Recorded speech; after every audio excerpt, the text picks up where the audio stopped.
Shake it up, be through, work it out, do you.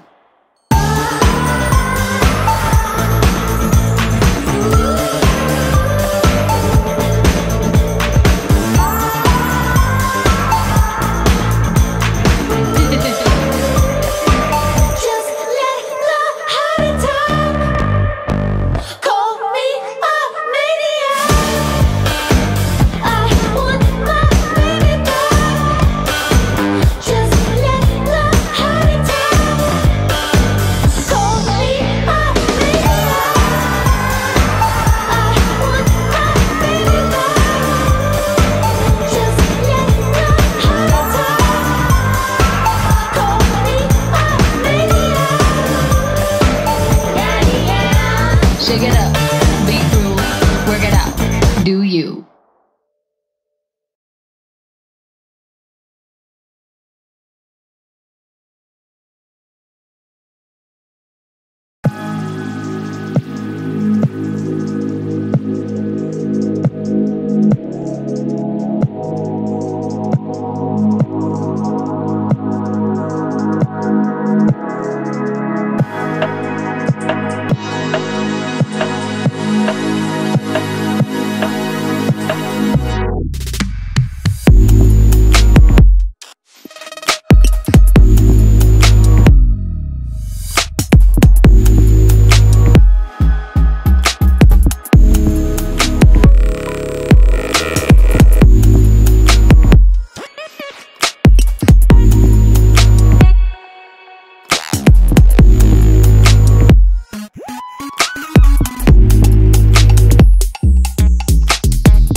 Join specialist sports production instructor Jason Hare for a series of free webinars, designing and creating statistics-based MOGAT templates for use in Adobe Premiere. Using real-world techniques he developed for the 2018 World Cup and 2019 Rugby World Cup, Jason will show you how to build templates in After Effects, combining Red Giant Universe, custom expressions, essential graphics panel techniques, as well as data-driven graphic workflows. See how to share these templates with Premiere Pro, helping editors achieve more in less time.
And we're back. That was a pretty long break. Welcome back, everyone, to the 3D Motion Show. Hi, I hope you guys enjoyed your new year, your holiday season, and everybody is safe, well, and healthy in our creative family and all of your extended families.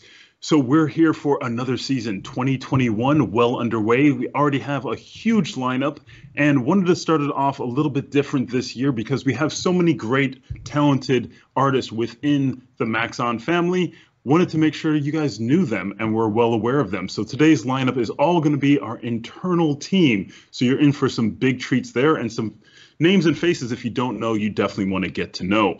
So there's been a lot of things happening here at Maxon. We haven't just been in hibernation all winter. We actually have been working, surprise, surprise, not. We are a hardworking family here. And we have plenty of news and updates. And for that, the one and only Paul Babb. Let's bring it over to Paul and he'll give you all the updates. Hey. All right, Paul, what do we got? Hey, Matthias. Good morning. Good afternoon. Good evening to everybody else around the world. Hey, Matthias, how's it going, man? So good. So good. It's good to be back on the air. I miss all my people. Back. Seeing Russia, Argentina, Montreal, Brazil. Everybody's showing back up. I love it. I love it. And has everybody become a millionaire yet? I mean, all the NFT monies?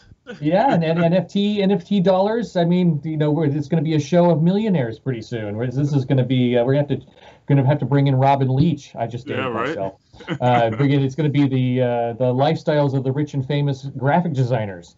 What a crazy time, huh? It's congratulations to people, by the way. Well deserved. The man has put the time in for as nobody has. Yeah, it's great too, because I mean, there's so many others too. I mean, he's kind of led the way, but there's so many other artists, and this has been a big, issue for most of our community. Is like, okay, how do we make money? Where's the passive income? What are some new revenue opportunities? So this is really a game changer. It's really exciting. We'll have to dive in and look at. I mean, we'll have him on in April, so everybody, make sure you sign up to get those updates, because we will have Beeple. We'll also have David Brodeur on, who's also, he just dropped, and I think he did like 722,000 just yesterday, his auction closed. So there's a lot. Blake Catherine as well. I think she did over 600K. So there's just a lot. One weekend. Yeah, there's a lot of great things happening there for our community. A lot of opportunities, folks.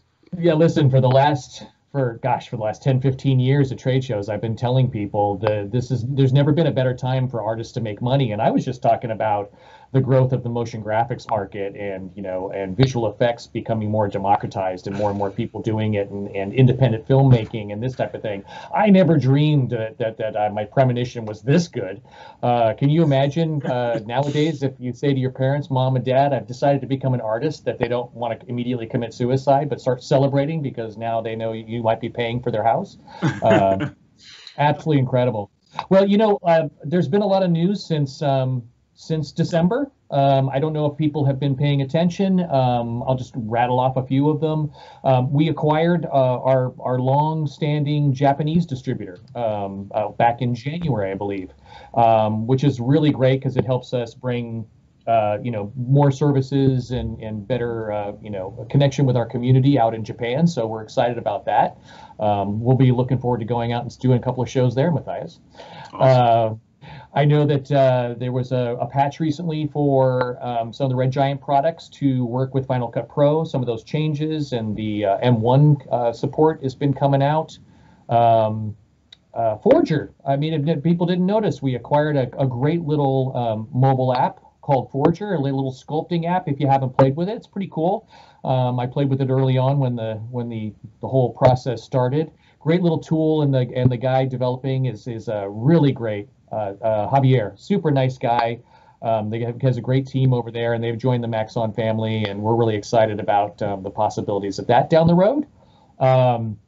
Before we get away, Matthias did mention in April, even though NAB in Vegas has moved to October as a physical show, we will be doing a 3-day show in April and kind of treating it like our normal NAB. So we might have some announcements.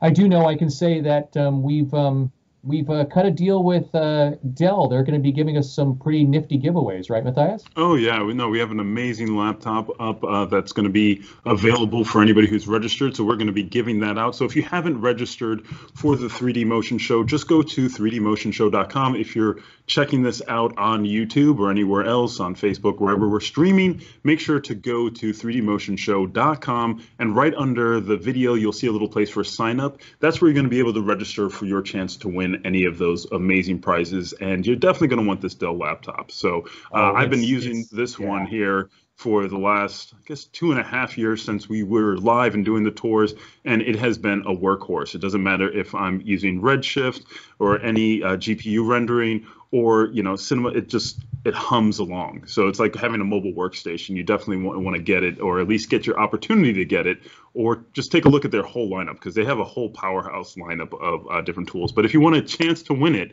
you're going to have to go to 3dmotionshow.com and just click the sign up. And if you did it last year, do it again, just to make sure. Yeah, and it's going to be pretty exciting. I mean, it's I think that laptop that they're giving away is a step or two above the ones that we've gotten our hands on. So it's pretty nifty. Yeah, pretty excited about that. Yeah, we're going to have a great lineup, and we're going to be having some giveaways, and of course, we'll definitely have some announcements to share, I'm sure. I don't know about you, but I'm chomping at the bit to get back to shows. I'm kind of anticipating it might be NAB. In October might be our first physical show. What do you think? Fingers crossed. I mean, I miss everybody. I know Beeple actually wrote me. He's like, NAB is going to be amazing. So I guess if he says it, it'll probably happen now. So, when Elon Musk can get back to you, then I think that's, you're making a mark. So I think everybody's anxious to see everyone again. So I'm excited. I know that'll be an extended stay for me. I'm planning on either a few days before, a few days afterwards, to make sure I get a chance to really hang out with people, because it's going to be catch-up time, Yeah. No, well, I definitely need a few days before just for setting up, just to remember how to set everything up. It's been a while, so it's a little bit rusty on the setup. Yeah. So, hey, you were speaking of our guest speakers today, and I was thinking it would be appropriate to bring in Simon Walker. I mean, there's a little bit of news around that people may not be aware of. Do you think we can? Yeah, let's go ahead and bring in Simon, a longtime friend, and it's so good to have him on the team. Yeah, one of the benefits of the Maxon Red Giant merging, that we've got some we really gained some amazing people in that process, and to talk a little bit about what we're doing with Simon, or what he's doing with us. It's pretty cool. Welcome, Simon. It's a training. Hi, guys. It seems so long since we were doing this. This is great. Yeah, it's a training team takeover today, isn't it? It is a training team takeover. Hey, for those of you that don't know, with the bringing of Maxon and Red Giant together, Simon had a team of trainers with Red Giant. He's inherited all the training people that we had at Maxon, including the group over at Cineversity, including Thanasis, who works with us on Cineversity. And if you haven't noticed, they've been doing some incredible webinars, weekly webinars, and Ask the Trainer sessions monthly. But I'm going to let you talk about it, Simon. But I'm excited about. I mean, it sort of augments what we're doing with the show here. But you guys have been cranking out the content. Well, it's interesting how it all started, because it was the year ago when we couldn't do any visiting and we still wanted to share the various techniques with everyone. And so we started these shows, and then they became too popular to not continue doing them. So we're just doing a different theme every month. And currently the theme, in fact, can I share my screen just to show you where you can find out stuff about this? It's basically this. If you just go to the products, or no, sorry, the events page on the Maxon site, and you can see, as well as 3D motion show sessions, we have the demystifying post-production series, and the conceit behind that is that we just want to take our collective experience and kind of show you how we have been doing things and how some of our professional colleagues do things, and then share those techniques. And we've been doing different topics for the last year every month, and currently we're showing how you can combine different techniques together across operating systems with Red Giant Universe. And this last episode we featured Resolve and Avid and Final Cut Pro and After Effects and Premiere, and how you can share Universe settings and creative techniques across all those different hosts across different operating systems. So whether you're doing it with colleagues remotely or whether you're doing it in a team, that sort of thing. And we've got some fun stuff happening over the next couple of months. April, we're covering a lot of visualization things. So visualization for architecture and for organic, and also for some automotive and product shots. So mostly in cinema, a lot of Redshift in there as well. And then we're moving on in May. We've got future, is it fake UI? Is it fantasy UI? FUI? Fictional. Fictional. Okay, there we go. We're doing a whole month on those sorts of things and how to design that across all the tools, all the Red Giant tools, as well as cinema, and how you can then create that, because that was a really popular session. We did a 1 week on that last year, and then everyone was saying, please, can we do more? So we got loads of those things coming. Excellent. And shall I show you the most popular question that we get on all the sessions by far is, are these going to be recorded? So yes is the simple answer. And we've got a little YouTube training site. It's the Maxon training team.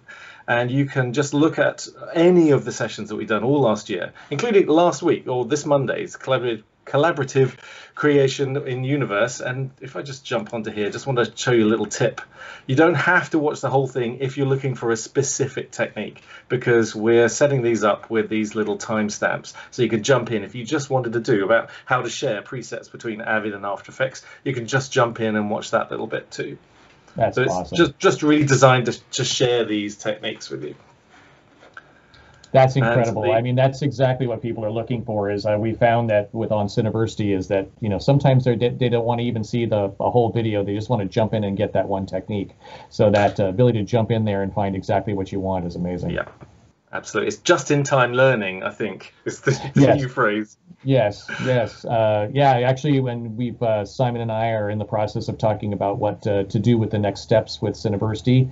We're looking at trying to rebuild it later this year and really ramp up our support efforts. And now that we have Simon and his team, we can really augment the content that we've got over there. We're really going to be ramping that up this year. We're very excited about it. We had a question online about integrating Redshift into Cinema 4D, and I think we've answered this question before, but now that Redshift is a part of the Maxon team, you can be sure that the rendering engineers over at Maxon are having regular conversations with the engineers over at Redshift, and they're already exchanging ideas and talking about where things are going. But yeah, you should see, as time goes on, you should see more and more integration of the products together. We've got some great techniques on that actually already, even in the current shipping versions. So if you wanted to see any of those, just look at the recordings. And what I was going to say as a follow-up to the Cineversity comment, if you're an artist or a trainer and you'd be interested in doing a series or a course on Cineversity, let us know, because we're always looking for that. And also, if you've got any questions about topics you'd like to cover, training@maxon.net comes to us. And in fact, if you have a team, if you work in a team, then you might not know that you qualify for complimentary training from the very training team that you'll be enjoying sessions from today. So only customized. Yes, yeah, customized as well. Whatever suits your workflow, we can then work around the things that you need to achieve. So training@maxon.net, and we'll probably put that in the chat as well. I'm sure. Really exciting stuff. Really exciting stuff. So excited to have Simon and the team all integrated in. And again, the content that they're putting out, if you haven't watched it, is amazing. Go check it out. There's some great content in there. I was going to say, if you don't know what Redshift is, they even did an amazing, Jonas did an amazing video on what the heck is Redshift and what does it do. And, you know, that was one of the short but really useful video across the board. Really great stuff. One of our most popular ones, actually. I can imagine. I can imagine. Well, I think, you know, kind of you guys bringing you guys on, we've kind of taken the step to incorporate you guys into the show today, and that's a chance for everybody to see the team in action, that they could go back and watch webinars.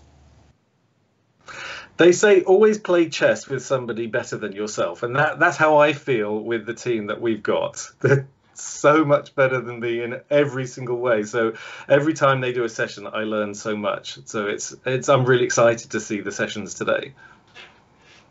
I am as well. It's been a while. I'm looking forward to it. It's it's just great to be back, and even just seeing people on chat is exciting.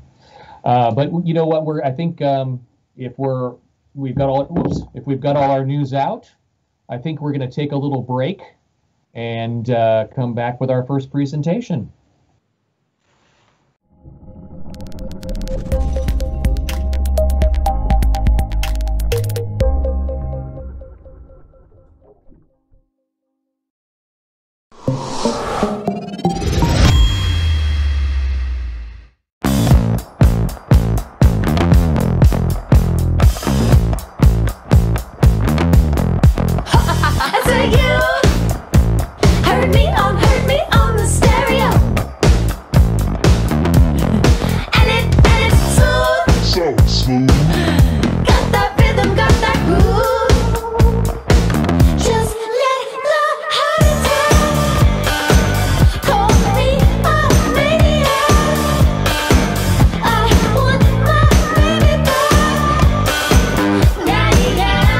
Shake it up, be cruel, work it out, do you.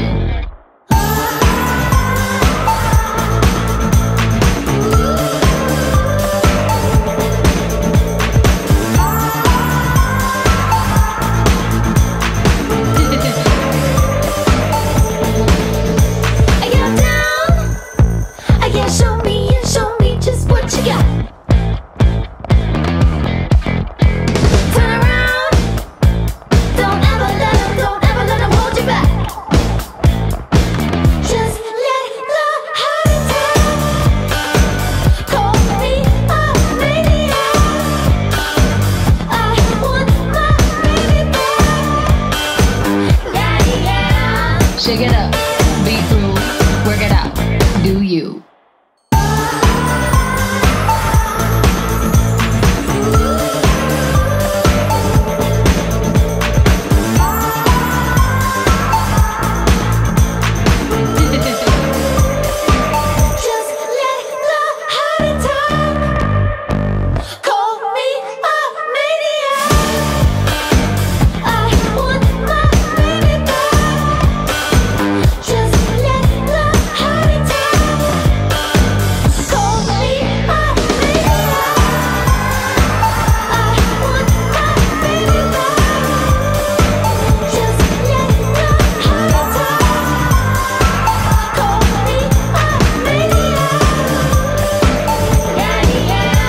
Shake it up, be cruel, work it out, do you.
Join specialist sports production instructor Jason Hare for a series of free webinars designing and creating statistics-based MOGAT templates for use in Adobe Premiere. Using real-world techniques he developed for the 2018 World Cup and 2019 Rugby World Cup, Jason will show you how to build templates in After Effects, combining Red Giant Universe, custom expressions, essential graphics panel techniques, as well as data-driven graphic workflows. See how to share these templates with Premiere Pro, helping editors achieve more in less time.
Join us this spring on MoGraph Live for David Bordur, The Drop Live with Ariev, EJ, and Clinton Jones. We'll also talk to Idea and Maker, Lauren Fisher, our old friend Shams, Sasha Vinogradova, and Seth Worley.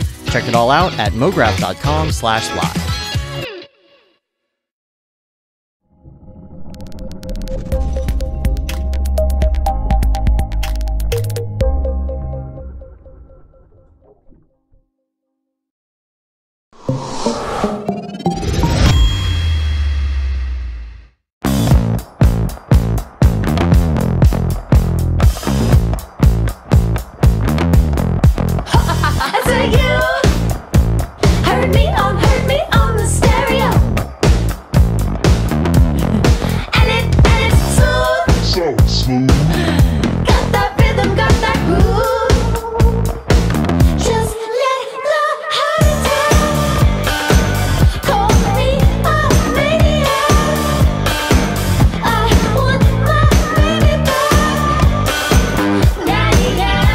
Shake it up, be cruel, work it out, do you.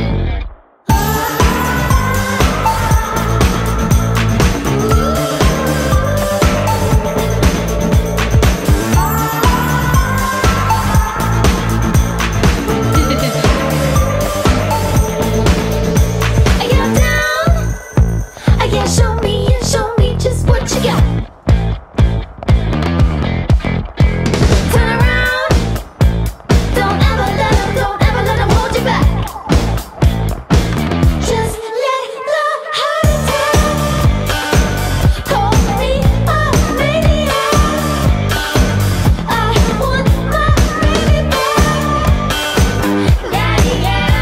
Shake it up, be cruel, work it out, do you.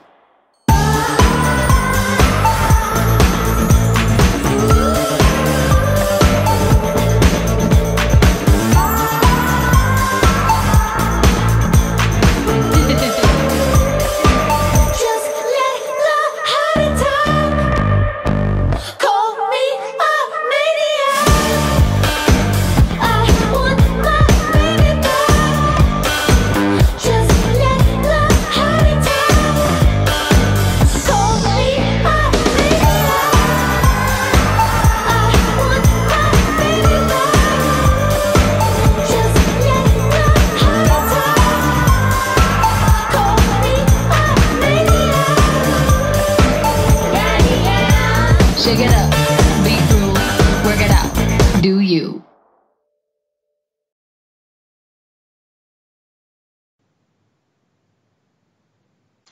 Welcome back to the show, everybody. I'm Matthias, host of 3D Motion Show. That's where you're at if you're wondering. If you're tuning in on YouTube, make sure that you jump over to 3dmotionshow.com and register so you can get notified of all of our upcoming shows, as well as qualify for any of our amazing prizes, one of which is an amazing Dell laptop, and we have several others, so you're going to want to definitely register for that.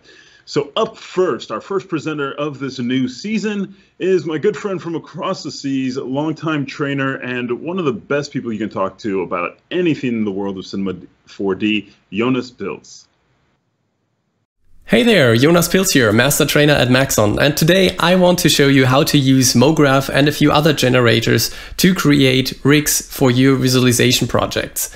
As some of you might already know, I have a background in industrial visualization and I work for big companies in the manufacturing, automotive and mobility industries, and therefore I had to create many rigs for streets, guardrails, power lines, train tracks and such things. And I created them just to stay flexible until the end, because usually the client comes in the very end and asks for changes. You know that.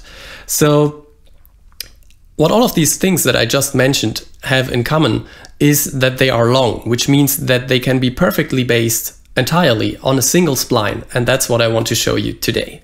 So here are a few examples. What we see here is a real production street rig that I made for a like futuristic city scenario. And if we select the Espresso tag, this is where I have all of the controls. You can see that we can adjust the main spline, the rail spline. And if I select the main spline here, we can simply move around some of the points here and everything will adjust. So let's have another look at the controls.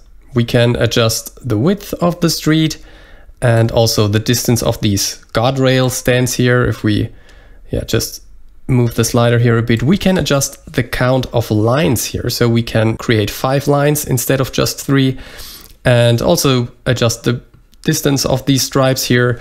We can adjust the bridge height, the width or distance, and all those things. And the cool thing is, because this is based on a spline, we can even make the car visible. And here you can see that we have an align to spline expression on it. So we can use the very same spline to make that car follow the street, and then simply use the position slider here in order to make it drive along the street.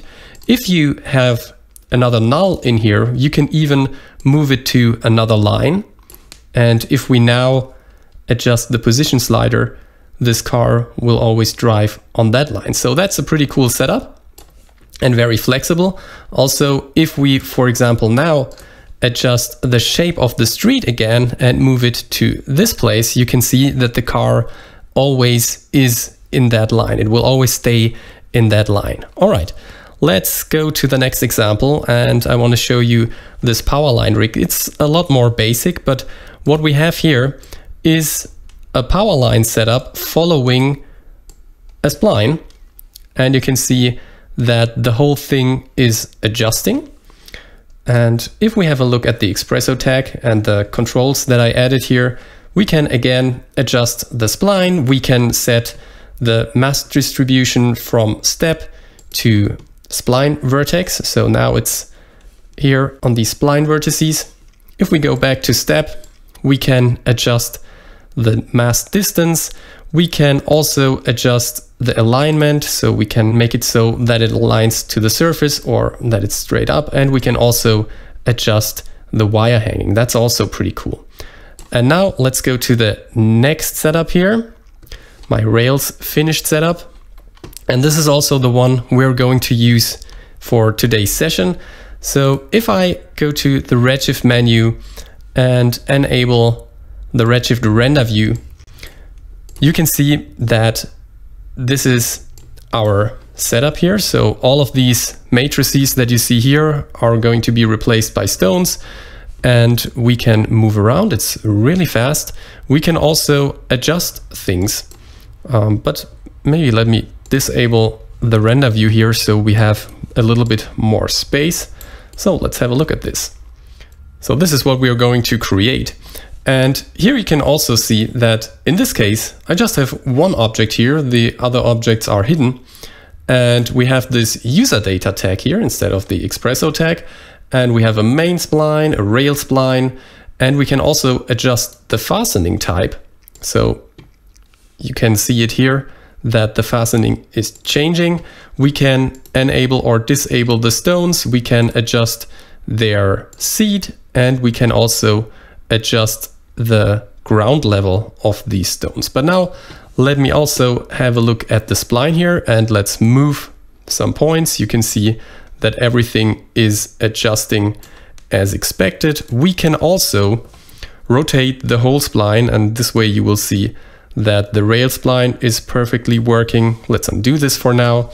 And instead, let's go to the user data tag here, and let's throw in the circle spline here instead of the main spline. And let's also replace it here in the rail spline, which is just an instance of the main spline. So here we are going to input the circle, and now everything is based on that circle. So it's a very flexible setup, and now let me show you how we can create this. In order to do so, I'm going to go to my Rails start scene. And here we go. Let me open up Redshift, and in this case, I'm going to use the viewport IPR because I already created all of these materials. Here you cannot see them because under options, I disabled materials for now. But what you can see here is that we've got two fastenings here, which are based on concrete, or which are made of concrete, and one is made of wood. And we can also see that our Redshift materials are already set up here. So here we've got a lot of rust, but based on the curvature, we also see shiny edges here, and also here the nuts and stuff like that. You can also see the stones, and actually these things here are stuff that I downloaded from TurboSquid. And let me go to the site here. So the stones are the Dark Stones pack by Frank Canistra, and the rail fastenings here are the ones by Black Everyday. And I had to adjust them a little bit, because what you can see here already is that the rails are not in line. So I remodeled those concrete fastenings here, or the ground plates for them, so to speak, so that the rails are matching. Okay, cool. Let me go back to Cinema 4D, and now let's start to create this. But first, let me get rid of the Redshift viewport IPR, and I also want to fold the stones and just make them invisible. So now we just have this spline here for one rail and the rail fastenings. What I want to do first is I want to create a symmetry setup for this here. So what I'm going to do is I select the rail, and then I go to this menu here and hold down Alt to make the symmetry object apparent of the one rail spline that we have here. And now I select the one rail spline and move it to the side until it's here in the fastening. And let me go to the front view here, and I just want to eyeball it. That's good. All right, the next step is to, well, extrude it along a spline, and therefore we need a sweep. But in order to create a sweep, we need the profile spline, we already have that, and we need a spline that is like defining the shape of the sweep. So let me go to top view, and what I want to do now is I want to use the spline tool here and set its type to B-spline, and then I'm going to activate snapping. I'm going to enable it, and let's make sure that it's set to grid snap, because this way I can snap the points of the B-spline here to the grid. And this is what I want, because this way I can make sure that we're having a straight line. Okay, press escape to escape from the interactive mode and disable snapping. And here we have our spline. So now let's create a sweep. All right, we're going to get that sweep from this menu here. That's the spline generator menu. And we want to create this one. And I want to throw in the symmetry already, because this is going to be our profile. But I don't want to use our main spline here directly. I want to create an instance of it. That's for flexibility reasons for later. So let's create that instance and let's use it here. Okay, now we see two things. First of all, it's not centered. So how can we make it centered? Basically, Cinema 4D doesn't see the symmetry object or the symmetry spline here as one spline. And what we can do in order to make Cinema 4D see it as one spline is we can create a connect object. So with the symmetry object selected, I hold down Alt and create a connect object. This way the connect will automatically be created as a parent, and here we go. Now it is centered, but you can see that it's the wrong way around. So let me select the spline here, and let me go to the move tool, and let's move the last point here of the spline. And if we do so, you can see that depending on the direction of the bending here, the spline is flipping. So what we need is a rail spline. So let's create a rail spline. And I also want to create an instance of the main spline to create the rail spline. So let's go to this menu here and let's create another instance. This is going to be our rail spline, and we're going to place it here. in the Objects Manager, and in the Coordinates tab of it, we're going to move it up by 50 centimeters. It's a good idea to use a number here that you can remember easily, because we have to make sure that all of the rail splines and all of its instances are placed in the very same position. So now I'm going to create another instance of that rail spline. I know it's getting confusing right now, but it will make sense in the end, I promise you. So here we've got our rail spline instance, and I'm going to place that down here. So let's make sure that position Y is 50. That's correct. Okay, and now you see that this is happening. That's also not correct, because what now happens is that the sweep is using the rail spline not only to align it, but also to define the size or the width of that profile. So what we can do is we can uncheck use rail scale. This way it will be the correct size. And the second thing we have to do is, because it is rotated by 90 degrees, we can go to the Details tab and scroll down. And here there is the rotation section, including the rotation spline. But you can see that the rotation is set from minus 180 degrees to plus 180 degrees. And I just want to set this number here to 0, and this will align everything perfectly. So now, if we select the spline and move the last point to the right and to the left, you can see that the spline is not flipping anymore. We can see that there are some problems here in this bendy area, and this is because we set the intermediate points to adaptive. If we set them to uniform and maybe the number to, let's say, 32, this is all smooth. So pretty cool. All right, now let's rename this sweep here. This is going to be our rail. And let's create the next thing. The next thing I want to create is the setup for the fastenings here. And what I want to do there is, first of all, I'm going to hide the whole group, and then I'm going to select the first one, concrete 1, and create an instance of it.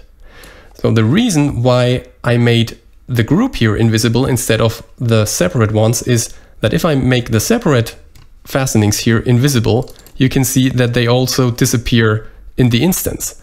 But what you can do is you can instance these objects here and make the parent invisible, and this way the instance will show up. All right, cool. So this is our fastening, and we're going to place it here. Now we need to clone it also along this spline. So let's do this with the fastening selected. I just alt-click the cloner and we cloned it. Good.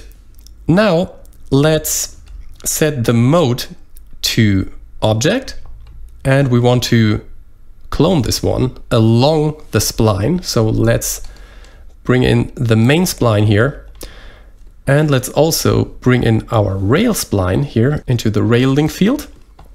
And then I'm going to set the distribution from count to step, and I'm going to set the step to 80 centimeters. So this is looking quite cool. And now let's also have a look at the instance object here. The cool thing now is that we can swap the fastening type simply by dragging and dropping in another fastening type. So that's something we're going to automate later, but for now this is already working. The other thing that is working is that if we, for example, now make the rail spline editable, and let's say we move this point here, you can see that we can already rotate the whole setup. So that's cool. Let's undo this until we have our instance object back. Here we go. And I'm also going to select the last point here again and just set it to 0 in its X position so that it's straight again. Okay, that's cool. Let me also create a null and place it here. We are going to call it fastening, like so. and we're going to place this one here. And we also want to make sure that our fastening types are in there, just to keep stuff clean. Good. Let's fold this away. And the next thing I want to create is the rock bed, or the bed of stones here. And we're going to use a similar setup to the rails here.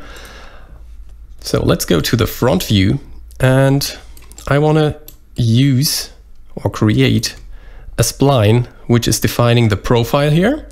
So let me use the spline tool again, and I'm gonna set it to Bezier, and I'm also going to create or to enable snapping again, and yeah, grid and work plane snap is okay.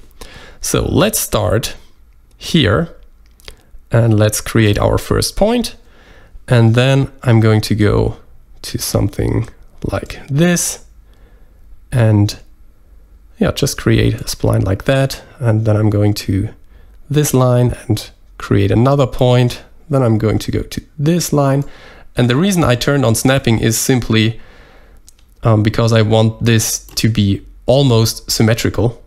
Well, I could make it perfectly symmetrical, but I don't want that. And I'm gonna set the last point here.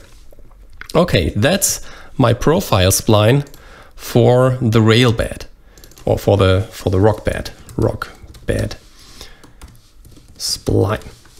Okay, now let's create a copy of that rail setup, and we're going to call this, let's delete this one and instead use this one here. We are going to call this rail bed, and in here I want to replace the connect with the rock bed spline. And if we go to the perspective view, we can now see that it's all looking pretty good. And also, if I now make this spline here editable, our rail spline, we can move one point here and everything will move around and rotate. That's perfect.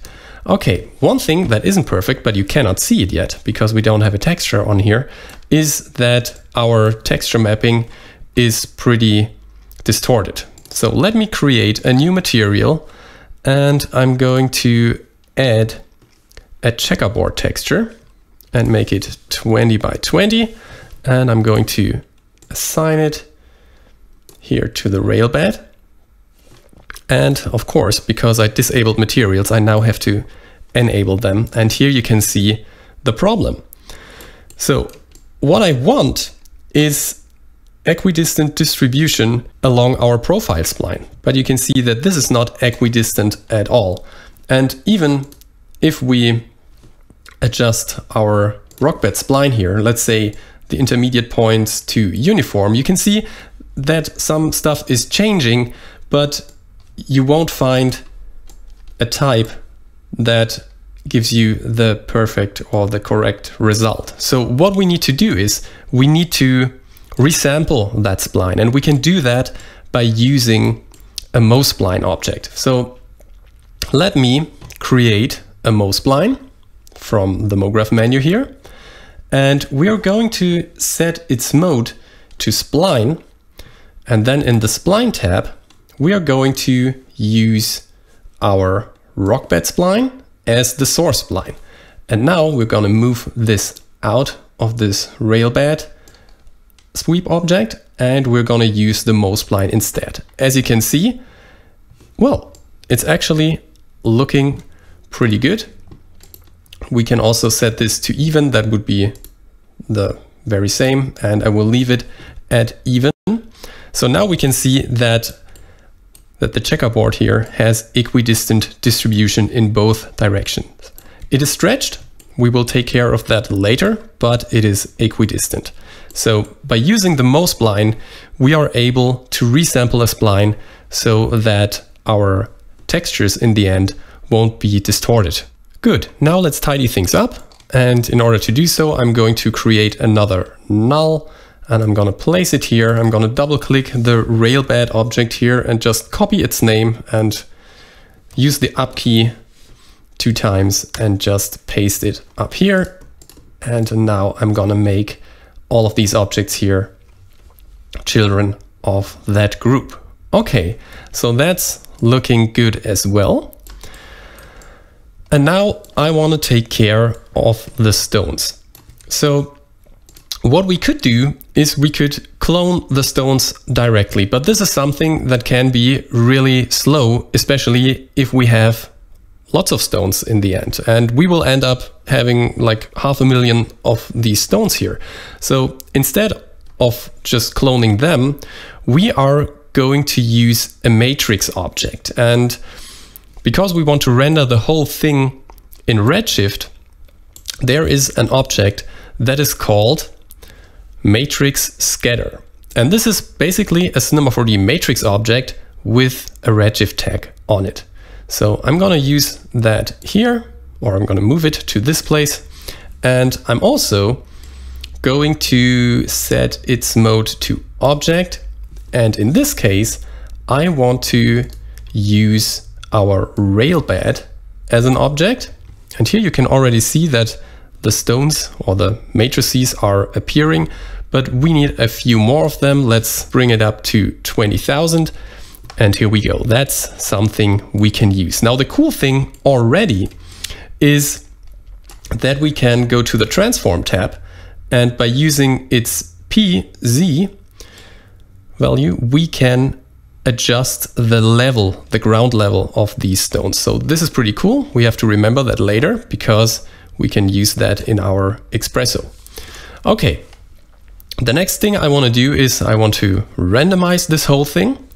So first of all, maybe let me create another null, move it to this place again to tidy things up.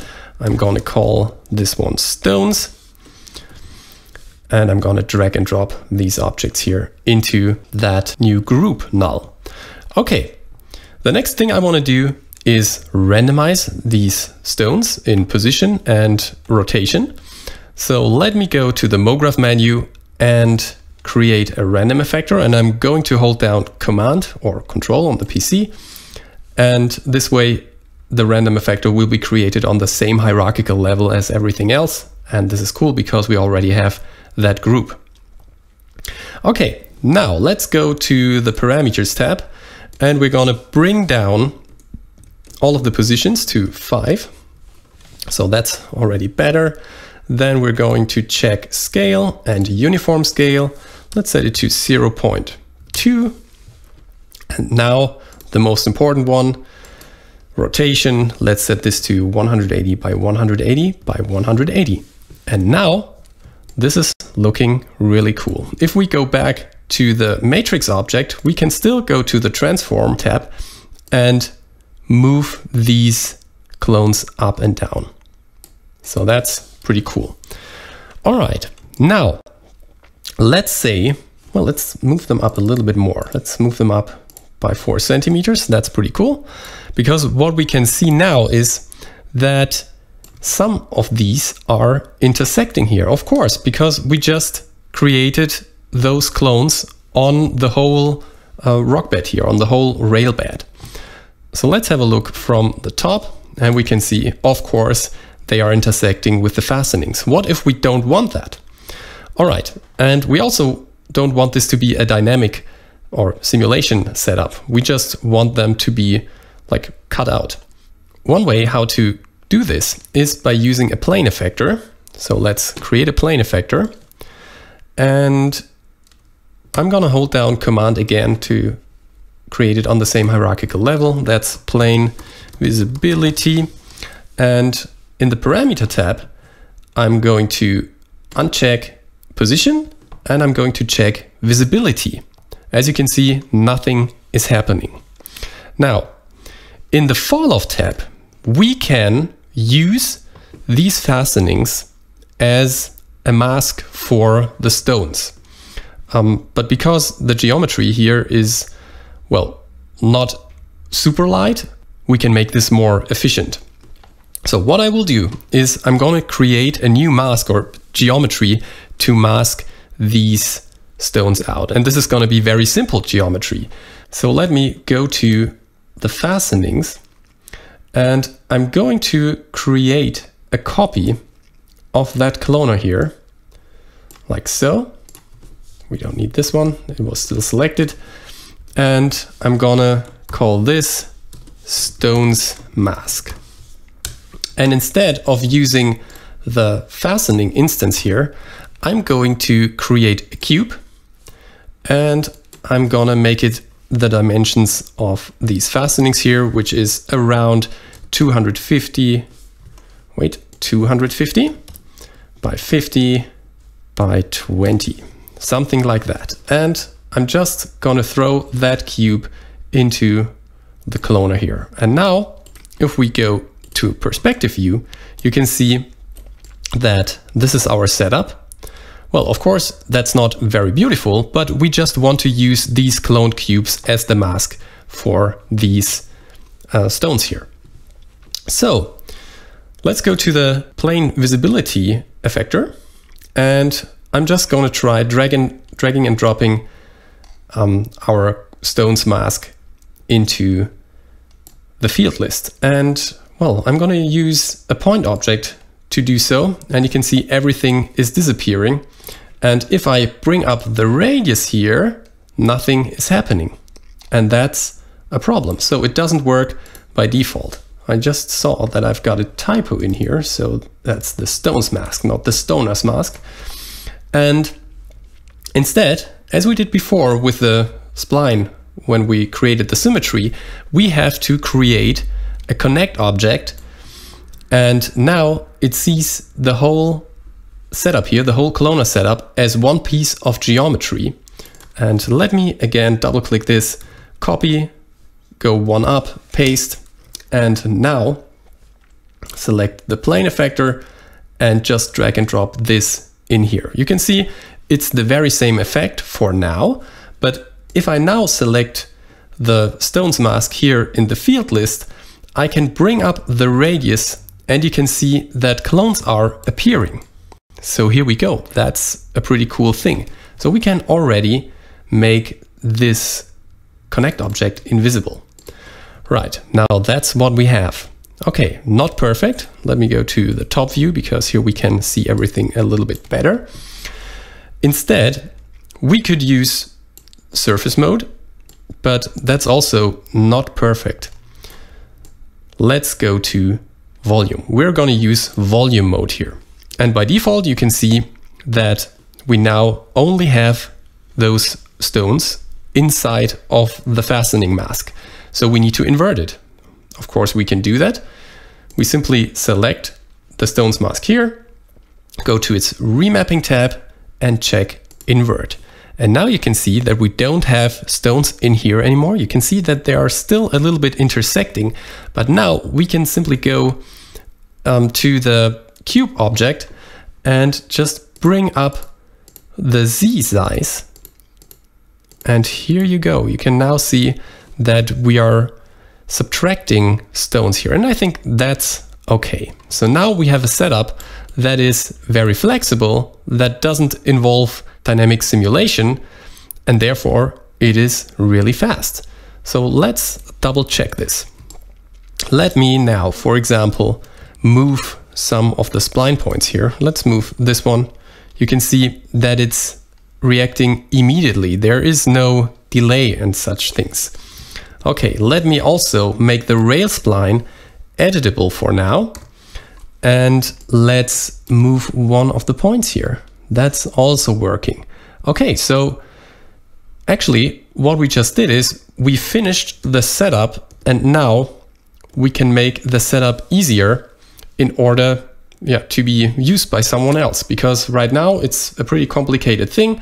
If we now create a setup for that, like user data and stuff like that, then this would be much easier to use. Okay, let's do this. First of all, I'm going to create a null and I'm going to rename it. This is going to be called train track generator. Let's double check. Yeah, no typo in there. and I'm gonna place it here, and I'm gonna make all of these objects here a child of the train track generator null. Okay, the next thing I want to do is I want to create my interface, and I'm going to use a user data tag for that.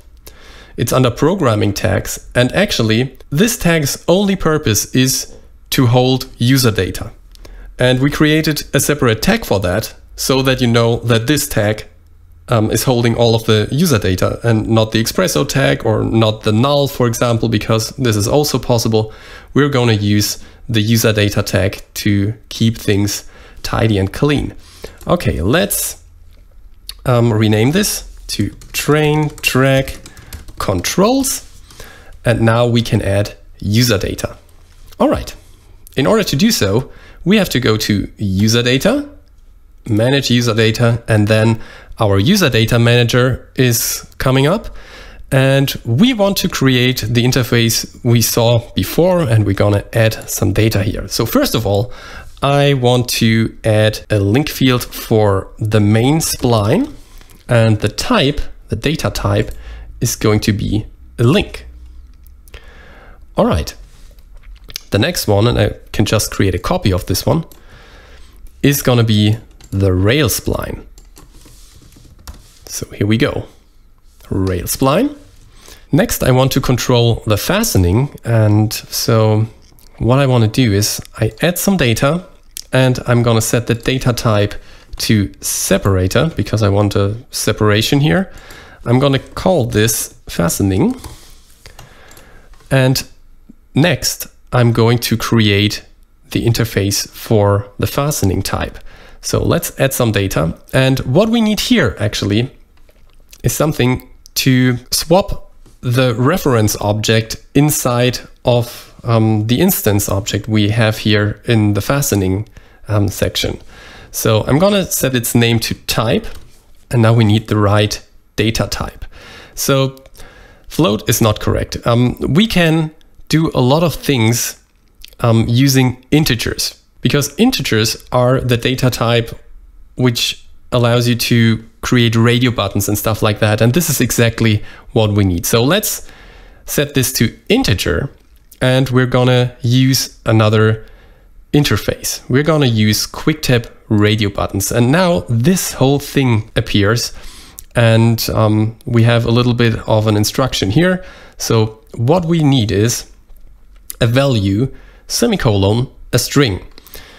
So I'm going to type this here, and after that I'm going to explain what it means. I'm going to type in 1, semicolon, concrete 1. So this is going to be my first menu entry, and it's going to use the number 1 to reference it, and this is the string. So by using 1 later, we want to reference concrete 1, the fastening type concrete 1. Now let's create the next line. 2, semicolon, concrete 2, because we have 2 types of concrete fastening. And then the last one, 3, is going to be wood. And now if I just click somewhere else, you can see that this is our interface. So we can choose between concrete 1, concrete 2, and wood.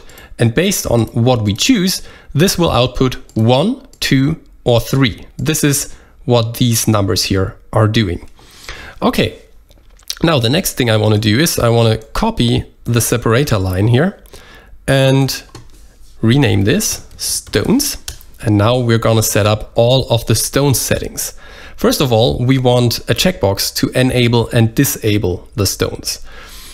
And therefore I'm going to add some user data, call it enable, and I'm going to set the data type to Boolean, because Booleans are the data type that allow you to create checkboxes. A Boolean is just a 1 or 0 or a true or false. We're gonna set the default value to checked.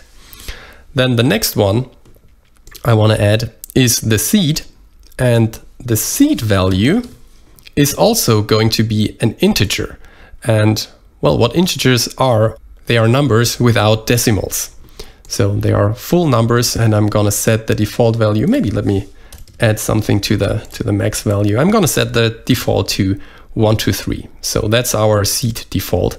And then last but not least, I want to add some more data, and this is going to be the level. And I'm going to set this, well, the data type float is okay. Float does mean that it's a number, but it can have decimals. And the interface is going to be a float slider. We want to adjust the unit to be a length unit. And I'm going to set the maximum to 10 centimeters. So that's okay. I think, yeah, that's cool. I'm going to hit OK. And this is going to give me the interface here. All right. If I don't want this tab to be called user data, I can go to manage user data and add a new group, but make it root level. And now I'm going to rename it to train track controls. And instead of having all of these parameters as a child of the user data thing, we're gonna move them here to train track controls. Let's make sure that the T here is also uppercase. Hit OK, and now you can see that our tab is called train track controls. All right, now let's drag and drop the spline in here and the rail spline in here. And now is the right time to set everything up in Xpresso, because we now just have an interface. But for example, if we switch here between the fastening type, nothing is happening. We can also replace the spline here with something else. We can disable the stones, but nothing will happen because we need to tell Cinema 4D what to do with this. All right, and now I'm going to create an Xpresso tag from the programming tags. Here we go. And as many of you might already know, Xpresso is a node-based programming language. That's the easiest way to explain it. Okay, let's rename this Xpresso tag to controls, because we're going to create another one later. And I'm going to drag and drop our user data tag in here. And the first thing I want to do is I want to set up the splines, or the spline link fields here. So let me just drag and drop the spline parameters here into Xpresso. And here we go. Now we need to define what we want to do with that, and also what we need here. First of all, well, let me unfold the rails here and let me just drag and drop the spline and the rail spline instance here, because here we can define what we want to control with our user data here. So first thing is we want to replace the splines. So we want to go to object properties and choose reference object. We're going to do the same here, reference object. And now the thing is that by just using this, we can replace or swap the spline shape. But we also need to tell Cinema 4D that the position and rotation of the splines, which are linked here in our user data, should be inherited to these objects, because otherwise we will get rail spline problems or main spline problems. So they need to be aligned, and therefore we cannot just link these up. What we also need is a node which is called object. So we go to new node, Xpresso general object, and in here I'm gonna link this main spline into object. So now we can read different things here from this object. First of all, I just want to create another object output, because this is where we output the spline. And then I'm also going to add an output for the global matrix, because the global matrix holds everything regarding position, scale, and rotation. That's in here in the global matrix. So what we need here is an input for the global matrix, and also an input here for the global matrix. And by the way, by command double clicking or control double clicking on a PC on the header of a node, you can make it that big here. Okay, what I want to do is I want to link up object into reference object and global matrix into global matrix. So that's already fine. Now, the next thing I want to do is I want to create a copy of this object node here, and I'm gonna set this up for the rail spline as well. So now here we are going to get the splines from the user data, read out the spline data and the global matrix, which means position, scale, and rotation, and then feed it into our instance objects. Okay, that's cool, but we need to do this a little bit more often because that's not the only place where we use that. Let's make a little bit more space here. And what I want to do is I want to have a look at the next one here. So in the cloner, we also linked the splines. Here in the object tab, you can see here we have the main spline and here we have the rail spline. So let's just add the cloner here as well. And I'm going to drag and drop the object parameter in here and the rail parameter. I'm gonna command double click. And now I'm going to link these together. Now we can just use the object output here and pipe it into the object input. And we need the object output here from the rail spline and pipe it into rail. Okay, now let's create a copy of this guy. And let's go down the hierarchy to our cloner stones mask. And we're gonna use that in this node here. We have to wire it up. Here we go. And now this one should be working as well. The last thing we need to adjust here is the rail bed thing, because here we again have these two splines, and let's just call this one instance 2 and this one also instance 2, because now we can just create copies of these two.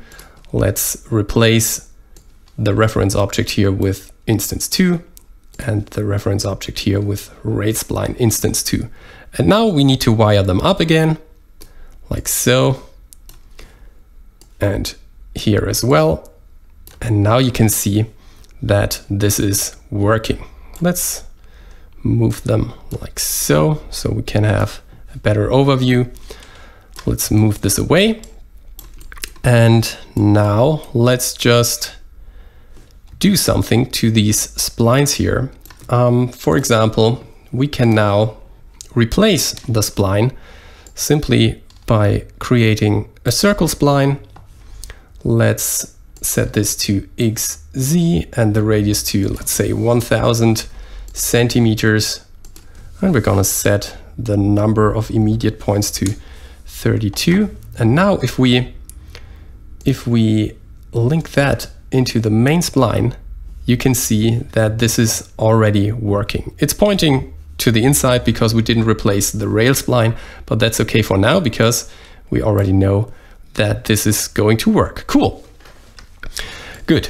Now the next thing we want to set up is the fastening type, and this is something that is really cool. So let me create another node here for the train track controls, and I'm going to train track controls type. This is the fastening type, and we want to link this into our fastening instance objects reference input. So here we have an input called reference object. So how can we create the connection between the number which is coming from here? And maybe let me show that to you. Let's create a new node, Expresso general result, and let's wire this up. You can see that the result is 1 for now. If I go to concrete 2, you can see that the result is 2. And if I go to wood, the result is 3. And on the other side, we have this fastening types group, and we have concrete 1, concrete 2, and wood as separate objects. So if we were able to iterate through the hierarchy here, that should do it. And this is absolutely possible. All we need to do is we right click, go to new node, Expresso, iterator, hierarchy. This is what we need. And well, let me first explain what this one does. First of all, you need a reference object, and we want the fastening types group null as the reference object. It's an absolute reference. And now there is a start path, which means that it's always going to do this first, and D stands for down. So what it's going to do is from this object, it's going down the hierarchy. So it's going to this hierarchical level here. And then, let me select the hierarchy node again. The iteration path is next. So it's going to the next object. So it's going down and next, and it's going to do that as often as it can. This is happening because the parameter maximum iterations is set to 0. If I set it to another number, we might have a change in the fastening type. So let's wire these up. We're going to set the object output here to the reference object input on the fastening instance object. And now you can see that our fastenings are our wood material or our wood fastenings. And this is because the whole thing is set to 0. It's going down and then next until it's at the end. If I set this to 1, you can see that we are now using concrete 1. If we set this to 2, this is concrete 2. And if we set it to 3, this is wood again. And then if we go up, it will just stay at wood. Okay, so let's just wire this up. We're going to release the wire here on the blue area and gonna set it to maximum iterations. And now it is wired up. So let me delete the result node and let's double check this. It's set to wood, that's correct. Let's set it to concrete 1, that's working. Concrete 2, also working. Wood, perfect. Okay, so that was a little bit more tricky, but we have more to do here because we want to add another instance, so to speak, of this train track controls user data tag. And let me have a look at the user data here. We are going to drag and drop these parameters here onto the output side to create the outputs. All right, now we have enable, seed, and level. This is pretty straightforward because everything that we need is in the Redshift matrix scatter object or in the matrix object. So let's bring this here. And the first thing we need is enable, and we find this under basic enabled. So that's enabled or disabled. And let me just drag and drop that in here and make it a little bit bigger. Then the next thing is in the object tab, we need the seed, and we're just going to drag and drop it over here. So seed would go into seed. And then in the transform tab, we need the position Z as well. And we're going to use that as an input as well. So let's wire all of these up. This is pretty straightforward, like so. And now everything should work. So let's close this and let's have a look if it does. So enable, disable is working, seed is working, and level is also working. Perfect. So now all of these controls are working. Right. Now what can we do next? Let me disable the stones here, because what I want to do now is I want to remap this whole checkerboard in a way that it is square, so that we have square checkerboards in here. This is one thing. And the other thing is that if the stones are enabled and we adjust the length of the whole spline, like so, you can see that the density is decreasing. And also the mapping here of the texture, it's also stretchy. Okay, so how can we do that? Let me bring this spline here, or the last point. Is it still in there? Yeah, let's set this to 500, or a little bit more, to to something like this. Okay, so what we have here, we want to take care of the stretching first. What we have here is, if we go to the rail bed, we have a texture tag. And in here, there is a parameter called tiles V. And if we set this to 2, you can see that they are now almost square. So that's a good thing. We need to control this parameter here automatically by using what? Well, actually, what we need to use is the ratio between the lengths of these splines here. So we need to compare this railbed profile spline with the spline which is giving us the shape. And if we compare those, we can create the ratio value and pipe that into the tiles V here. Okay, let's do that. I'm going to create a new Expresso tag here, and this is going to be called mapping. And we need 2 splines. First of all, we need from the user data, the main spline. It's important that we choose this one because it can always be replaced. So we need to use this one here because then this is a dynamic thing. And then next we need the rock bed spline and its object output. Now, how can we read out the length of these splines? We can right click, new node, Expresso, general, and then down here we see that there is a spline node.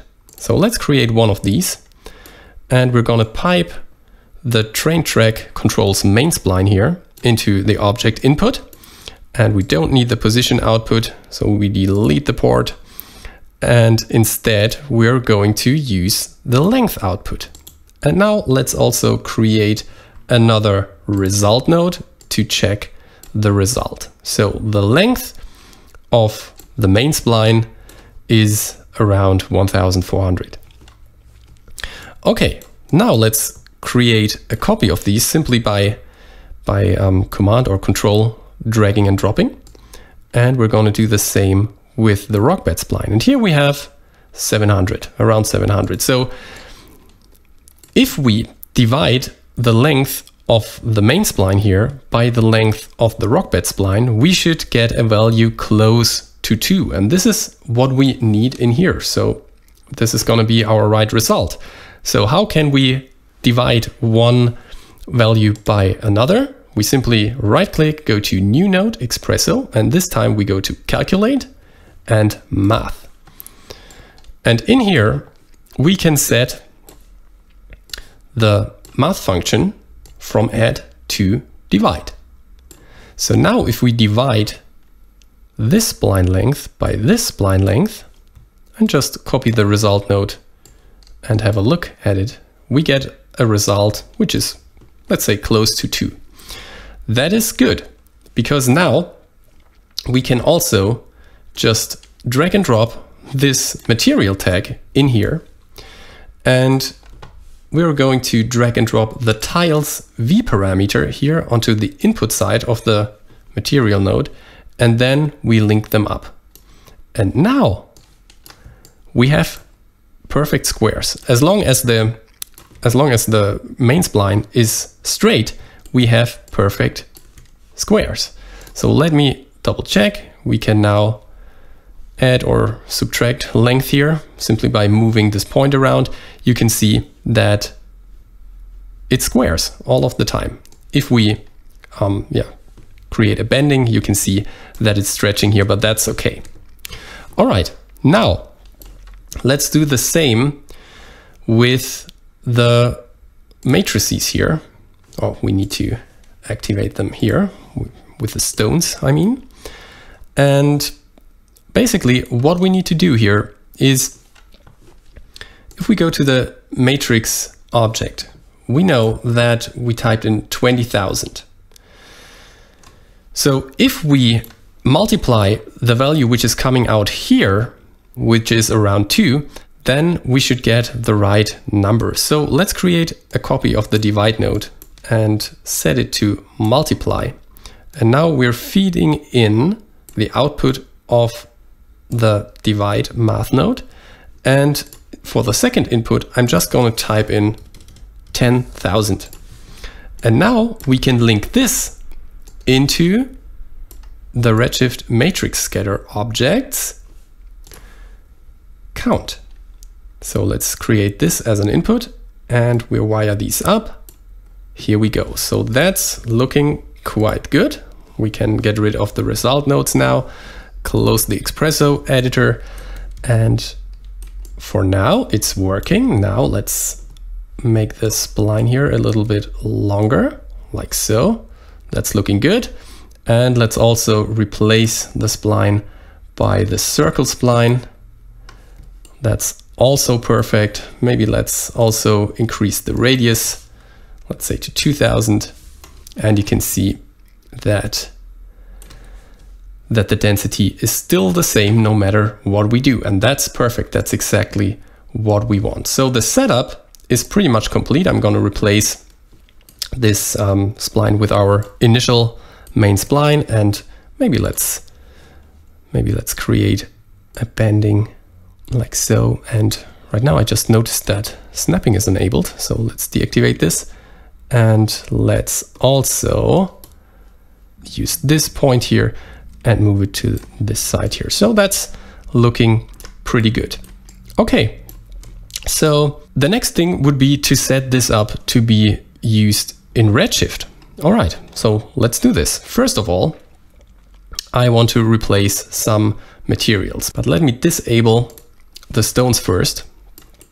And let me also have a look at our Redshift render view, because here I'm going to see what's going on. Okay, we need to assign a few materials. The first one is going to be our rock bed material, and I just want to replace our checkerboard here. So this is okay. I don't want this to be displaced. This is something we could add, but I don't want to do this now.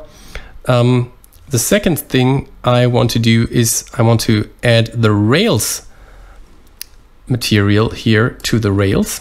And as you can see, one thing that is quite cool about this material is that there is a lot of rust here on the sides, but on top you can see that we have iron here. Maybe let me go to the Redshift dome light and let's replace the HDR here. So let's search for another HDR and let's use the nice sunset that I used in the other scene as well. Where is it? Here we go. Let's drag and drop this in to general. Here we go. And let's also make this visible by enabling the background. And I want to rotate it. So let me go to the rotate tool. And in here, I want to rotate it until we have the sunset right in the frame. Okay, so this is pretty nice. And what I want to show you is how I created that mask here. So let me open up this Rails material. Here we go. It's not as complicated as it's looking. It's just a few basic noises layered and then color remapped. And there are two materials basically. One is the rust material, one is the iron material. And down here, this is where I'm creating the mask. Let me make this a little bit smaller, like so. And let's solo this one, because here we can see what the mask is looking like. Okay, so what I did here is I used a ramp. This is the ramp that is giving me like the iron here on top. And then I'm using a curvature node.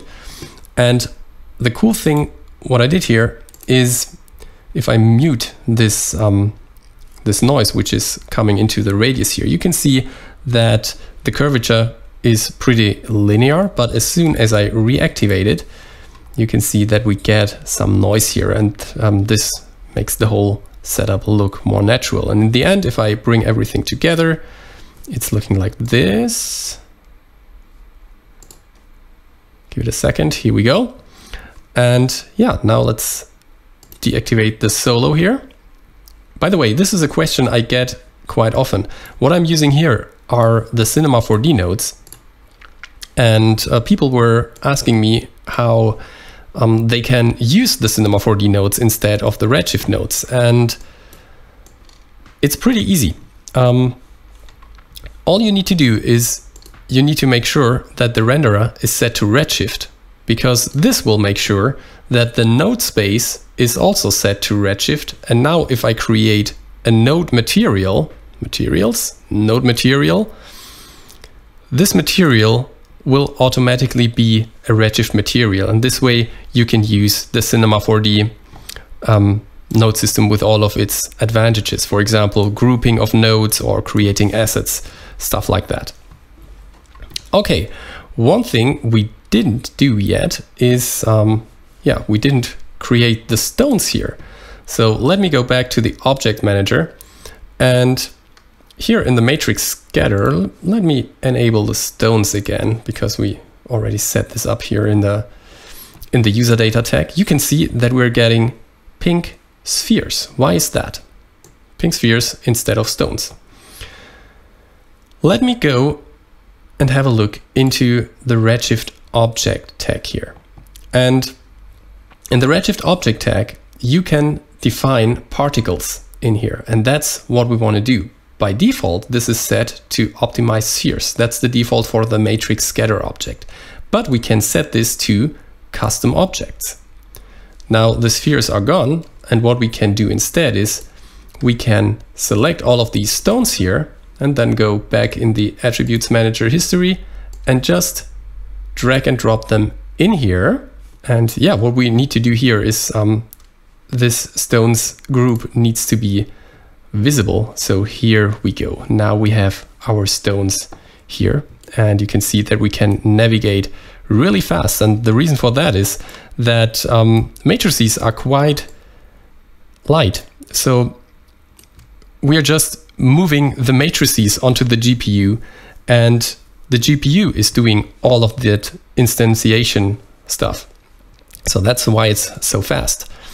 Okay, so there is a last thing that I want to show you here in this setup, and this is how to add some variation to the textures here of the fastenings. All right, let me go to the wood material, and in here, if we solo the texture, you can see that there is not much variation going on. So let me also deactivate the stones, then we can see it even better. So let's have a look at, for example, this spot here. So it's here, it's there, here, here, here. So it's all repetitive. You can also see it at this dark spot. Here it is, there, here, and so on. So what we actually need to do is to add some variation here in the UV mapping. And usually inside of Cinema 4D, I would use the variation shader, but we don't have a variation shader in Redshift. So how can we add variation here? It is not too difficult. What I want to do is I want to add a random effector here to the fastenings, to the cloner. So let me add a random effector. Here we go, and I'm gonna hold down Command or Control on the PC, and by default you can see, all right, that's randomizing all of the positions. I don't want that. What I want is color, and I want the effector color to be randomized. So we don't see it here yet, but we can already see it in here in the top view. What we also see is that many fastenings here are quite dark, and this is because by default the random effector is set to create a randomness into positive and negative direction. So for example, if I set the position variation or position randomization up to 50, here you can see that some of these fastenings are going down and some of them are going up. So it's plus and minus directions. What we can do is here in the effector tab, we can unfold the min-max, and you can see that the minimum is set to minus 100%. Let's bring it up to 0.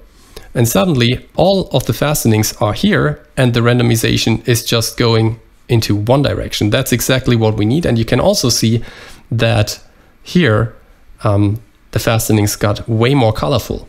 Okay, let's deactivate position again because we just need the color here. So how can we read this color in the Redshift materials? All right, what we need is a node called color user data. So I type in user, and here is the color user data node. And I just want to set it to solo. Here you can see that it's all black, and that's not a mistake. It's just because the default color is set to black and we didn't specify an attribute name. So what we need to do is we need to link that node to the MoGraph color, and we can do that by using one of the presets. We go to MoGraph color, and here we go. Now we have colorful fastenings. Okay, how can we use this color in order to control the UV offset? Well, that's pretty easy. We can just link this one into remap offset. And this is a vector, which means that it's actually 2 values. Color is 3 values: red, green, and blue. And red and green are now mapped onto U and V. And this is why this is working. So let's solo this one, the texture node. And now we can see that there is some colorization going on. Let's redo this. And here we can see that we now have a lot of variation. Cool. We can also wire this color user data up to this ramp here, because in this ramp we are going to adjust the colorization a little bit. So let's unmute the wire, and this means that we're going to create some color variation in the end. If I solo this one, you can see that some of them are a little bit brighter than others. It's very subtle, but that's what it is. Okay, so here we go. Now we also created some randomness, and this is actually what I wanted to show here. So maybe one last thing to tidy things up is we can clean this up a lot. If we create a layer, just double click here in the layer and we say lock and hide, then we can just middle click the train track generator here, and by using command or control, I'm going to subtract the parent here from the rest of the selection, and I'm going to just drag and drop everything onto this layer here. So everything, all of these objects here are now belonging to this layer. And I'm going to do the same with the Espresso tags. Now they all belong to this layer, and what I can do now is I can lock all of these, and I can also hide them away here in the hierarchy. And now all that's left is the train track generator object here and its user data tag. And if I also want to adjust the icon, I can, for example, go to the basic tab, and in here there are some icon settings. So I could use another icon. So let me go to Window, Customization, Customize Commands. And what I want to use is the icon of Matrix Extrude here. And what I need to do in order to use its icon is I go down to the ID, right click, copy the text, and then I paste it here. And now you can already see that we're using this icon here as the icon for the train track generator. Now, usually when it comes to color coding, we're using like this greenish color for generators. This is also something we can do. We can set the icon color to custom and then just set it to green.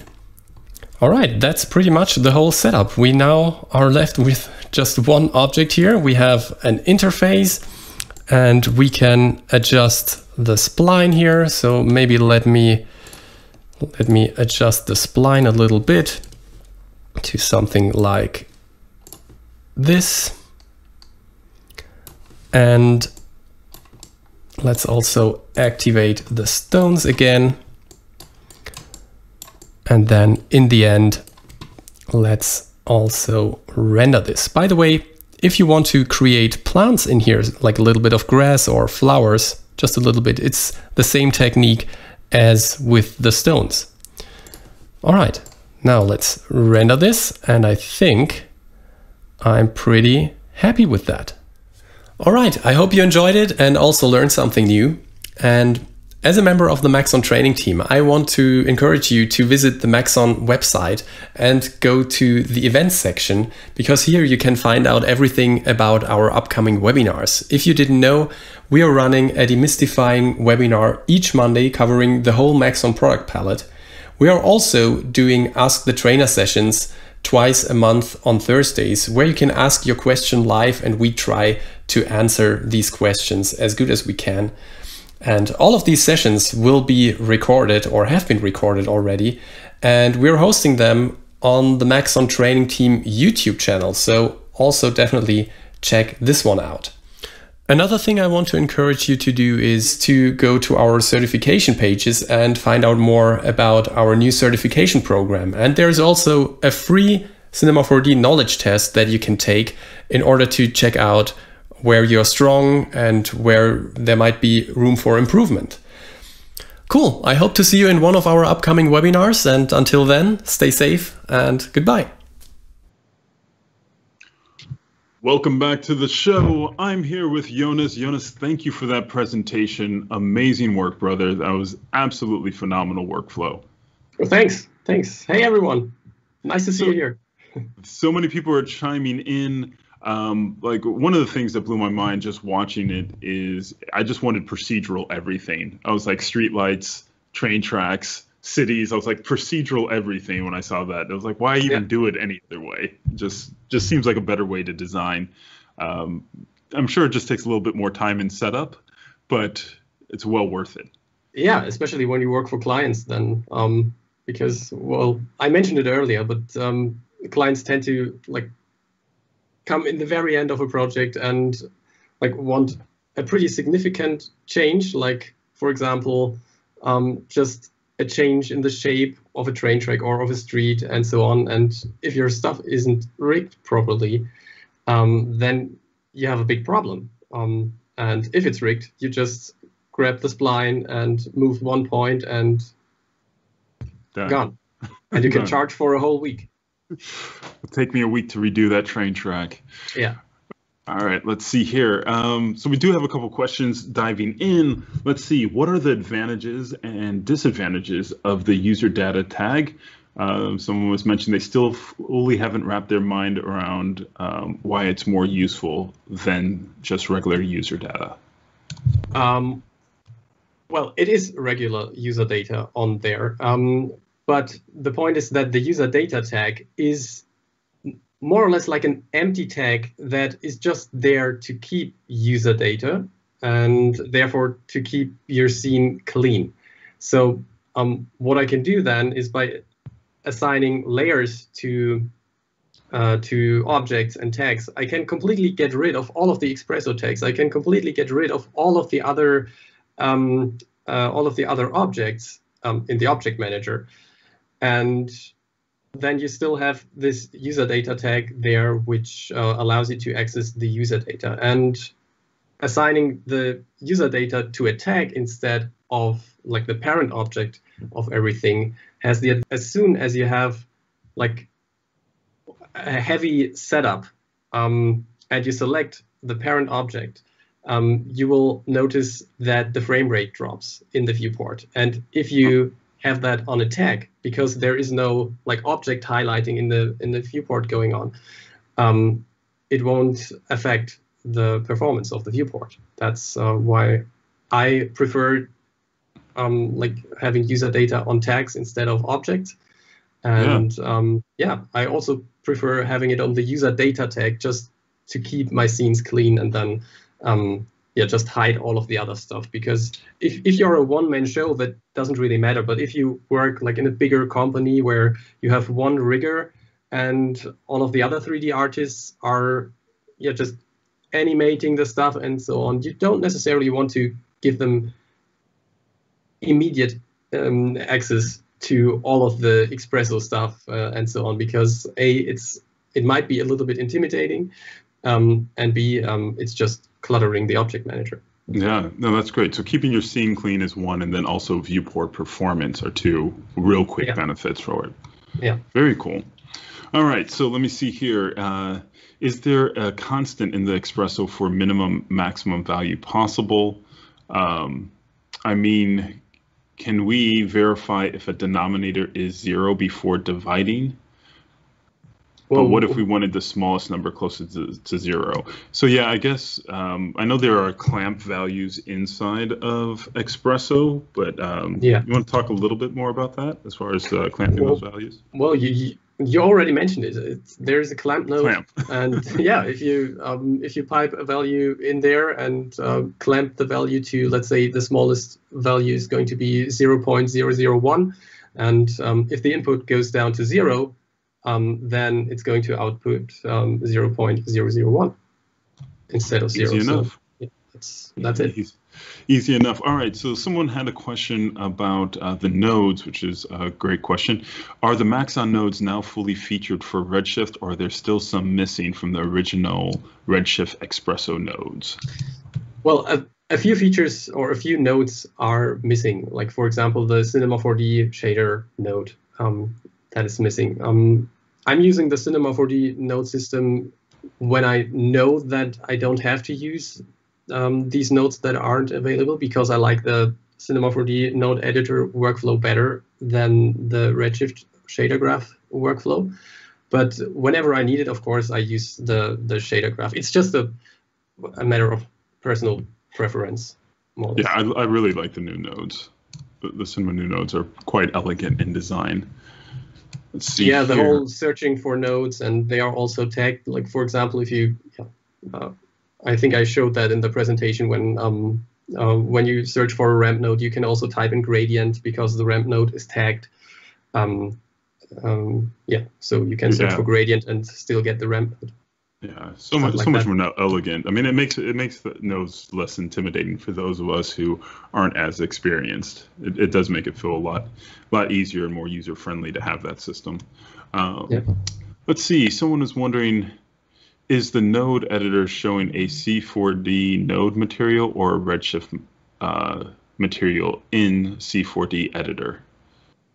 Well, the whole point about like using Redshift materials in the Cinema 4D node editor is that you have to switch the renderer to Redshift before you create the materials, because if you create a node material, then it will already be created in Redshift's node space. So it will show the Cinema 4D node editor, but all of the nodes that you can create are Redshift nodes.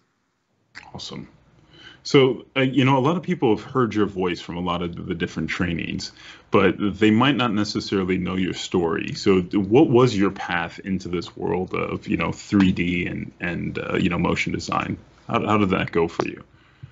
Well, in the beginning, it wasn't very spectacular. My first contact with Cinema 4D was at university. It was Cinema 4D release 9.5. And yeah, I immediately fell in love with that. And before I knew 3D, I thought I would become a web designer also. And now I'm really happy that I'm a 3D artist and, well, now a trainer. And yeah, so that's pretty cool. And after university, I started freelancing. I did my internship at a company in the area of Nuremberg in Germany.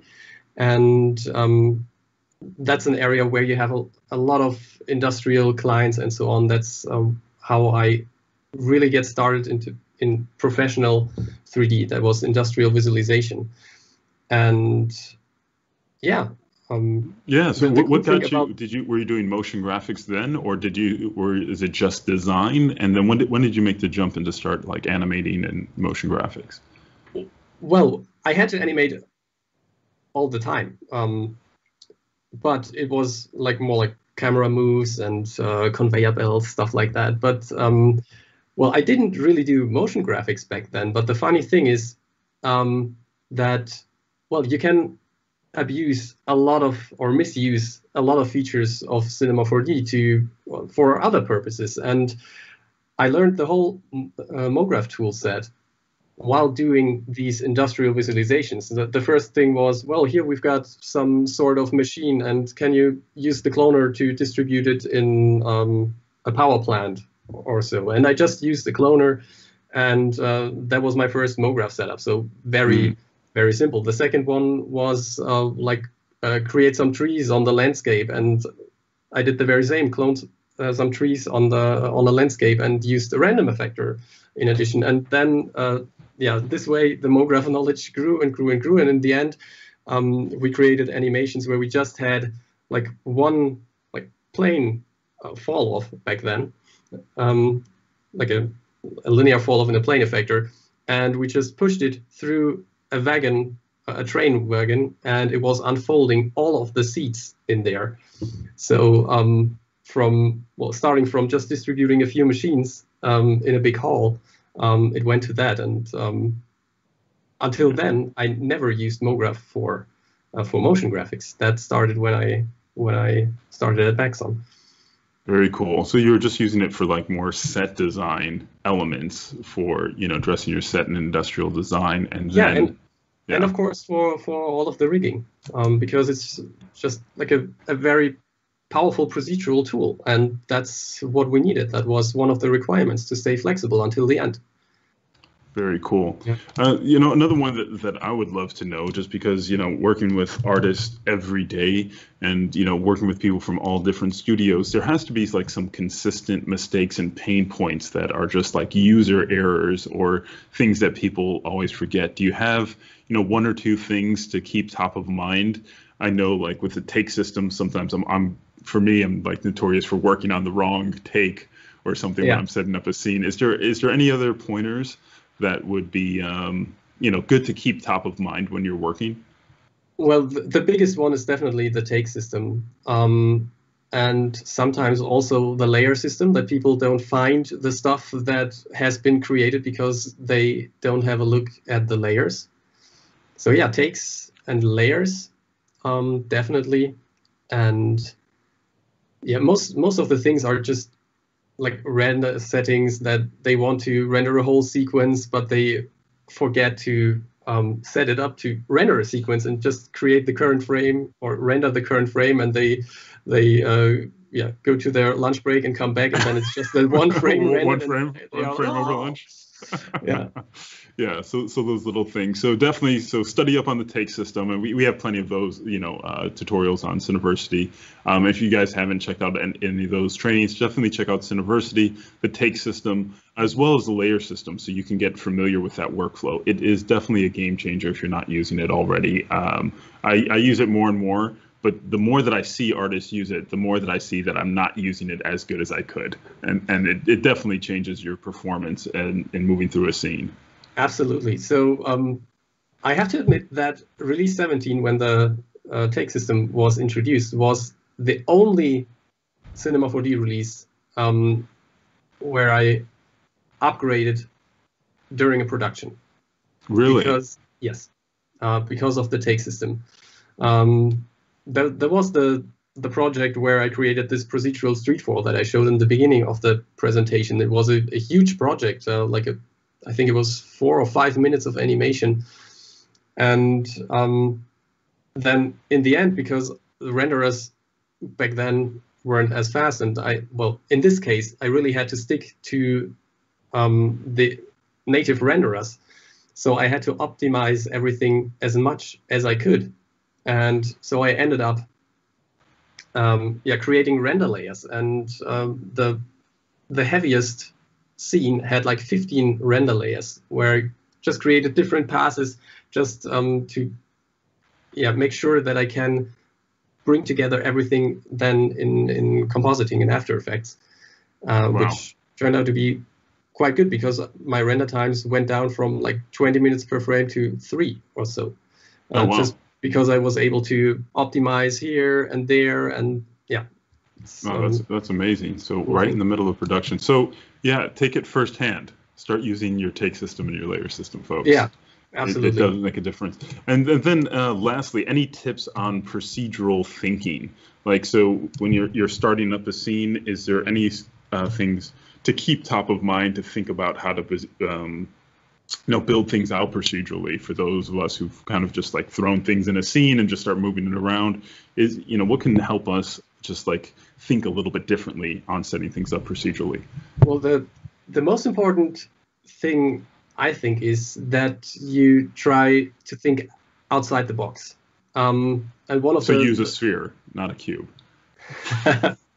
Yeah, for example. No, but one of the best examples for misusing like a generator inside of Cinema 4D, for me, is the Voronoi fracture object, because people look at it and they just see an object that you can use to break up like other things. But the point is, when you realize how the algorithm works, that you distribute points, and right in the middle between 2 points there is going to be a cut, then you can use it for many other things as well. For example, if you use a straight spline as a source in the fracturing object, you would be able to slice an object.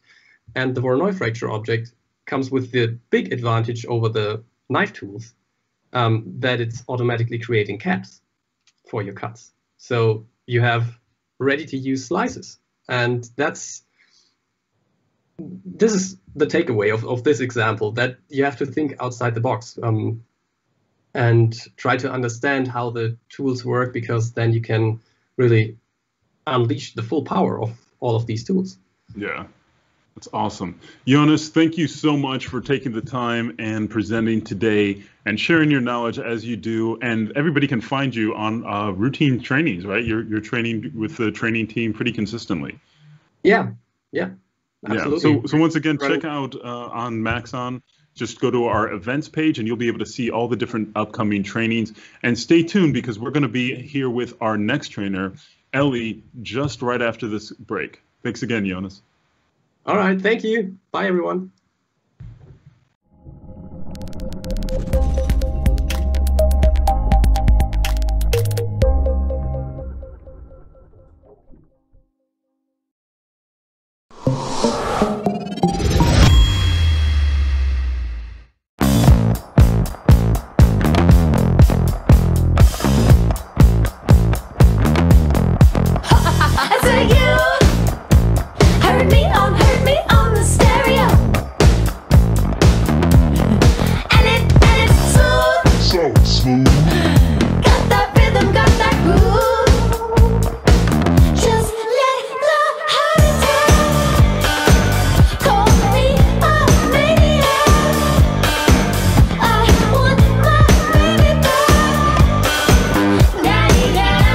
Shake it up, be cruel, work it out, do you.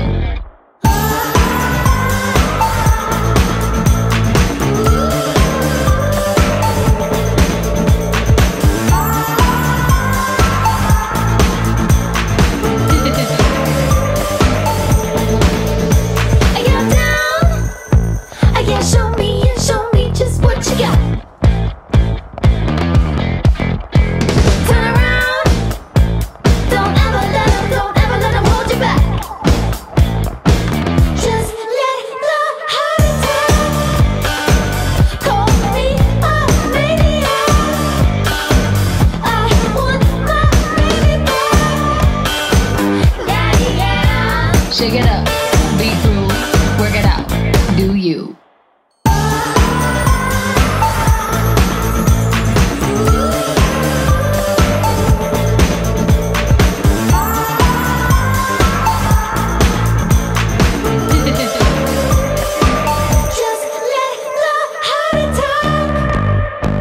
Call me a maniac. I want my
Join specialist sports production instructor Jason Hare for a series of free webinars designing and creating statistics-based MOGAT templates for use in Adobe Premiere. Using real-world techniques he developed for the 2018 World Cup and 2019 Rugby World Cup, Jason will show you how to build templates in After Effects, combining Red Giant Universe, custom expressions, essential graphics panel techniques, as well as data-driven graphic workflows. See how to share these templates with Premiere Pro, helping editors achieve more in less time.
Join us this spring on MoGraph Live for David Bordur, The Drop Live with Ariev, EJ, and Clinton Jones. We'll also talk to Idea and Maker, Lauren Fisher, our old friend Shams, Sasha Vinogradova, and Seth Worley.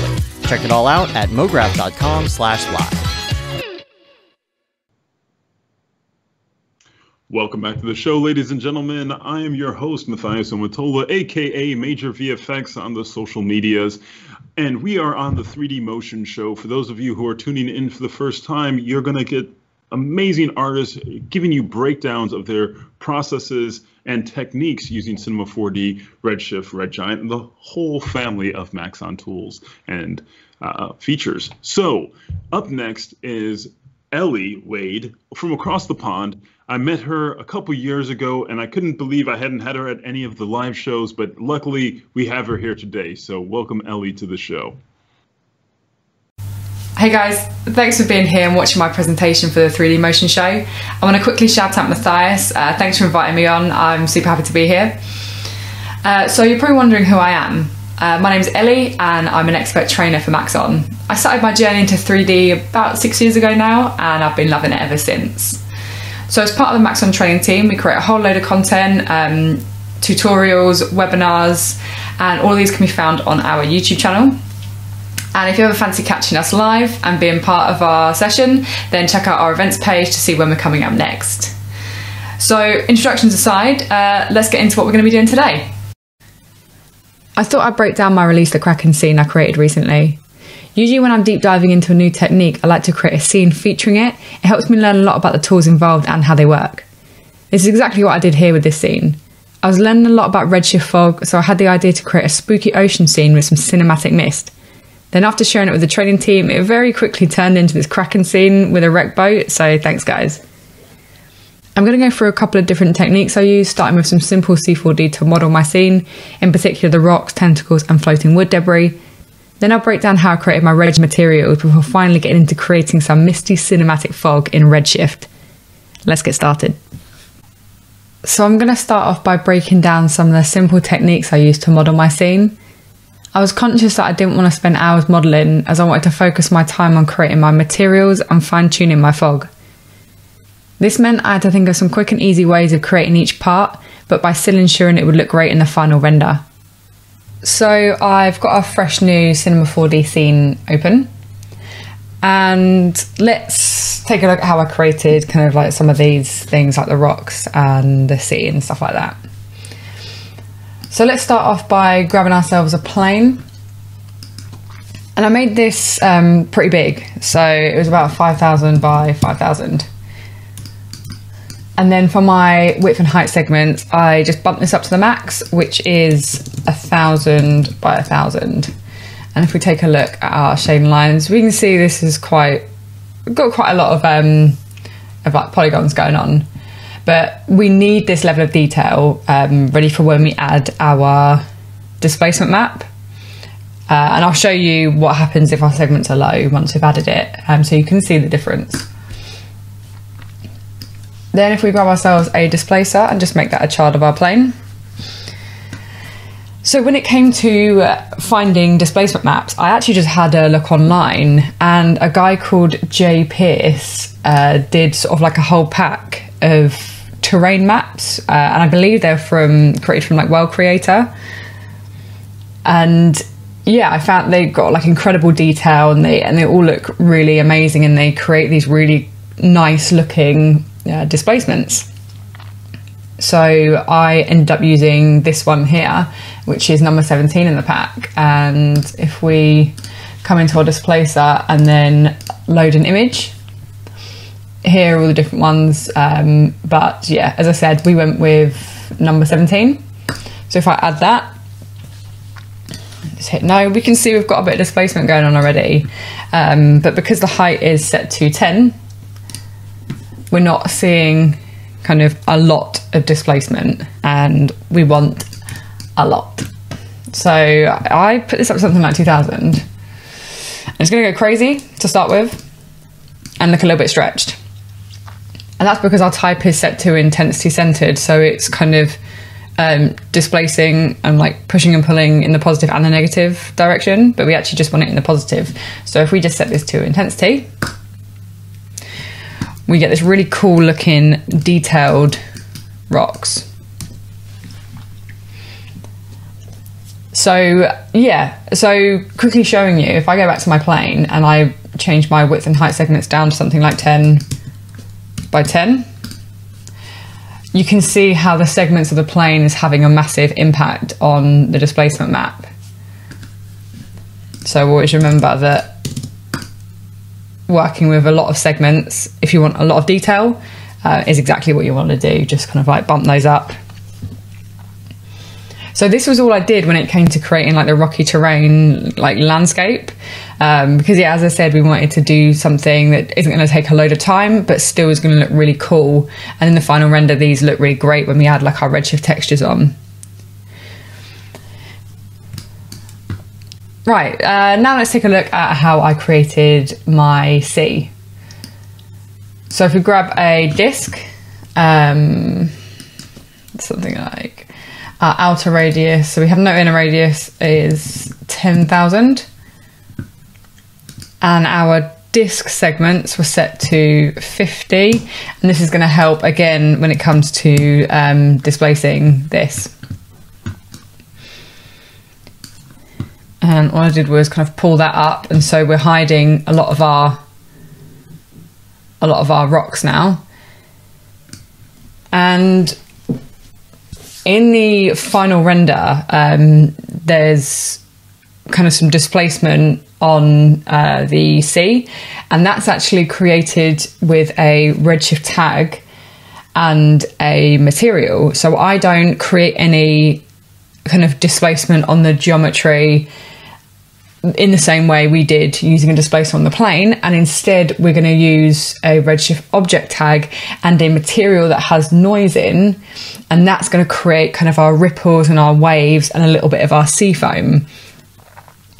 So for now, this is where we would leave kind of the disc, and yeah, this was kind of the base of where I started. And then kind of later on, we're going to take a look at how to add that displacement by using Redshift. So let me open up another new scene. And we're going to look at how we created the floating wood debris. We can see we've got kind of these floating bits of wood, and it sort of looks like there's been like another boat that's been destroyed. Sort of got some oars over here, and this was super easy to do.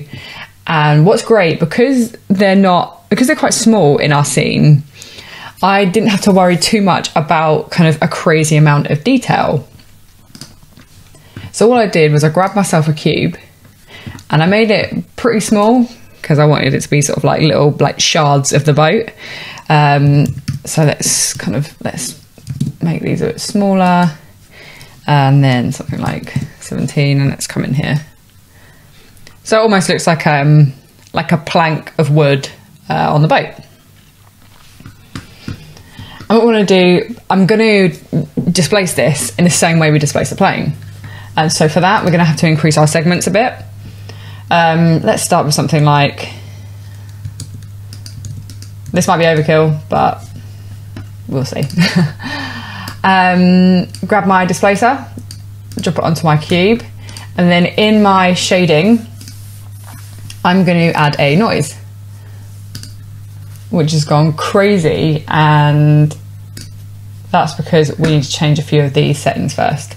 So the noise type I went with, you're probably used to these if you've been using Cinema for a while. I went with Hammer. I bumped my global scale up, and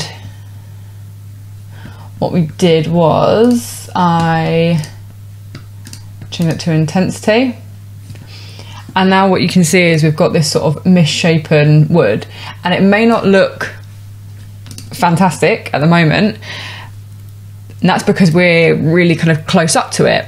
But if we kind of like come out and think of the distance our camera is going to be, once you shoved the texture on that and kind of moved it around a little bit, you're not going to know that it's kind of not the most kind of detailed plank of wood. And again, you can increase your segments if you wanted to get kind of further detail. Let's see if we... Yeah, so it doesn't make too much of a difference. Keep that on 10.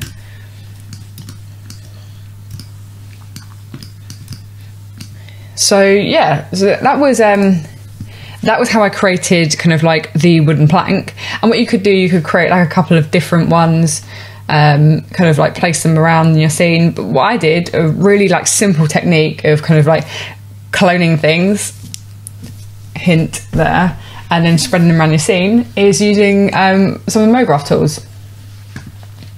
So if I come into my MoGraph tools here, we can grab a cloner. And if I drop my cube into my cloner, we immediately have clones. So we have a lot more of these sort of like wooden planks. So grid array is what I'm going to go for. But I want my count to be something a little bit higher. So I did 6 by 6 by 1. My mode was endpoint. I went something like 500 by 500. Of course, this was all relative to my scene. So believe it or not, this was actually something I did later on. So when it came to having the amount and changing the size, I already had my scene not finished, but the rocks were done, the sea was done, I had the boat. I think I even had the tentacles. And so I was able to kind of place this after I'd done all that and change all like the settings and the amount based on how it already looked. So that could be a little tip if you're looking to do something like this on a scene. Now at the moment they're looking very uniform. They're not looking like kind of destroyed bits of wood, kind of that are floating around aimlessly in the ocean. But what we can do, we can grab another one of our MoGraph tools, and that's an effector. And a good old random effector. What I did here, I didn't want any, I didn't want it to be like randomized at all on the Y axis for the position. I only wanted it to be moving kind of on the X and the Z. I adjusted the scale, and usually I use uniform scale, but because I wanted these to look like really random pieces off the boat, I wanted to adjust the scale on the individual axis, just to make them look like they're completely different pieces. So not one piece really looks the same. And then a bit of rotation as well. So I just went for some random kind of looking things, and then this was it really. It was like a really simple way, and as soon as I add my wood texture on there, and you've got them like half dipped into the ocean, and your camera's further back, and you've got a load of fog, they look great. You kind of have no idea really that, if you look at them here, you have no idea that they're just kind of semi-low poly cubes that have just been displaced a little bit. They look great, and it takes not very long to set up. So those were sort of the really quick and easy Cinema 4D techniques I used when it came to modelling my scene, because as I said before, I didn't want to spend loads and loads of time on these parts or these aspects of my scene when I wanted to spend the time getting into the materials and into the fog itself. Okay, so the final bit we're going to take a look at is how I created these sort of tentacles. And this again was super easy. So if I just sort of create a new project, and I'm going to go into my right view, and I'm going to draw out my spline. So I'm just going to draw the shape out of the tentacle. So if I grab my spline pen, and I'm just going to draw a bit of like a basic kind of tentacle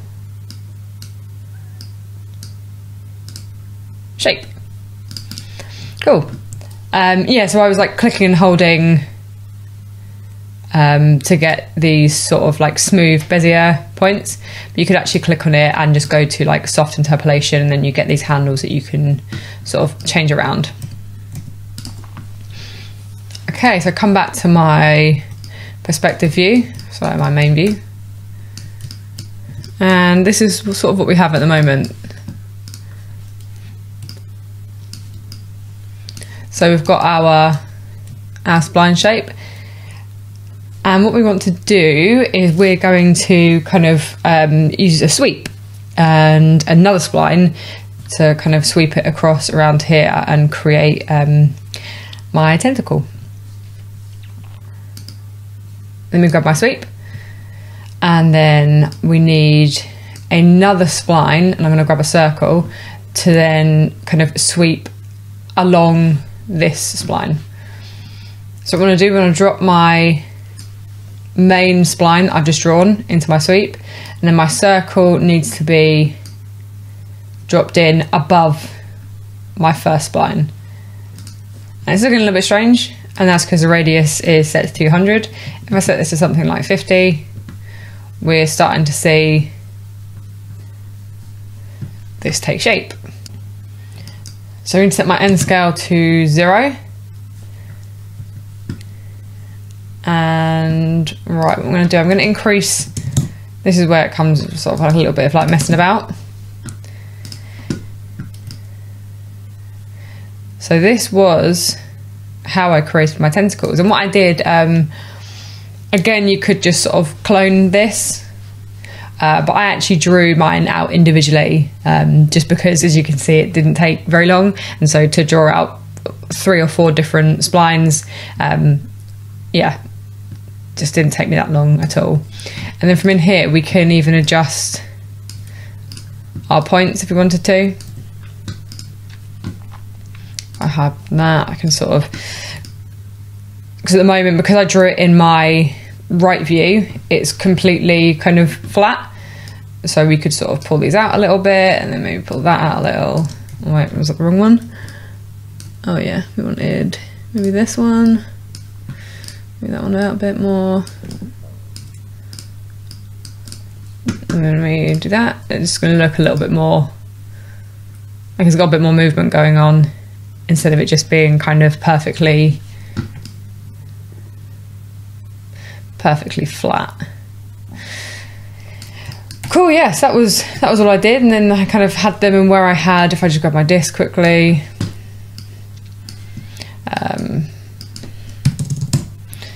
Yeah, so I then had them just coming out of the sea.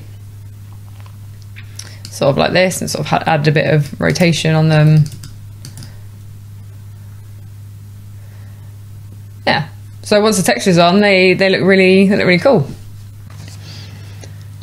Okay, so now we've gone through some of the modelling aspects and using kind of quick and easy Cinema 4D techniques to model the certain parts of my scene.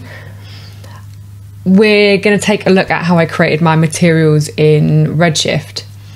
And so here I've got 3 of the materials that I used. I've got the wood texture, a rock texture, and then sort of like the tentacle skin. We're also going to have a look at the sea texture as well, but I wanted to go through these 3 first because they're relatively similar setups.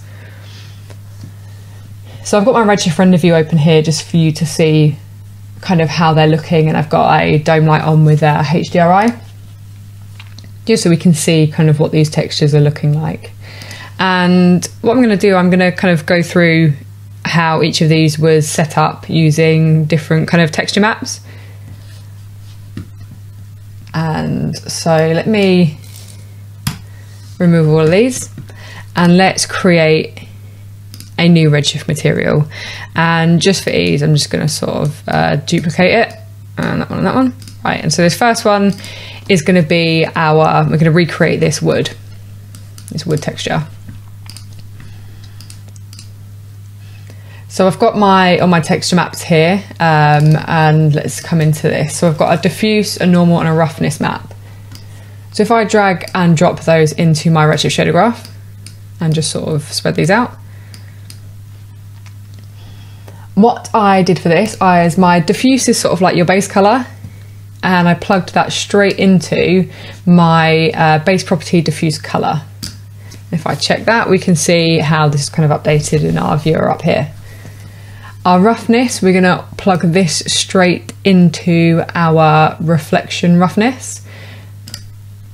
And now we get this kind of slightly more diffuse material, and on these sort of black areas it will be a little bit slightly glossy, but overall we want it to be pretty diffuse and not really glossy at all, because it's a plank of wood at the end of the day. And then my normal, we're going to plug into a bump, plug that into the input, and then my bump map is going to go into my overall bump input. And this was pretty much how I created the texture. So this was the setup I used. So if I open up this, we can see how it's the same sort of setup. Now if I drop this new wood material onto here, what I'm going to do, I'm going to redo my render view once I've done all 3 of these textures. So now if we come into our second texture, now we're going to grab our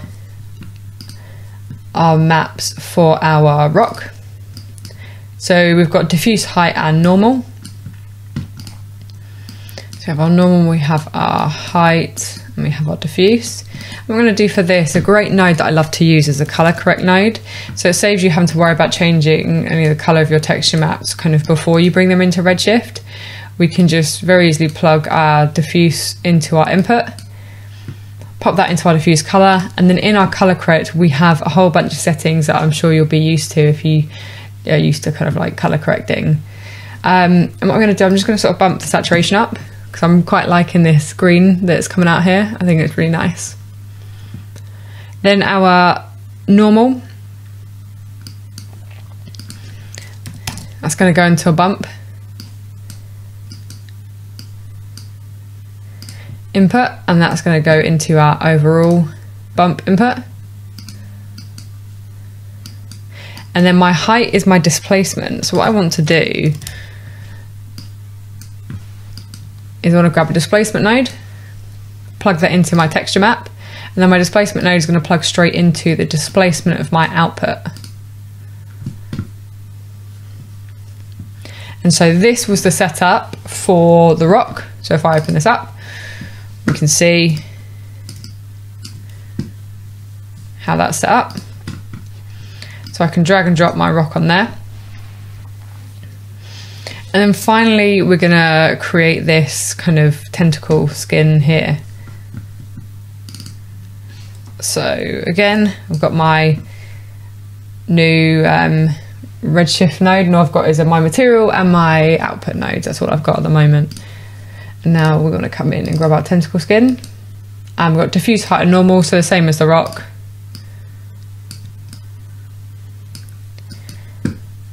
And again, I'm going to grab a color correct just so it gives me more control when it comes to kind of controlling the diffuse color. There we go, that should update. Then my normal,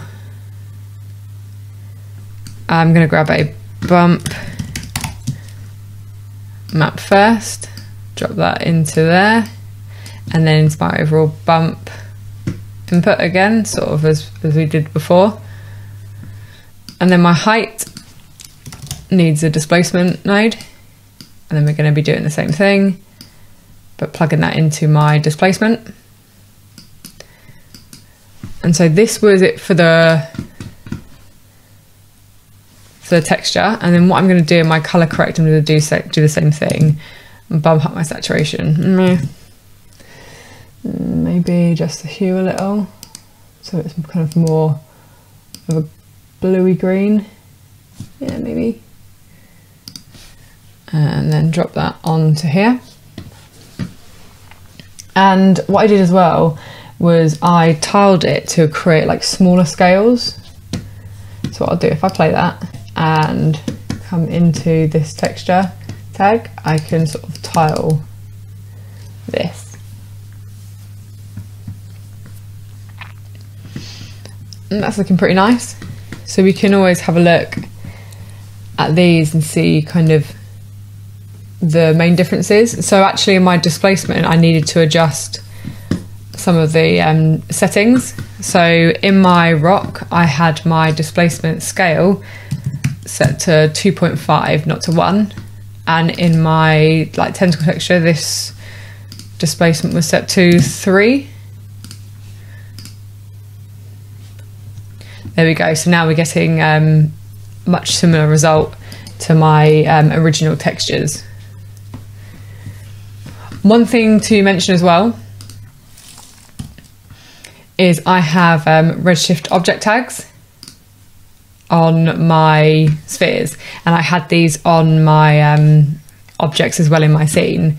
So if I switch these off, we can see that we're not getting any displacement even though we have displacement nodes within our textures. And so what we need to do here, we need to right click on the objects that we have displacement on, come down to Redshift tags and Redshift object. On the geometry tab, we need to override our geometry, and so tessellation is our subdivision, so we can always switch that on if we wanted to. But what we want to focus on is this displacement drop down here, and at the moment it's not enabled, so we need to check that. and we need to adjust some of these settings. So I'm going to adjust my displacement scale to 10. And then what's happening, because my maximum displacement is only set to 1, it's actually clipping some of the displacement. And so you see here, we're not getting as much as we did before. And so what we want to do, I'm just going to put this on 100 just to make sure I'm getting all of the displacement. And now what's happening is that shouldn't be clipping any of the displacement. And then we want to do the same on the reptile skin, or on the like tentacle skin. Add ourselves a redshift object. Override our geometry, turn on our displacement, and then I just did something like put that up to 25 and that up to 5. And so we get sort of this nice like little bit of added displacement on our materials. So yeah, this is what I did. This is how I created these textures, like this final look for the wood, the rock, and the sort of tentacle skin. And what's great is I used a lot of texture maps, as you can see, and they come together really nicely to create these realistic textures. And all of these can be found online, and that's all I did. I googled sort of to find these texture maps and use them together, and just dragging and dropping them in Redshift, changing a couple of the settings, and you get like a really nice result, as you can see here. Okay, so now what we want to do, we want to take a look at how I created my ocean texture. So in this new scene, what I've got is I've got the original disc that I used. So the radius is set to 10,000, disc segments 50, rotation segments 36. I've also got a redshift dome light, but this just has default settings, so I've not added anything to it. And I've got a camera which is sort of set up close up so we can see in detail the changes we're making to our texture. I'm also going to grab my redshift render view, and this is so we get like a live playback just to see how our texture's looking. So we come down to create, redshift material. We're going to drag and drop that onto our disk. At the moment, it's not going to look like much, and that's because we need to make a couple of changes first. So in my previous materials, so for like the wood and the rock and things like that, I used texture maps and images to create these materials, which you can do to create this same effect. You can find a great like water shader image online and plug that in the same way as we did with the other images. But for this, I'm actually going to use redshift noise, and I'm going to use that to control the displacement, and hopefully it's going to look great. So to start off, I'm going to remove the diffuse, and we should get this nice sort of darker colour, and that's what we want to start with. My index of refraction, I also want to set to 1.33, which I believe is water. And that's all we need to do for now. So we can actually start off by grabbing our noise shader. So if we grab a displacement as well, we can sort of see exactly what this is going to be doing to our texture. And I'm going to drop that into my output displacement. And if I press play, nothing's going to happen. And that's because we need to do something first. We need to add a redshift object tag to our disk, so it knows to be looking at our redshift displacement within our texture and kind of making those adjustments to our disk. So if I right click my disk, come down to redshift tags, then we want redshift object. And in here, we want to go to geometry, override, and then displacement. We want to make sure that's enabled. So I already know my displacement settings that I used. So I used a max displacement of 70 and a displacement scale of 40, and that worked great for me. So now if I press play, we're already starting to get a closer look. So within our redshift noise, we can adjust a few of these settings. So in our remap, our bias at the moment is set to 0.5. And if I sort of crack this up to 1, you can see sort of exactly what's happening. And as I move this down, we can see how this is sort of like remapping our texture. And I want this to set something like 0.25. My noise type I'm going to leave on fractal, but my complexity at the moment is only set to 3, so I don't have a super complex noise, therefore I don't have a super complex displacement going on. So I want to increase this up to something like 9, and then we can see how we're getting this really nice kind of complex noise, and it looks like the movement or the ripples of the water in the ocean. The rest of these settings I'm going to leave as default, but by all means, like, have a play and have a look and see what kind of cool results you can get. So my overall scale and my scale here, we're going to slightly adjust. So my overall scale is set to 0.1. If I move this up to 1, we can see we're getting these sort of like lines where our texture is sort of mapping onto our object. What we can do, we can actually reduce this number by a substantial amount, and it should basically remove these lines and sort of blend everything in together nicely. So if we set this to 0.05, we can see that it's not having an issue anymore, kind of mapping this noise. The only other setting I'm going to change is the scale in my x-axis. I want it to kind of like stretch along, so it looks more like waves and in the ocean. So if I set this to 2, we get a slightly more realistic look that we would see kind of in the ocean. So that's what we're going to do with our redshift noise. Now what we want to do, we want to create sort of like these sea foam parts on the top of our water. And we can do that with a couple of things. To start with, we need to grab a Fresnel, and we need to make sure our index of refraction is set to the same as our redshift material, which was 1.33. And we're going to plug this into a second redshift material node. So we're going to plug this in, and we want to make sure this is plugged into our emission color. Our diffuse, we're going to set to white, backlighting, white, and then our reflection color, we just want to set this to sort of like a slightly bluey color, just to bring a bit of the blue out, as if the sky is sort of reflecting onto it. Okay, great. So what we need to do now is we need to blend these material nodes together. And for that, we can grab a material blender. And so our first redshift material node, so this was the first node that we kind of adjusted, is going to plug into our base color of our material blender. I'm just going to shove that output into the surface there. And then our second redshift material that we just created, which has our Fresnel plugged into it, we're going to drop into our layer 1 color.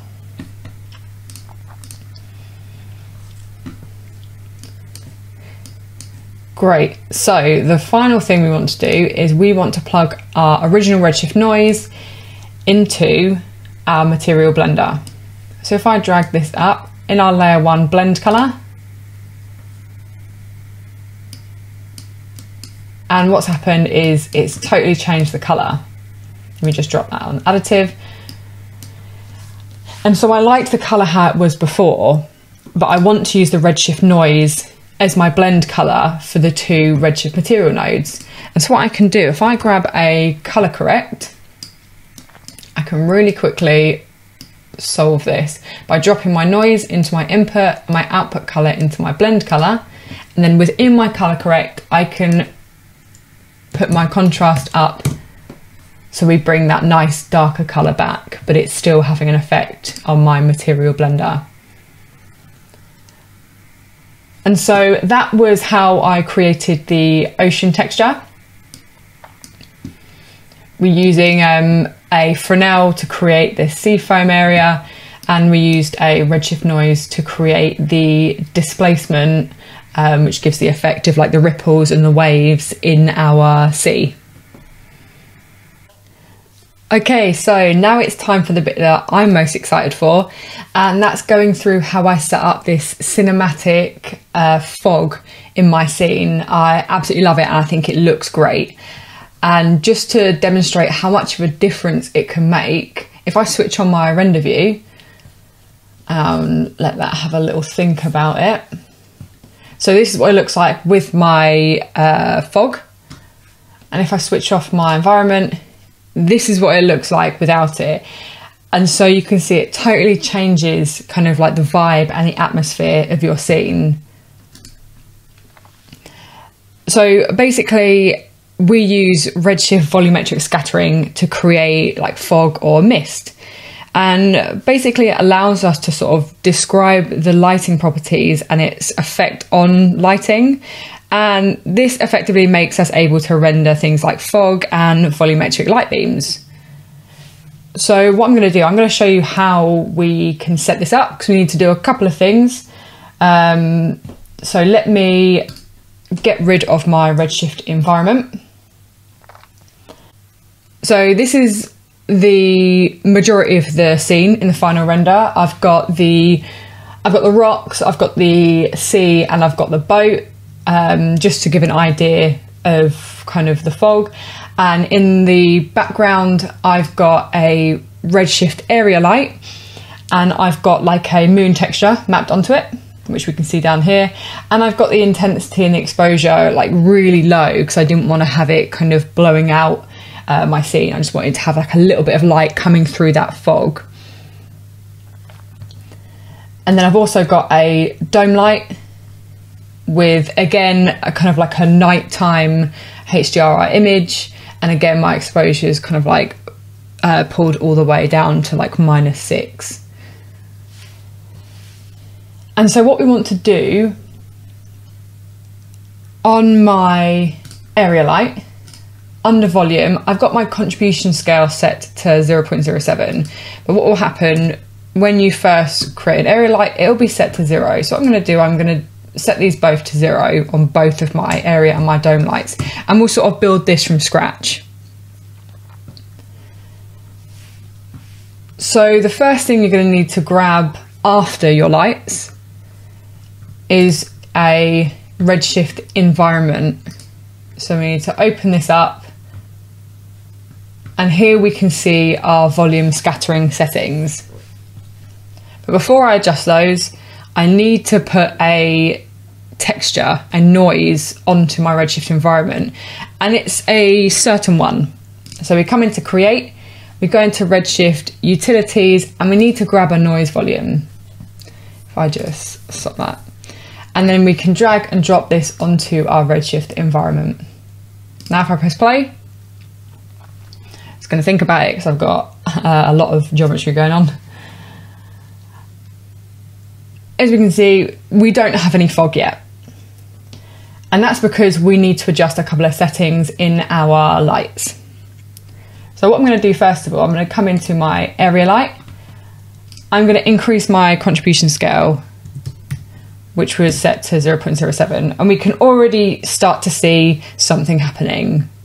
We can start to see some fog occurring in our scene.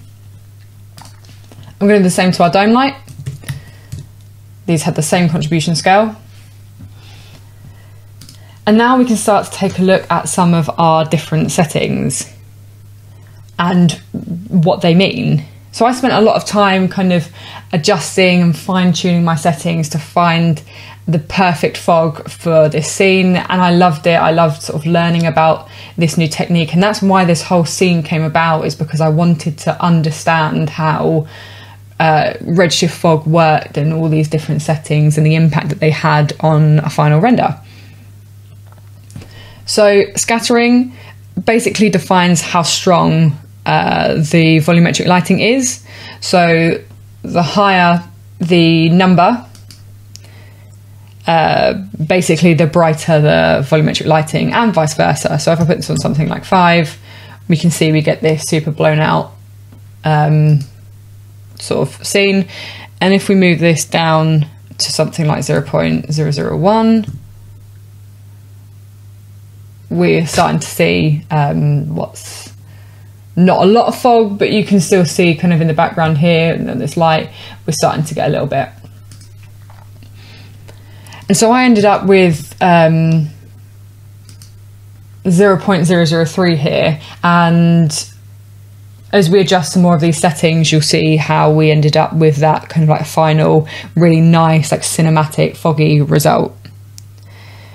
The attenuation controls the strength of the fog and the amount by which light gets attenuated as it travels. So the higher the number, the stronger the fog. So if we increase this up, we can start to see that no light is coming through really. And I ended up with a attenuation of 0.051. And one thing to mention is attenuation only works on non-infinite lights. So for example, the dome light that I have here, or if you're using like a sun, it can't be attenuated because these lights are at an infinite distance. So this attenuation is only happening on my area light because it can define the distance at which my area light is from my camera in my scene. Phase controls how much the light will bounce around and get scattered. A value of 0 means the light will bounce around more and appear more diffuse. A negative number will produce what you would call backward scattering. So the volumetric light will be visible mostly kind of as it travels away from the camera. And I had a phase of 0.5 that I ended with. And so that brought back a little bit of our scene. Now if we move down to emission colour, if you don't want it to be kind of like fully black, you can actually use a different colour to tint your fog. And what I ended up doing, I went with a grey, and this should have quite a big difference. Here we go. So now where my fog was kind of this harsh black colour, I didn't see any of my scene. And now the fact I've put it on this kind of like mid grey, we're starting to bring back more of my scene, and we're starting to see a bit more through the fog. For height, it's effectively your height of your fog, and so if you have a value of anything other than 0, it will enable the height of your fog. I kept my height to 0 because it worked for me. And the only final setting I'm going to take a look at here is the horizon blur, and this is really useful, especially for me because I was using like a large scale scene. So where the fog hits the horizon line, you can sometimes get like a sharp shadow line, and this can be faded out or smoothed out by adjusting the horizon blur, and I ended up with a value of 1,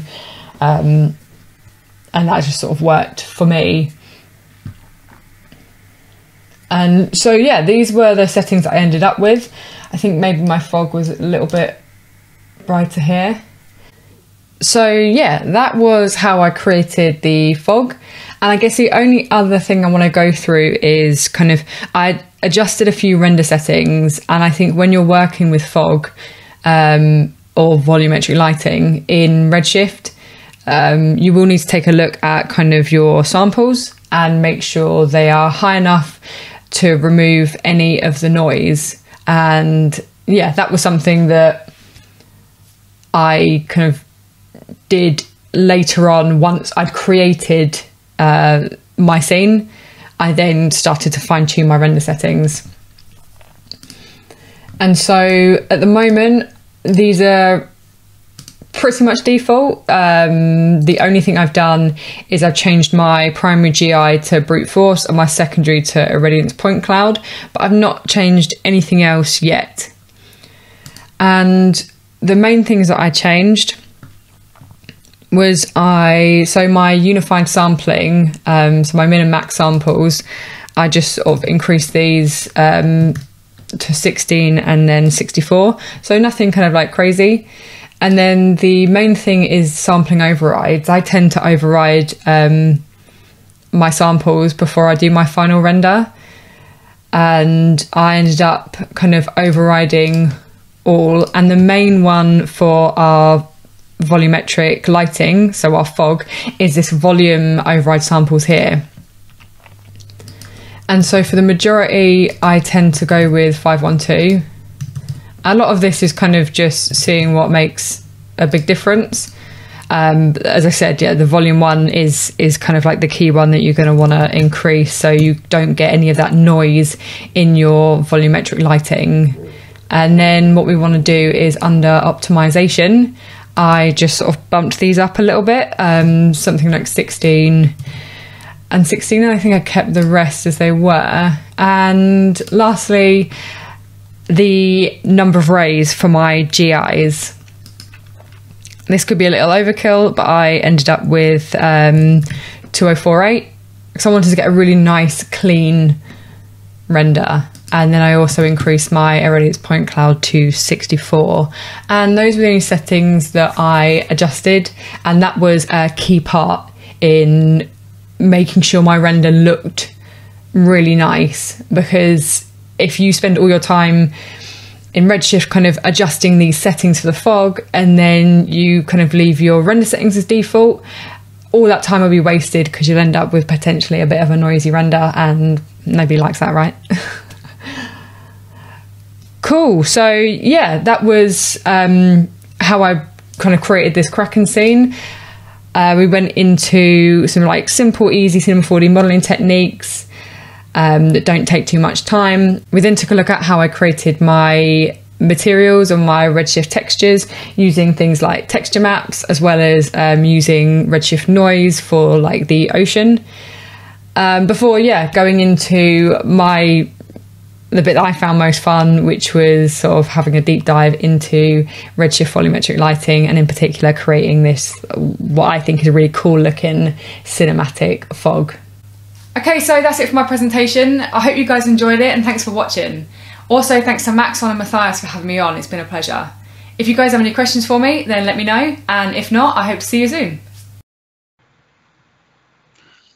Hi everyone, welcome back to the show. I'm here with Ellie staying up, I guess not too late, across the pond with us here in the UK. Ellie, welcome to the show.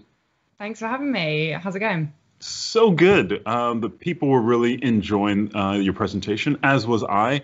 And I have to say thank you so much for doing this. I know you're training all the time. I wanted to get you out. I think it was like last year at NAB, but then, we had some small travel issues that happened to become global, and now here we are. Still, a couple of issues. Yeah, I had a couple of technical issues, but here we are. But it's lovely to have you on, sharing all of your information with us. And you're part of the training team. So you're there, and this is all day, all the trainers. So everybody you see on today's show, folks, is part of our training team. So if you haven't watched any of our training tutorials, you definitely want to check them out. And you can just go to our events section to see all of our different trainings, and they are recorded. So you can actually check out some of Ellie's other trainings throughout history. Speaking of history, Ellie, what put you in the world of 3D? What was your path to this wonderful place that is our home of creativity and nerds and all the fun things that we do? Yeah, sure. So it's a little unconventional, I guess. I was working as a sports coach about 6 years ago, but I was aware that I needed to get a kind of a more full-time job. As much as I love sports coaching, I had a house, and so you know how things are. And what sport? Football. Football, proper football. What I call football, but it was kind of like all kind of sports. But yeah, I was a football coach. And you know, as you do, you kind of go on a job site and you sort of type in some keywords and 5 miles and hit enter. And back then I was living in a little village called Ampthill, and that's where the UK Maxon office used to be. And so they happened to have like a office role, and so I thought, and in like the job description, at no point does it say anything about 3D design, anything. I was just like, okay, it's local, I'm going to go for it. Yeah, general, like your buzzwords like sales, admin, all that kind of stuff. So I thought, you know what, I'm going to go for it because it's local, it's down the road. And I was lucky enough to get an interview. And I remember kind of pulling up to this place, and I don't know if anyone's seen the UK office before. It's just kind of like this big house. It's not like an office block. Little chateau. Yeah, like it's so nice. I was putting up, I was like, am I at the right place? Like, is this really it? And I remember opening the door, and there was like a lounge with like sofas and like comfy chairs and just like movie posters all over the walls. And I was like, what where at? Like, slippers and just just a couple of dressing gowns on the side. Some Yeah. food, just some coffee. Just There was actually a bowl of sweets, and I was like, I'm already hooked. I was like, this is the job for me. Like, we don't need to have a conversation. And so I was like, what is this? What is this job? And I remember like I sat down with the guy and he showed me the demo reel.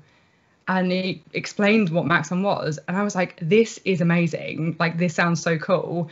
And luckily, I got the job because I've got a background in like photography and like music technology. So I guess that luckily got me hooked in. And yeah, my kind of like first task was to kind of learn Cinema 4D. And 6 years later, I'm still doing it. You are. Now, did you enjoy working with it right from the start? Yeah, it was amazing, and it was, as I'm sure like a lot of our users will say, it's so easy to pick up, and that's what interested me straight away. And I was kind of watching like the Cineversity tutorials. I remember the original like getting started with the rocket. Yeah. Do you remember that one? So that was sort of I do. I think Patrick worked on that. I think that was it. So that was like the first use a spline for the trail and all that. Yeah. Okay. Yeah. And so that was like the first like lot of stuff I started to like take a look at. I've just been sort of like really like impressed and loved it ever since. It's been fun and great learning all about it. Cool. We do have some questions coming in on the scene, but I kind of want to talk to you more about your path. We'll get to those questions though, folks. Like, just keep them coming. I am logging them, but it's interesting because I haven't talked to Ellie in a while. It's been really busy over here. So catching up on, we only got a chance to meet once, and I went to that same office and saw the movie things and stuff like that back when we had it. So, so what is some of your art inspiration? Because you said you were into photography and things like that. So you're coming over from this completely different world, and this is in the last 6 years. And then, so here you are in Maxon, now just full-fledged, motion graphics, 3D. And, so what are some of the like references and what are the things that you pull for inspiration? Yeah, so I follow like a lot of people on Instagram, and I follow a lot of motion designers as well as photographers, because I like to get inspired by lots of different things. And so you could see like so many times I see like a really great like landscape shot that's been taken in a photograph, and I think, oh cool, I'm going to try and make that in cinema. And so I get inspired by lots of different things, and studios like Tendril and like Man vs Machine, like when I first joined Maxon, was like one of the first like studios work that I became aware of. And I was like, wow, like how are these people making these things? Like I want to learn how to do that technique. And like Territory Studio and the stuff they do in films, or like the FUI graphics.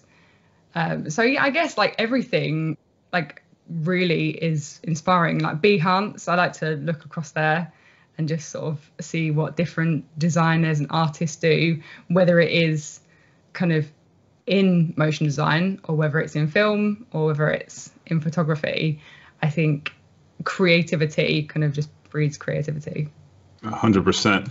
Do you also get ArtStation depression if you ever go through ArtStation? Just like, because I do. When I go through ArtStation, I just look, I'm like, I think I got 11 likes on one of the pieces I posted there, and I felt like a champion. I was like, if I ever break double digits on ArtStation, I'm going to be great, And I felt good about myself. I still do, just because of that 11 likes and one comment. That 11, that's the number. Yeah, I was like, if I can break double digits, that's pretty much like tens of thousands on Instagram, Yeah. But yeah, so seeing some of the different artists there, I'm like, oh my goodness, I have a long way to go.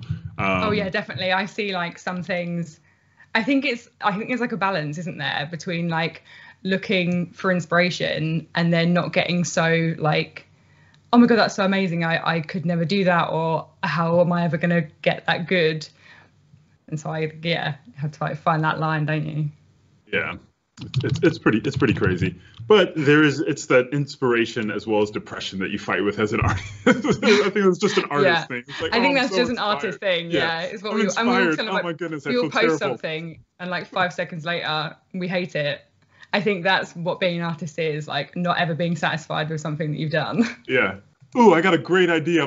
This is gonna be awesome. You start it and you immediately hate it. Why am I even doing this? What am I even doing? Yeah. These are artist problems. You guys know. Internet knows. They know. They know. They know. All right. Let's see. So someone was wondering, does having a background in photography translate into lighting and redshift in Cinema 4D? I'm gonna say yes. But do you want to talk a little bit more about that for somebody with a photography background? Yeah, I guess having that knowledge will help. For example, with the sort of like your lighting setup and the like parameters within the lights in 3D and like the cameras. But I haven't got like a crazy background in photography. Like I was interested in it. I studied it in like sixth form, which is like college, but I wouldn't say I have like the knowledge of a photographer. So a lot of it is just like searching like tutorials or searching on like webinars, for example, and just knowing how those tools work and then relating them into 3D. Yeah, I mean, it's a direct translation. Like I know that I've learned more about playing with like the camera lenses, f-stop, focal length, all that within cinema. Then, even with my DSLR, I'm still trying to figure it out. But in cinema, getting that real-time feedback, it's one-to-one. So that's one of the things. Yeah. And I guess if you don't know what those things mean, like anything in cinema, just sort of like messing with it and like either switching it on, switching it off, turning it up to the max or whatever. That's how you learn what something means, or that's especially how I learn. I just press a lot of buttons, and that's how I figure out how to do things. Yeah. And I guess it's the same. So you don't have to have the knowledge of what those things necessarily mean. Yes, it would help, but it shouldn't restrict you too much. Yeah, it definitely helps. Well, one of the things I've found too, which is better than a DSLR, is you can right click and show help. For those of you who don't know, like the main feature of Cinema 4D for me was like you can learn any feature just by right clicking and showing help. I think I mean, do we patent that? We should have that patented. Like, we should own that one feature, and like that's it. Like, that should be standard for all software. Show help. That's ours. Yeah. The show help tool. That's the feature. It's huge. Feature of the year every year for me. Yeah, I use it like constantly. Yeah. If I want to know like the technical way of something, I'll kind of like do the show help. Yeah. And that's great for like cameras and lighting too. So then you can learn more about, all the different camera settings as well as like lighting settings too. So full on education built right within cinema. You're welcome. You're welcome, Internet, just for you. All right, let's see here. Do you have a favorite tool? Like, is there favorite tools or tool set when you're working in cinema? Since you have to train on so many different things, is there anything that you still get excited when you use? Yes, so the MoGraph tools. That's probably one of the first things that I really kind of like got to grips with. I loved just being able to think about something and just create these amazing like motion graphics kind of elements or animations like relatively like quickly as well, which I think is quite like a nice thing, having like a quick turnaround. So I have an idea and I kind of put it into cinema, and then within half an hour I have my animation. And even now, whenever I get to do kind of like MoGraph training, it's what I am most, as you can probably tell, excited and passionate about. I could just sit for hours and make like mini projects, and then when it comes to the session, I'm like, okay, I've got 20 things to show you, just because I've been playing on it for the last 2 days. Just happy MoGraphing, folks. All right, somebody is wondering, and this is always the big question of the day, and drum roll. What type of CPU are you using? What are your specs? Okay, yeah. So I'm on a 2020 iMac running Big Sur, and I've got a Radeon Pro 5700 XT. Something. Yeah. Something. Yeah. So yeah. An X something. So I'm running like the Redshift public beta at the moment. Oh, nice. Yeah. Excellent. All right, let's see here. Do you also work with any third-party tools? Any of our plugin partners or sponsors? Yes. So I love to play in XParticles. I started kind of like teaching myself that about 2 years ago, and it's like I love it. I think it's so great. I also like particles in cinema, but I do like to use a lot of X particles as well when I'm creating certain X things. Particles is super fun, and they are our sponsor this year. So thank you, Insidium, for sponsoring this year's show. Super happy to have you on board because so many people love you, and we are one of them. All right, let's see what else we got here. Proxy objects. Someone was wondering, do you use Redshift proxy objects for your scene? Are you working with the proxy workflow yet? I'm not too sure what that is. Okay. So I would there say you go. no. Ask Noseman, folks. He's gonna be Yeah, up. sorry. He's gonna be up next. So you wanna talk some more stuff? Noseman knows if Ellie doesn't. But I've only been using Redshift for probably about 4 months, so I'm still like in beginner for it. But yeah, hopefully, kind of the more I get to do it, the more I get to teach it, the more I'm gonna learn about it. Now that's gonna be your next training watch. It's gonna be like, it's in my proxies. notes. It's in my notes already. It's in your notes. Done. Like it. See how that works? Good questions online, and we're gonna get back to you with full-on trainings. See, because we care. Internet, come on, participate. All right, so here's another one. Somebody was wondering, in Redshift, is it better to set the light samples for each light or do overrides in the render settings? So how do you usually work? So the way I work is I tend to override my samples in like the final render settings. Okay. But I guess that's what's so great about Redshift is you can kind of control the samples in each individual thing and each individual light or material and things like that.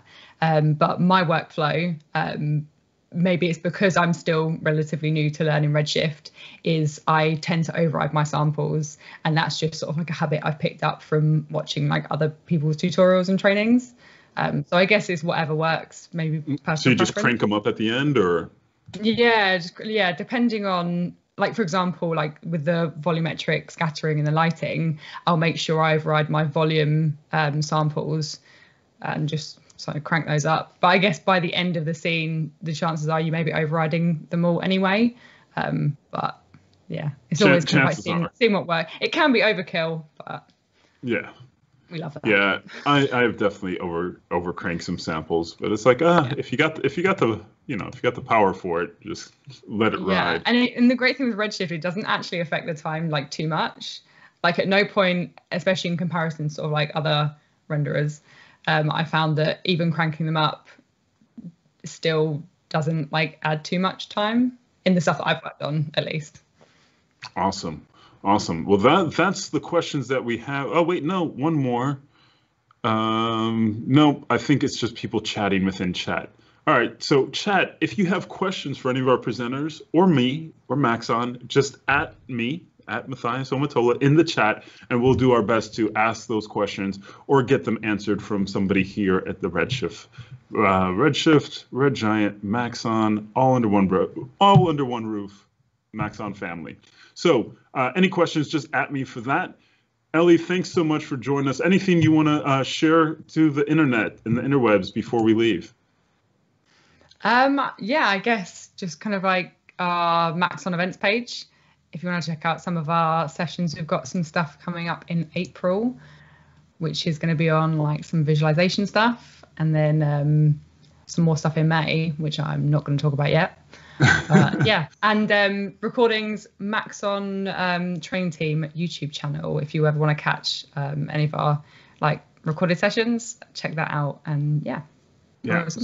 So that's a big thing, folks, for those of you who don't know and just can't get enough, as many of us can, and we're always trying to learn more and be able to interact with the community. You definitely need to check out the events page. They have so many hours upon hours of excellent trainings by Ellie, Jonas, and the rest of our training team. So definitely check them out. And that's why I wanted to introduce you to the rest of the team, because we haven't been able to meet everybody in person lately. So this is a great time to meet everyone. So stay tuned. We're going to be up next right after this break with the one, the only Noseman.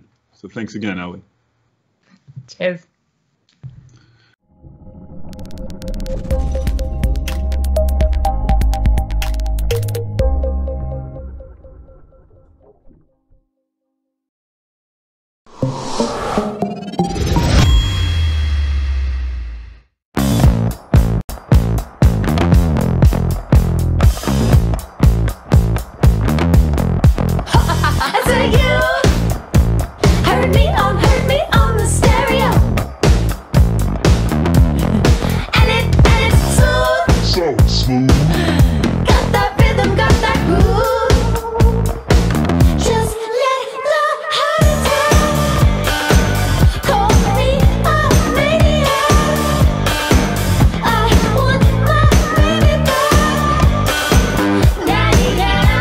Shake it up, be cruel, work it out, do you.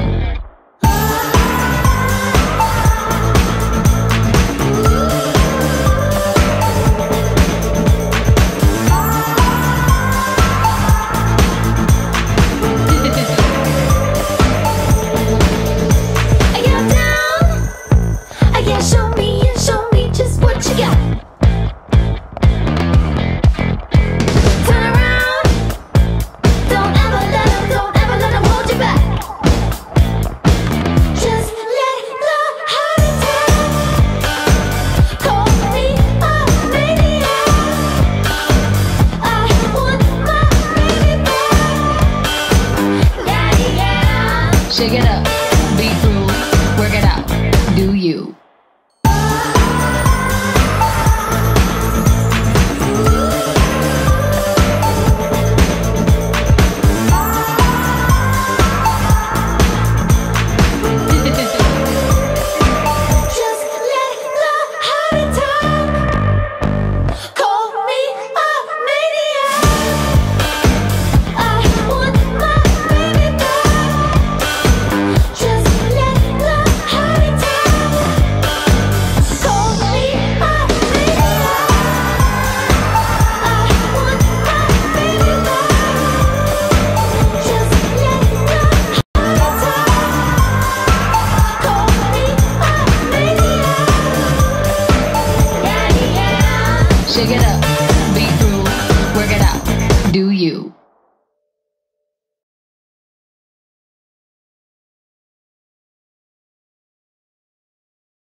Join specialist sports production instructor Jason Hare for a series of free webinars designing and creating statistics-based MOGAT templates for use in Adobe Premiere.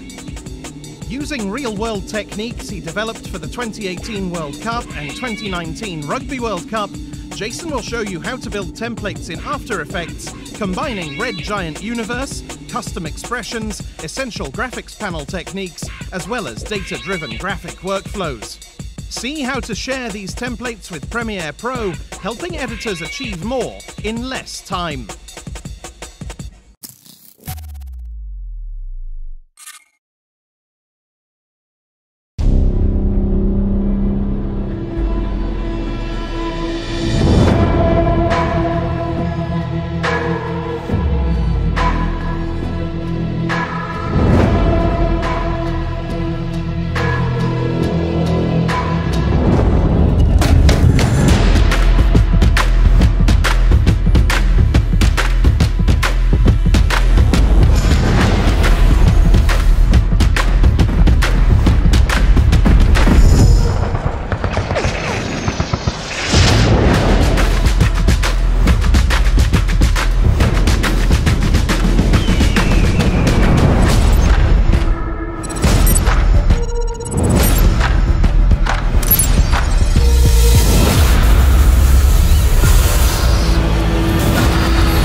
Looking to get into sculpting in Cinema 4D? Our new 3-part tutorial series will give you everything you need to know to kickstart your journey into sculpting in Cinema 4D. In part 1, we go over all the tools and settings. In part 2, we'll jump in and we'll sculpt this little Homer head. We'll show you when you would want to use each tool, as well as how to transfer a high-res sculpt into a low-res mesh using vector displacement in Cinema 4D. In our third video, we'll jump into retopology and show you workflows for retopologizing a mesh. Make sure to check it out on mograph.com.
Join specialist sports production instructor Jason Hare for a series of free webinars designing and creating statistics-based MOGAT templates for use in Adobe Premiere.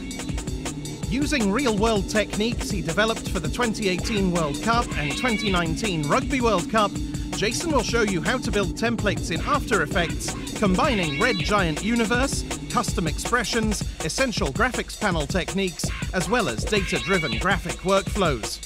See how to share these templates with Premiere Pro, helping editors achieve more in less time.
Join us this spring on MoGraph Live for David Bordur, The Drop Live with Ariev, EJ, and Clinton Jones. We'll also talk to Idea and Maker, Lauren Fisher, our old friend Shams, Sasha Vinogradova, and Seth Worley. Check it all out at mograph.com/live. Welcome back to the show, ladies and gentlemen. My name is Matthias Omatola, aka Major VFX on all the social medias. We are here at the 3D Motion Show at MAXON US, showcasing artists from around the world. This day, we are showcasing, very specifically, all the different members of our training team. Not all of them, we have more, but some highlights from our internal training team. And one that everybody knows and loves is my brother from across the seas, all the way from Greece, Athanasios Pozantis. Hello everyone, my name is Athanasios Pozantis and I'm Greek, aka Noseman. If you Google Noseman, I come up first. I work with Maxon's education and training team and also with Cineversity. I'm also a Cinema 4D master trainer. You can find me on Twitter and YouTube, and I do have an Instagram account, although I do not post there. On Twitter, you'll find me at NosemanGR, like NosemanGR, and YouTube by name, Athanasios Pozantis. Today, we are going to make some jellyfish, and they're going to have dynamic tentacles. Now, the way we're going to build it is a semi-procedural way, which means that we are going to build each stage in a procedural manner, but at every stage we're going to save alembic caches, and we're going to take those caches to the next level and add more procedural workflow. That way you have a fixed output for every stage, and it makes it slightly easier and much faster to work with, and you can art direct things a bit better using this way. I hope you learned something today, so without further ado, let's begin. Let's begin by modeling the jellyfish. So before I model the actual jellyfish, I'm going to model the object that's going to produce the deformation, that wavy motion. And I'm going to do this by creating a sphere. I'm going to turn on my Grau shading line so I can see the topology. It's always good practice to see what you're working with. And I'm going to set it to hexahedron. And this means 6 sides. I'm going to increase it to 32. And by doing that, I'm getting this center line over here. So now I can make this editable. And I can go to points mode and delete all the points underneath here. If I left something here, nope, I didn't. Excellent. So I have this cap, which I'm going to use as the main deformation object. I'm going to use the surface deformer to create the appropriate deformation. Now, before I do anything with the surface deformer, let's first create the wavy motion on this hemisphere. And I'm going to do that very simply using a plane effector as a deformer. So I'm going to call this cap deformer. And if I select the plane effect and go to the deformer and set this to point, you'll see that everything gets destroyed, because by default the parameter is the y and we want the z, which is the normal direction. I'm going to set this to 20, and now this just does a very simple deformation, 20 centimeters in the normal direction for each and every one of the points. I'm going to go to the fall off tab and add a linear field, and I'm going to use this linear field after I orient it in the plus y, and I'm going to make sure that it occupies the equal space that the hemisphere does. So let's go here and set the field to 50, and you can see it seems to be overshooting. That's because we've applied the 20 centimeters we had before. I'm going to make this 0. Good, it's right there in the middle. Now, watch this. Go to the remapping, and I'm going to change this slope, which represents the amount of deformation applied from the bottom to the top. And I'm going to go and change the contour mode to curve. And this curve, I want it to be a sine wave, so it will create that wavy motion. So right-click in here, and let's select a preset which says sine wave. Excellent. Now the other thing I'm going to do is set some animation, because there is no animation now. This is just a static thing. If I move the linear field, you will see the wavy motion propagates. So let me undo that, and I'm going to go and say that I want this curve to repeat every 30 seconds. Now if I press play, you will see that I get this wavy motion, and that's pretty much the motion I want for my deformer object. So let's go to our perspective view. Now, at any moment I can change the field, the amount in the plane effector, or even the shape of the cap deformer to create the motion I'm planning to create. Good, so the deformer is ready. Let's go and hide this, because now I'm going to do some modeling, and I'm going to create a null, call it temp, and whenever I want I can just make it invisible so it doesn't bother me in the viewport. So I'm going to go to my side view, and now I'm going to model my actual jelly. I'm going to make it about 1, 2, 3, 4 of these squares in length. So let me turn this off. Let me go and get my spline pen, and I'm going to very roughly create the top of the jelly and go here, do this. I don't really care about the details of the shape. Good. Let me just make sure that this point and this point are going to be at the 0, 0. Now you can see that for some reason I'm not getting my coordinates manager activated. That happens when you have more than one object selected. We still have the cap deformer object. So I'm going to select the spline, so now it's activated. So let me just 0 these two numbers, then let me just select this and 0 the x of this, and I can go and sort of fiddle around with these and move them to whatever position I want them to be. And this is the profile of my jelly.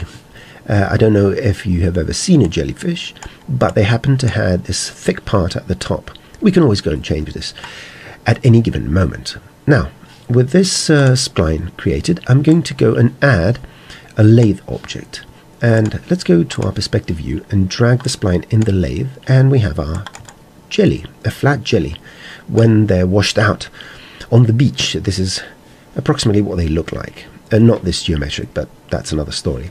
So let me now do the following thing. I want a bit more equally distributed polygons. I don't want these long ones here and so forth. This is a product of two things. Number one, the spline doesn't have to be adaptive, because then it only adds subdivisions when the angle changes, so that it has detail only when it needs it. Because I'm going to deform this, I want an equal subdivision. So go and set this to uniform, for example. And now we have all these equally distributed subdivisions, and I'm going to go to the lathe and increase my subdivisions to 64. So now everything looks a bit more uniform. And we can always go and change these things down the line. Excellent. Now let's take this jelly and deform it. So I'm going to drag this here. I'm going to call this jelly cap, and I'm going to add another null. And because it's at the center of the world, I don't need to move anything around. I'm going to call this jelly deformed def, and I'm going to go and add my surface deformer, make it a sibling of the jelly, and I need to tell the surface deformer to reference some object in order to use that to deform whatever is underneath it. And the object we're referencing is the cap deformer. And you can see nothing happens. You need to press initialize. And of course, this doesn't look very good. Well, it's funny, but it's not what I expected. And the reason is I'm using a projection type in my surface deformer. I want to set this to UV. And again, this looks even worse. Again, for some abstract piece of art, this may be perfect. Now, there are reasons why this is happening. The number one reason is the cap deformers UVs. Because I'm using the UV mode, it needs to have proper UVs in order to work. Now, if I shift double click on this and see the UVs, we have some sort of cubic projection on this. And if you go to your UV edit and go to polygon mode, let's go closer here. Let's turn this on and turn this off so we can actually see the object. You can see the seams. So now if I go and select something, you can see this is the top, and then this here is the sides and the other half of the top. So you can see that things are not exactly as we want them to be. But that's a very easy fix. Just press Command A and select all your polygons. Go to the top view, press H to frame it, and then go to the projection tab and click on frontal. And this is going to create a UV unwrapping which imitates whatever you see in your view when you press this button, this frontal button. And I need to get rid of any distortion, because if you go here and look at the distortion, you will see we have quite strong distortion around these edges. So just select all and press UV unwrap, and now we have a bit of distortion, but the contrast between the blue and the red is not too strong, which means that we have a bit of distortion. But for what we're doing, this is perfect. You can change the UVs to match whatever you're trying to do, but I'm not going to do it. So let's go back to the perspective and let's go back to our standard layout. Now what you will see when I turn everything on is that the jelly looks much, much better. But still, you can see that it only occupies about half of our deformer object. And if I go to my side view, this is going to become very much obvious. You can see here that the jelly is using only half of the deformer object. And that's because, again, the default settings for the surface deformer set the scale to 0.5, 0.5, and 0.5. Now, if you set this to 1, 1, and 1, this will look a bit better, but it does have a problem. Let me turn this off again. I'm going to turn things on and off so we can see things clearer. If you go down here, you see we're getting a bit of messed up geometry. And that's because at the edges of the UV tile, we may have some mathematical errors, and it's trying to wrap around. And anyway, the easiest fix for this is just to make the value smaller, slightly smaller. And the value I found that works really nice is 0.95, 0.95, and 0.95. So we don't get those artifacts. And now we have our little jelly. And if you want to change the shape because maybe it's too tall, don't touch the jelly itself. Just go and modify the cap deformer.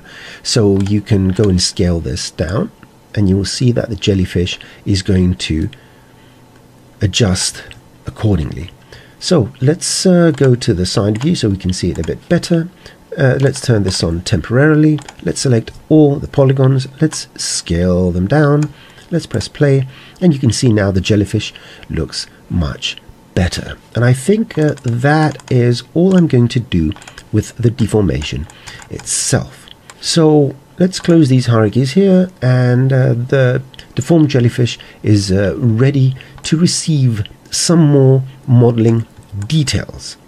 Let's go and create some nice little patterns underneath here.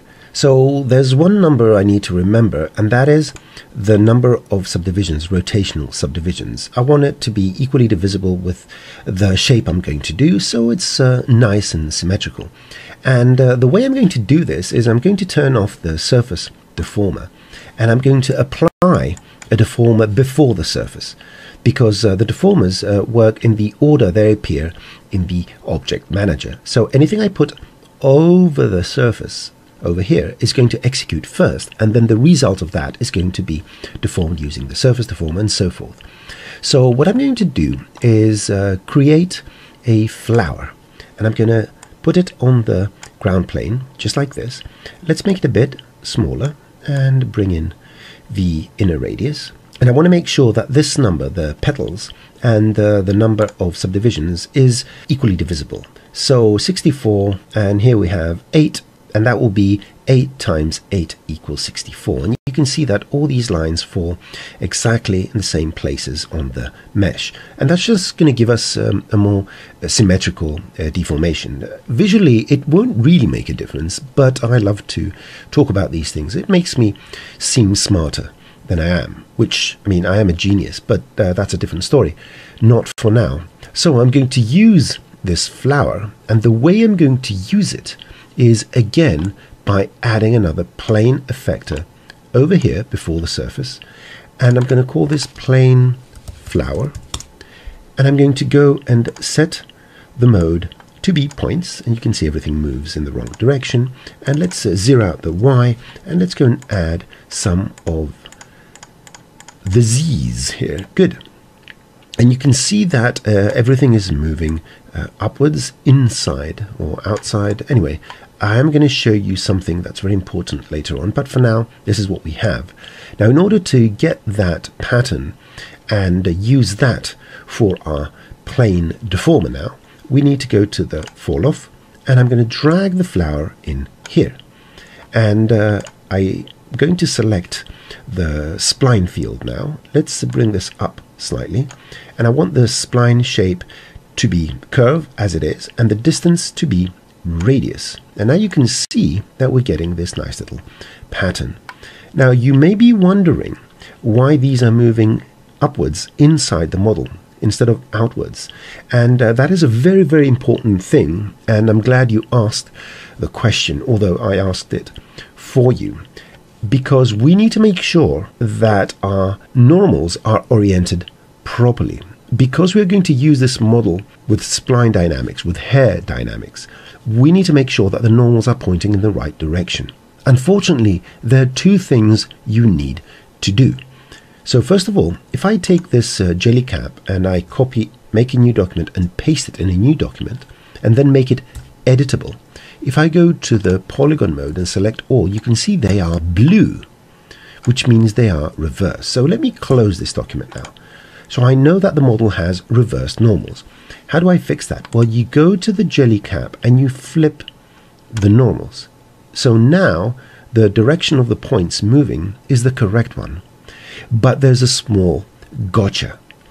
If I turn on the surface deformer, and I think that everything looks absolutely fantastic, let's now go over here and right click and say current state to object, and this is going to make a polygonal copy of whatever the setup is and make it a copy of the object. So I'm going to cut this and paste it in a new document. Now if I select this and go again to points mode, you will see that they're reversed again. But how can it be? I just reversed them, I fixed them, and they're broken again. Well, there is a reason this is happening, and if you don't know this, it will catch you, and if it catches you at the wrong time in your project, you're going to have some work to do. Now let's look at the surface deformer, and you can see that we have positive scales. Well, unfortunately, the UV coordinate system is reversed compared to the XZ coordinate system. So what we have to do to fix this is go and negate one of these numbers. So go and set the, let's say, x value to minus 95. Now, not much will change, but now if I right click and say current state to object and cut this and paste it in a new document, now my normals are going to face in the right direction because they're orange. So when you're using the surface deformer for anything you want, and normals for whatever reason are important to you, make sure that one of these scales is reversed. Otherwise you're going to have reverted normals.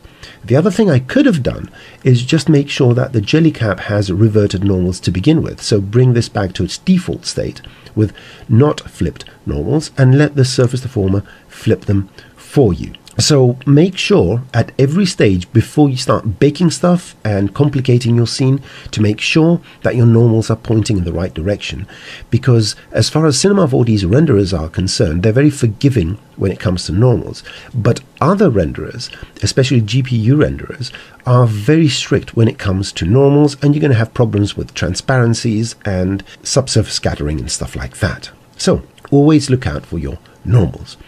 So I like this, and if it's a bit jaggy, I don't really care, because at the end I may put this under a subdivision service object, and look at how nice this looks. Now the great thing about this setup is that it is procedural, so I can go to my flower and change things and make the shape look any way I want it.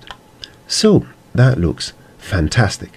Now, if for any reason you want other parts of your model to have different shapes, you can change how that flower affects your object, make it a bit bigger. I like these little bumps here, so I'm going to leave them. And let's see how this looks. And I think it looks fantastic. So it's up to you to add more details to your jellyfish, but as far as I'm concerned, I'm very happy. So for now, I'm going to remove the subdivision surface object and leave this in this resolution, so it's quite fast when it plays back. So the jelly and the deformation of the jelly is finished. So now we're going to do an intermediate baking function, because I want to have the final deformed jelly baked so I can go and create copies using MoGraph. So let's go and create an alembic file from this particular jellyfish. Now what you will see is that every second this loops, so I don't need to record more than 30 frames of this. Now if I press play, you will see that it loops really nicely. So set this to 30 frames, and I only want the mesh output of this particular jellyfish, and for that reason what I'm going to do is go and add a connect object.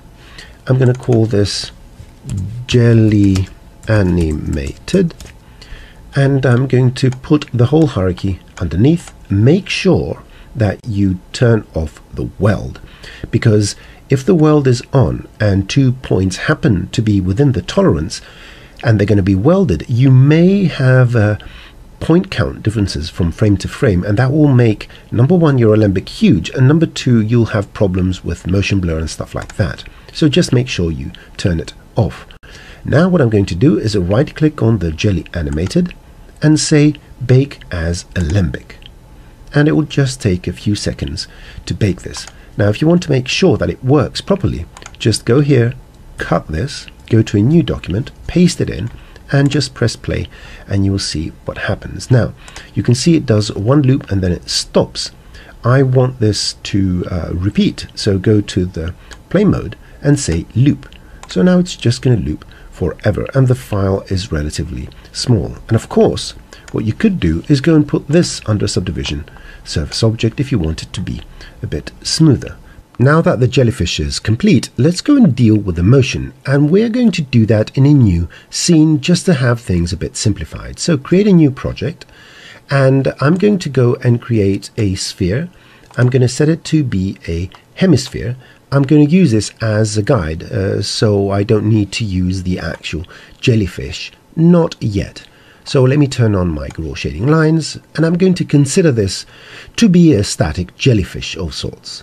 Now the first thing I'm going to do is go to one of my 4 views, and I think the right view is the best, and dolly out, and I'm going to draw a spline on which my jellyfish are going to swim. And I think this is good enough. Let me press escape to accept the shape of the spline. Let's go back to my 3D view and press H to frame my whole view. Now I want to use this as the main motion, but I don't want my jellyfish, I'm going to create 4 of them, to move on the spline. I want them to move around the spline. So let me fix that. I'm going to create a helix, and I'm going to use a spline wrap as a deformer to the helix. I'm going to call this helix motion. And just make sure the spline is on top, not that they will make a huge difference now. The other thing I want you to pay attention to is where the arrow is pointing, the arrow of the spline wrap. I want it to point through the helix. So just select it, and you can see we have the z-axis here. Change the axis to z, and then drag the spline in here, and we're going to get the spline that's wrapped around the other spline.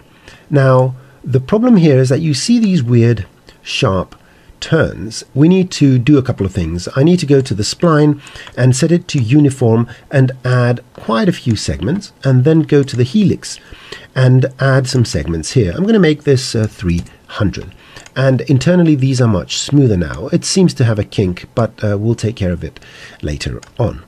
Now what I can do is use a cloner to clone my spheres, which are my jelly proxies, and I'm going to clone it on the spline, on the helix, by going to Object and dragging the helix motion in here. Now I only want 4 of these, and what you will see is that if I go to the rate and I set this, let's say, to 30% and rewind and press play, that these are moving in the wrong direction.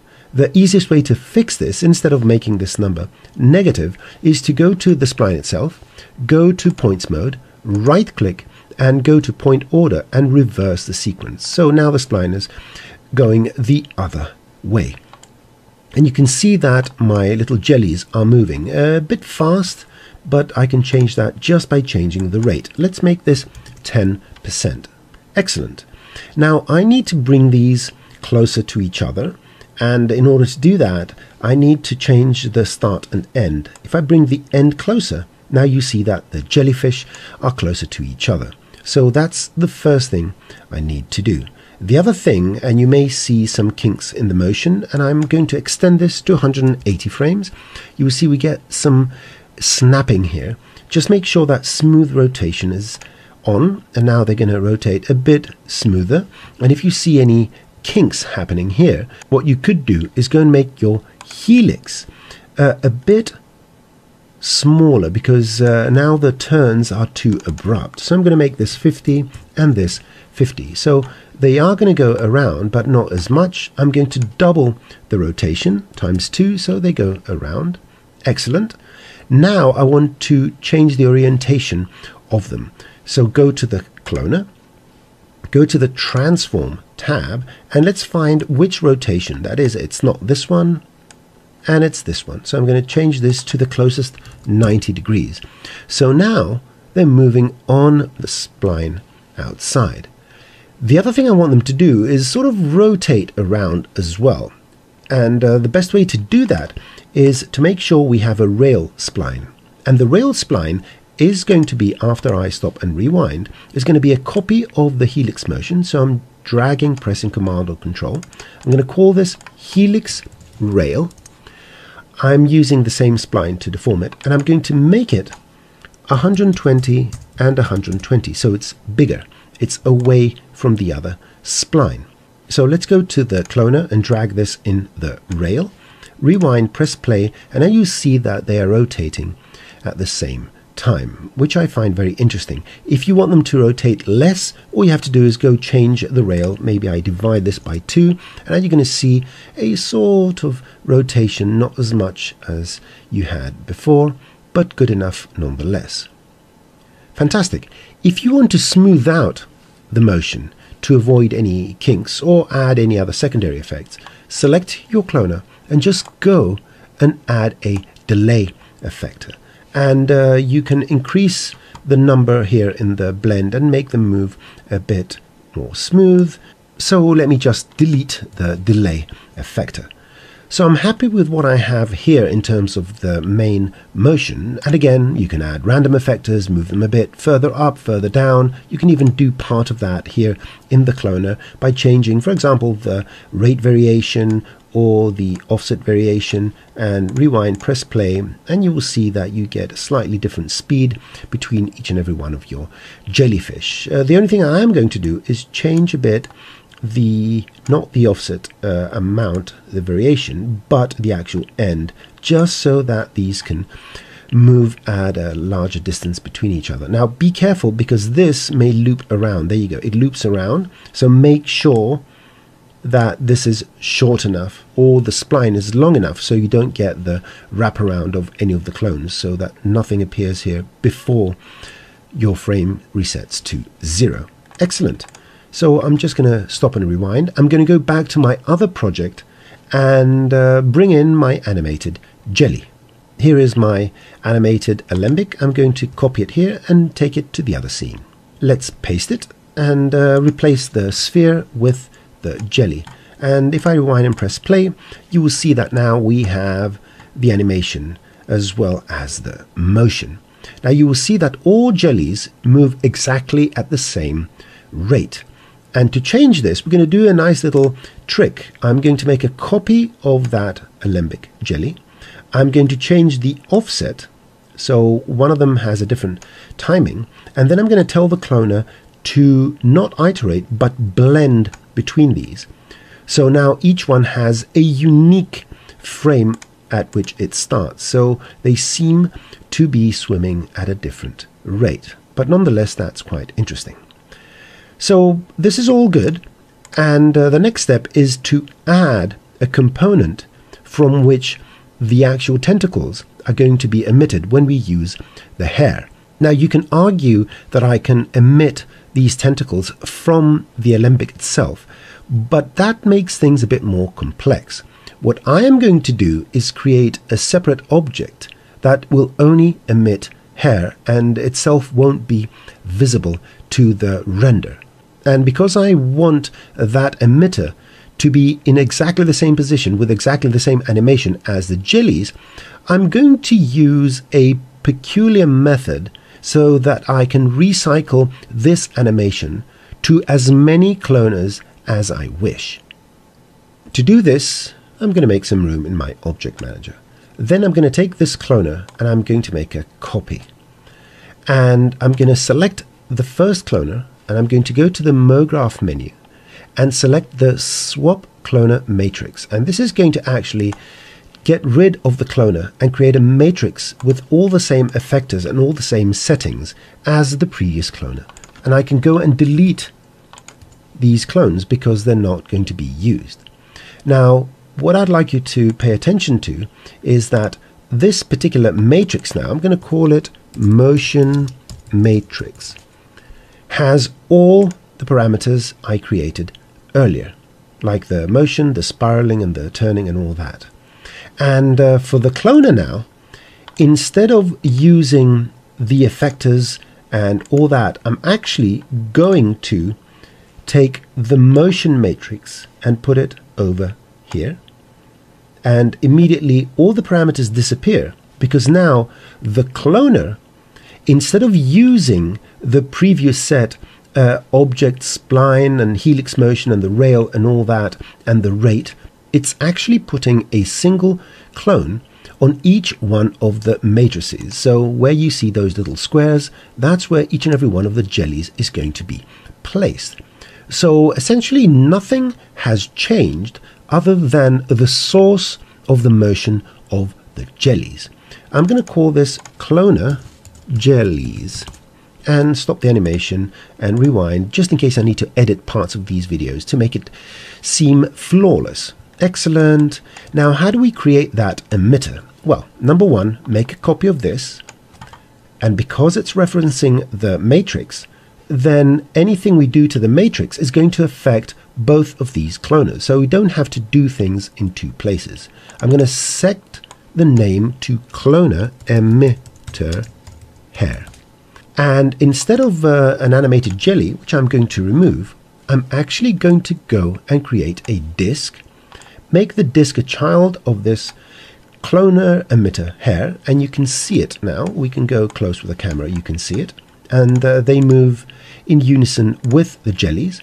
If I want to raise it up, I can go and add a null to this, because if I go to the transform, nothing really is going to happen, because each and every one of these goes and sticks where each matrix is. But if I select this and I group it or press Alt G to create a null in that position, I'm going to call this emitter null and press enter, take the disk and go to the coordinates and raise it up so it's closer and inside your jellyfish. I'm going to make the outer radius a bit smaller. I don't care if it's touching, I just want it to be away from the edges, and make sure that throughout the animation it doesn't intersect, not that it will be very visible. Select this disk and add an inner radius, because I want my tentacles to be emitted by these polygons over here. So what I have in this case is the same animation that's been applied to the emitters. The great thing about this particular setup is now I have a separate file that deals with how each jelly swims, and I can create 3 or 4 different types of jellyfish and do all sorts of other things to make my scene more interesting. And at the same time, the animation of the school of of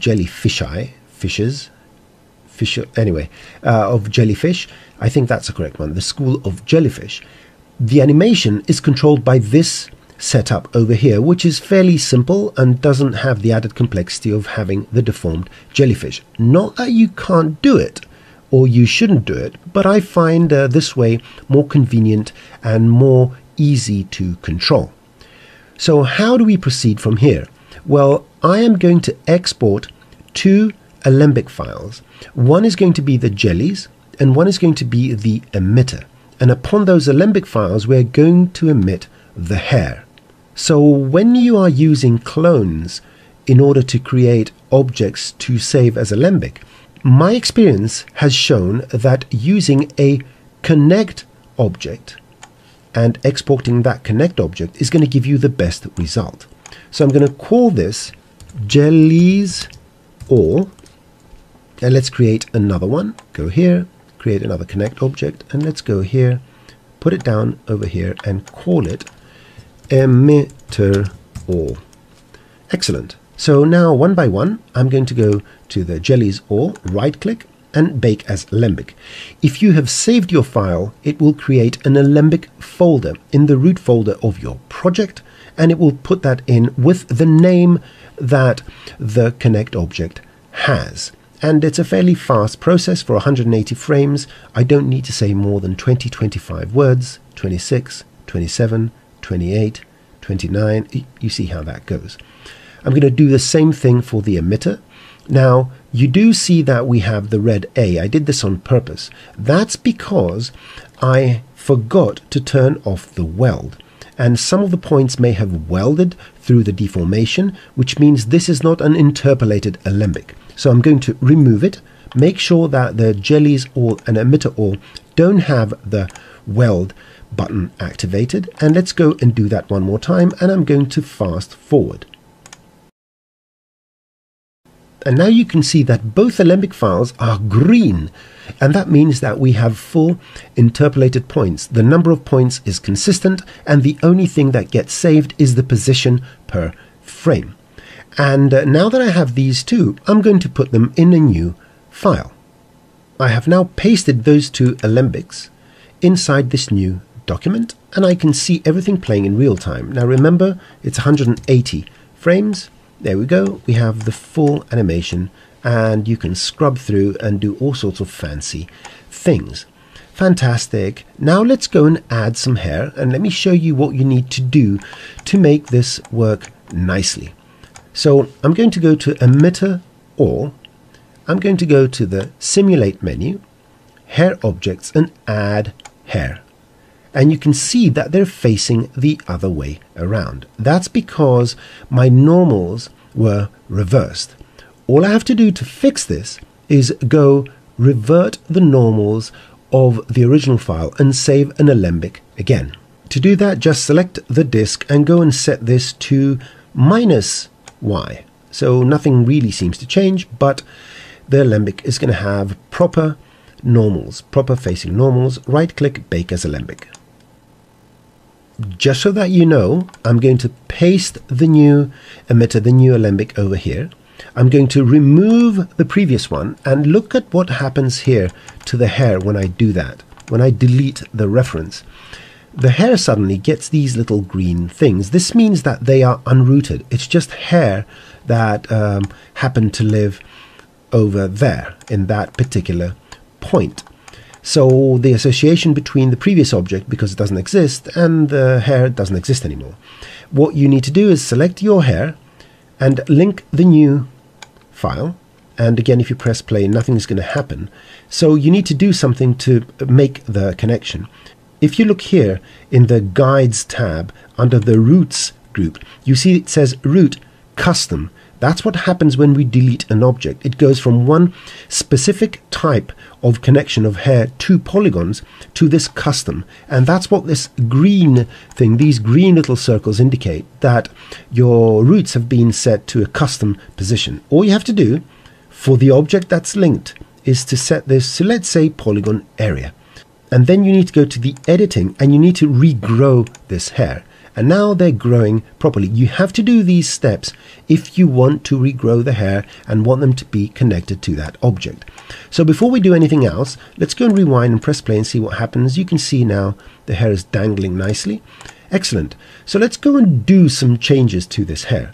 Number one, I am going to select the hair, drag it down here, and call this tentacles. Press enter. And first of all, I'm going to make them very long. So let's go for 400 and make sure you press regrow and sometimes update guides if they don't update. I think they're still too short. Let's make them 550. There you go. So regrow and everything seems fine. At this point, and depending how you did the reconnection, you may end up having fewer hair than you expect. Let me show you what I mean. If I render this, you'll see that we only get hair where the guides are. That is a secondary effect of deleting the original emitting object. And as you can see, if we go to hairs over here, you see that the number of hairs is grayed out and the roots are set as guides. So we're going to have one hair, one tentacle per blue guide. Had I done this originally without having to swap my emitters, that wouldn't be the case. So let me show you what I mean. So let's select the emitter. Let's go here and add some hair. And in this particular case, you will see that the hairs is active because the roots are auto. This is the default state. And if I were to render this, you would see that we would get a lot of hair over here. We would get 50,000 hair in total. So that changed from auto to as guides because we deleted the original emitter. Be extra careful when you're changing various parameters and especially links within the hair because some parameters may change without you realizing it. But having said that, we want the roots to be as guides. So each and every one of these blue guides is going to be a specific tentacle. Excellent. So let's go and fix the dynamics first before we do anything else, the hair dynamics. Currently you can see that they're dangling as ropes. It doesn't look like these jellies are moving in water. So let's fix that. I need to go to the forces and remove the gravity. So I'm going to set gravity to 0. Rewind, press play, and now you will see that they're flowing nicely. Now they are sort of moving away because they're moving at a certain speed, which means that we need to go and fix some things in the dynamic settings, in the properties.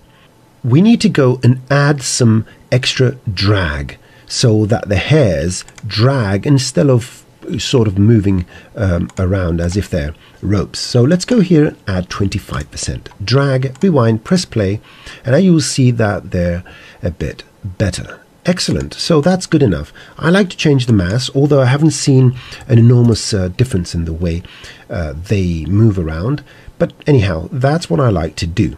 So rewind, press play, and you can see that now the hair is moving nicely. Now let's go a bit into the art direction side. I'm going to go around here. I don't want these to start straight. I want them to have some sort of waviness. To fix that, we go to the simulate and we have a whole host of different tools for the hair. So what I'm going to do is go to points mode so I can affect all these points, and then go and bring up the hairbrush tool. Now before I change anything, I can brush these and make them nice and change their shape so we get an interesting start. The other thing I am going to do is select the hair, go to the guides and set my segments to 32. And I'm doing this for two reasons. Number one, that this way the hair is going to be a bit more floppy and soft and less rigid, so to speak. And number two, because the collisions are going to work better with more segments, because the collisions are based on the points you see here and not the spline itself. So let's go here and change the shape of this one, and let's go to this one and change the shape over here just to make them a bit more interesting. Let's go here. I don't mind changing the one on the bottom because I'm going to fix it last. There we go. We have this nice little wavy motion.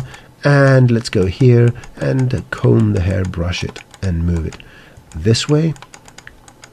Excellent. So we have a bit of nice organic motion already. Now, before you do anything else, don't forget, go to simulate, go to hair edit and set initial state. This will store this particular state as the original beginning default state. So let's rewind, press play, and you will see that that's how they begin, from that nice bent state. Fantastic. I may have these jellies moving a bit too fast, but I don't really mind.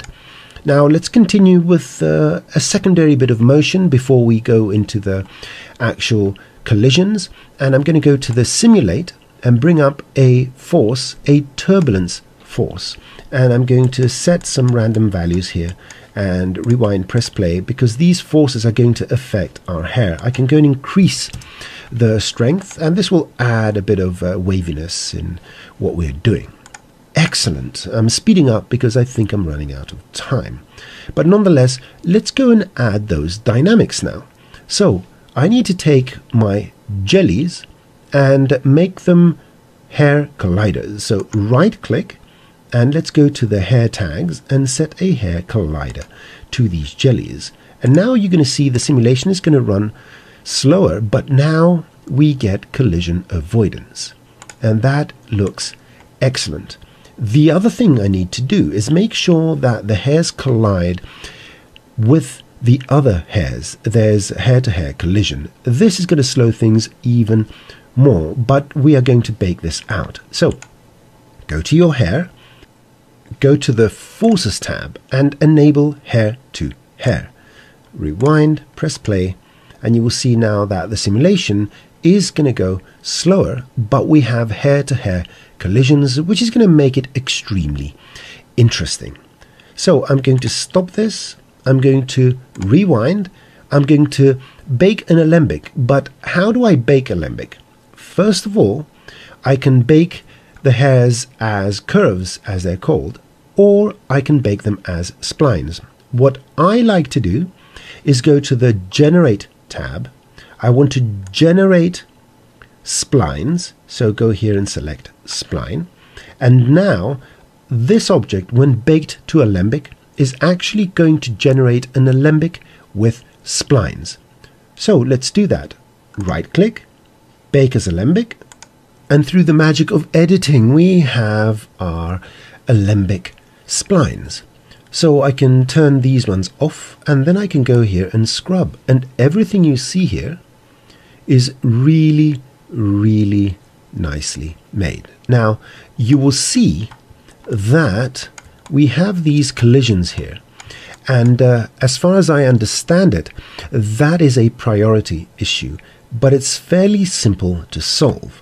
If you go to the alembic file and you offset the frame, I think by 1, you get exactly the collisions you want without any intersections. Excellent. Now I can always go and change the collision margins and all that, but that's a different story. Now let's go on to the final leg of this setup, and honestly I can get rid of the hair if I want to, but I'm going to leave them here just to annoy you. Now you may see that the A is red, and that's due to the way that splines are generated through hair, that the point count is not always consistent, but I have no problem. Let's go and create some actual tentacles, and to do that I'm going to use my preferred method because it works fantastically with motion blur and all that, as I've shown in a recent tutorial, and I'm going to do it by using a cylinder and a spline wrap. So if you haven't seen that tutorial, please head on to Cineversity and see it. And let's drag these things down here. Now, first of all, what is the thickness of each tentacle? And I'm going to set it to 1 centimeter. And I'm going to put the spline wrap underneath this. And for the spline wrap input, I'm going to use this alembic file. I need to make sure that the axis is a plus Y, because that's how the cylinder is oriented, in the plus Y. And the other thing I need to do is increase the segmentation of my cylinder. So I need to go here. Rotation segments, I don't need many. I'm going to put 8. But height segments, the best practice is to use as many subdivisions as I used here or more. So I'm going to set this to 32 because I'm a bit in a rush. And now we have proper geometry as tentacles, and everything plays back in real time, which is absolutely fantastic. So with that said, I can make these tentacles invisible and rewind, press play, and you can see that we have our school of jellyfish, and the hair is intersecting and everything looks fantastic. And we can go to any of the previous stages and make changes and then just propagate forward anything we have changed. Although it seems to be the least efficient method, in fact, because you're going step by step, it allows you to compartmentalize each and every one of your processes and make sure that there are no mistakes. The last little tidbit is that you can go to the spline wrap and you can add a rail spline if you want them to work properly with motion blur, which is going to be something very simple. You take the tentacles, you make a copy of the tentacles, and you can see them here. You move them to one side and you go to the spline wrap and you use the secondary one as a rail, and this will orient these cylinders so they are stable in terms of their rotation, and you can hide that as well. Again, that was all in a tutorial I made. And finally, you can even go and change the geometry of the tentacles so that I can go to the size and I can go to the end and add some sort of thinning down. I can make my cylinder have, let's say, 64 segments so it's even smoother, and I can do all sorts of other refinements, all while I can play this in near real time. So this will work with any of your renderers, Cinema 4D Standard Render, Physical or Redshift. Well, I hope this was educational and entertaining, with an emphasis on the latter. Thanks very much for watching. Don't forget, you can follow me on Twitter at NosemanGR or on YouTube, Athanasios Pouzantzis. Welcome back to the show, ladies and gentlemen. I'm here with the one, the only Athanasios Pouzantzis. Brother, how are you? Noseman, welcome back to the show. Nice to be back. Now we're back all together after this terrible year we had. Oh, wait, this is virtual. Anyhow, I'm fine, thank you. I'm glad to see so many people hanging out with us and learning. And yeah. We got our nerd family back. I miss them. I miss them so much. Miss you all. I miss you all. So, everybody loves your lighting setup too, by the way. So you're going to have to do a tutorial on how to build and light your room in cinema, just like that. School of Motion and check out David's lights render. That'll teach you everything you need to know. So here's something that we should share, and because everybody knows the Noseman, and they know what you do, but do they know the history of Noseman? You have a little history about Noseman you can share about your path into this world? Oh, well, I've said it a few times, but I'm going to give you the condensed version. I was fascinated with computers from a very young age, which means that most of you are not born yet. That's the very young age. That's the abacus, right? In Greece. Yeah, I think, no, it wasn't invented yet. Yeah. No, they're still working on that one. Yeah. It was in beta. Humans didn't have fingers. They didn't have fingers. It was in beta for the abacus.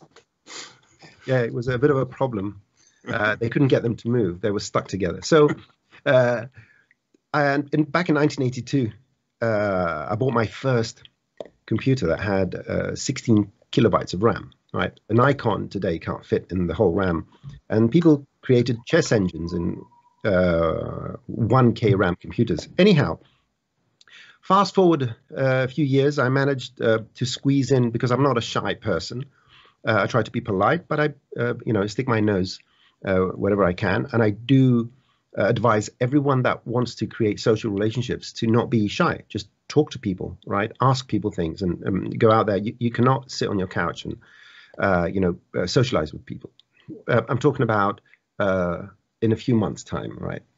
So I managed to get connected with Maxon, and that led to a very strong friendship with a few people at Maxon. And in 2007, they even invited me to go and do some presentations in Dubai. And that sort of solidified my relationship. I spent a few days with two of the previous management, Federica and Harold. And, by knowing the people that are running a company, you know what the company is. And I realized that, there's some culture here. It's more like a family. And I was very much attracted to that. And because I used to teach from a quite young age, I was even a water polo coach and all that. So I always liked telling people how to do things, which I think is some sort of a Freudian way to boss people around with a good excuse. So that's sort of a nice way to boss people around. Yeah, by teaching them, and no one can, say anything about your authority, or So it's a perfect world. And when I was in the United Kingdom, I went back in 2006. It was a great time to work until the crisis hit. And generally, when money is not flowing, a lot of people become grumpy. And at a certain altercation I had with a creative director, I had this vision when he was yapping at me that I was wrapping my hands around his neck and I was strangling him, right? So that's not a very good thought. But the warmth I felt with that made me understand that I'm on the wrong path of life. I cannot work with big agencies. I have, though, to admit that the biggest part of my life, I made a decent, fair living. I didn't make a lot of money, but I enjoyed the work, and it was a fair deal. But I realized that I couldn't do this anymore. And this sort of coincided with me meeting my now wife, is Canadian, and I moved to Canada. And that brought me a step closer to Maxon US, where I realized that it's a different kind of family. It's a different. I hadn't appreciated North American culture up until then, and then I realized because of Maxon US. It was the first North Americans I interacted with, right? In all levels, because anyone that knows Paul Babb knows what I'm talking about, and he's a personification of the way I tell him is that had you asked me to script my perfect collaboration a few years ago, I could not have scripted what I have now. So, and most of that goes through Paul, if not all, and then it sort of opens up to people like you, Matthias, and Dave, and Matt, and everyone else in the industry I have met. I can't just sit here for half an hour just saying names of every single person I've met and I interacted with, and this totally changed my life. And I managed to put my sort of talent for for teaching people, put that in practice. I'm very opinionated, which means that when I make executive decisions, I push them I push them, and I try to be as persuasive as I want. No violence involved, all right? So if that was implied, I apologize. But nonetheless, we now have a new sort of format at Maxon, and I'm working under Simon Walker, which is a great inspiration as our leader. And we are surrounded. He's surrounded. He managed to create a team that we all, I would say, more friends than colleagues, but we managed to get work done. I can't talk about myself, which we all know I do stellar work, but it's amazing the quality of work people do, not because they have to, but because they choose to. And I just enjoy being part of this whole team. And that will be the quick story about. That's awesome, brother. Thank you. Well, we're so lucky to have you. I mean, just seeing how the chat lights up when you're on, everybody really appreciates your techniques. And I had a good time when I first met you in Cologne, Germany, and we've been friends ever since. So let's actually start doing what you do best, and that's teaching. I mean, what did you say? Bossing people around on how to do things, or teaching. That's right. Teaching. So let's do some teaching. So one of the questions after we got that, now that we know who you are, is could we have the same result with dynamics using tracer instead of hair guides? Okay, I'm not going to show my screen for this. There may be, I would say, more than 25 different ways to make dynamic tentacles. And you can use joints and joint dynamics. You can use dynamic objects with connectors and then connect these objects, their axes, using a tracer object. You can use, there's a plethora of ways and combinations of ways you can do this. I decided to show this method because, number one, compared to using actual dynamics, that was one of the things I was investigating. It's not as fast. Now, I have to remind everyone that please when you go to Cineversity, check out the toolbox. We have so many tools that people are not aware of. So Donovan Keith, one of my mentors before I went on Cineversity, which I appreciate very much. I'm very thankful for him, our paths crossing in life. He created one of the many plugins was CV Dynamic Connectors. And this is a small plugin that creates the standard Cinema 4D dynamic connectors, but can apply them to chains. So you don't have to go and create each individual object and go put a connector between each two and so forth. You actually create a cloner. You add one connector or you click a button and it creates a series of connectors, and you can make tank treads, you can make hanging apparatus and all that. So you can do it, but there is much more involved, at least with hair. What I find is if you can control the number of objects and all that, especially if they're dispersed in space, they occupy a certain surface or something like that. And in my view, when you're making something especially like jellyfish or plants or stuff like that, it's better to have an element of randomization to begin with when you're creating your setup, rather than going and creating a pseudo-random sort of layout of things and so forth. So yes, you can do it in many different ways, and there are tutorials which are currently online everywhere on YouTube and Cineversity that attack the same problem with different methods. But I chose this one because I thought, for the number of tentacles and what I wanted to produce, it gives me the best possible result. Very cool. So that one's down. Somebody's wondering about the advantages of using turbulence over random force field. None. Turbulence is a type of noise internally, where the vectors sort of point in different directions. And I think if you take a turbulent noise, a particular one of the ones we have, and apply that using a force field, you can create the identical result. So it's just another way of doing it. There's not much complexity behind the concept. Noises, turbulences, and many other things are based on the same math, and they're just presented in your interface just by using different names. So yeah, there's no particular reason. I just added it because I thought, why not? And our force fields work with a number of stuff. So if I wanted to add, let's say, water particles like little bubbles or plankton, that would be ideal because everything could be affected by the same force field rather than trying to find proxy ways to apply a noise under another condition to another of the contexts of cinema, like thinking particles or standard particles or MoGraph dynamics and so forth. Because our force fields work on pretty much every single of our 6 simulation systems, in case you didn't know, it's very good to create sort of uniformity in your motion. Very cool. Very cool. And I think those are kind of the major ones. I have a few. No. Yeah, I was going to say, if you've been watching the chat, I know there was some earlier in some other presentations on like Redshift proxy and some other stuff. So which ones did you dig up while everybody else was presenting? Okay, number one, someone at the very, very beginning asked how if we can share my screen now, please. Drum roll. Yeah, the tree. All right. So we have the V menu, right? The V menu. This menu can be customized because this is not a very well-known fact. The way you customize it, you go to Window Customization, you go to Customize Menus, and the reason why it's difficult to find is that it has a weird name. It's called M Global Pop-Up.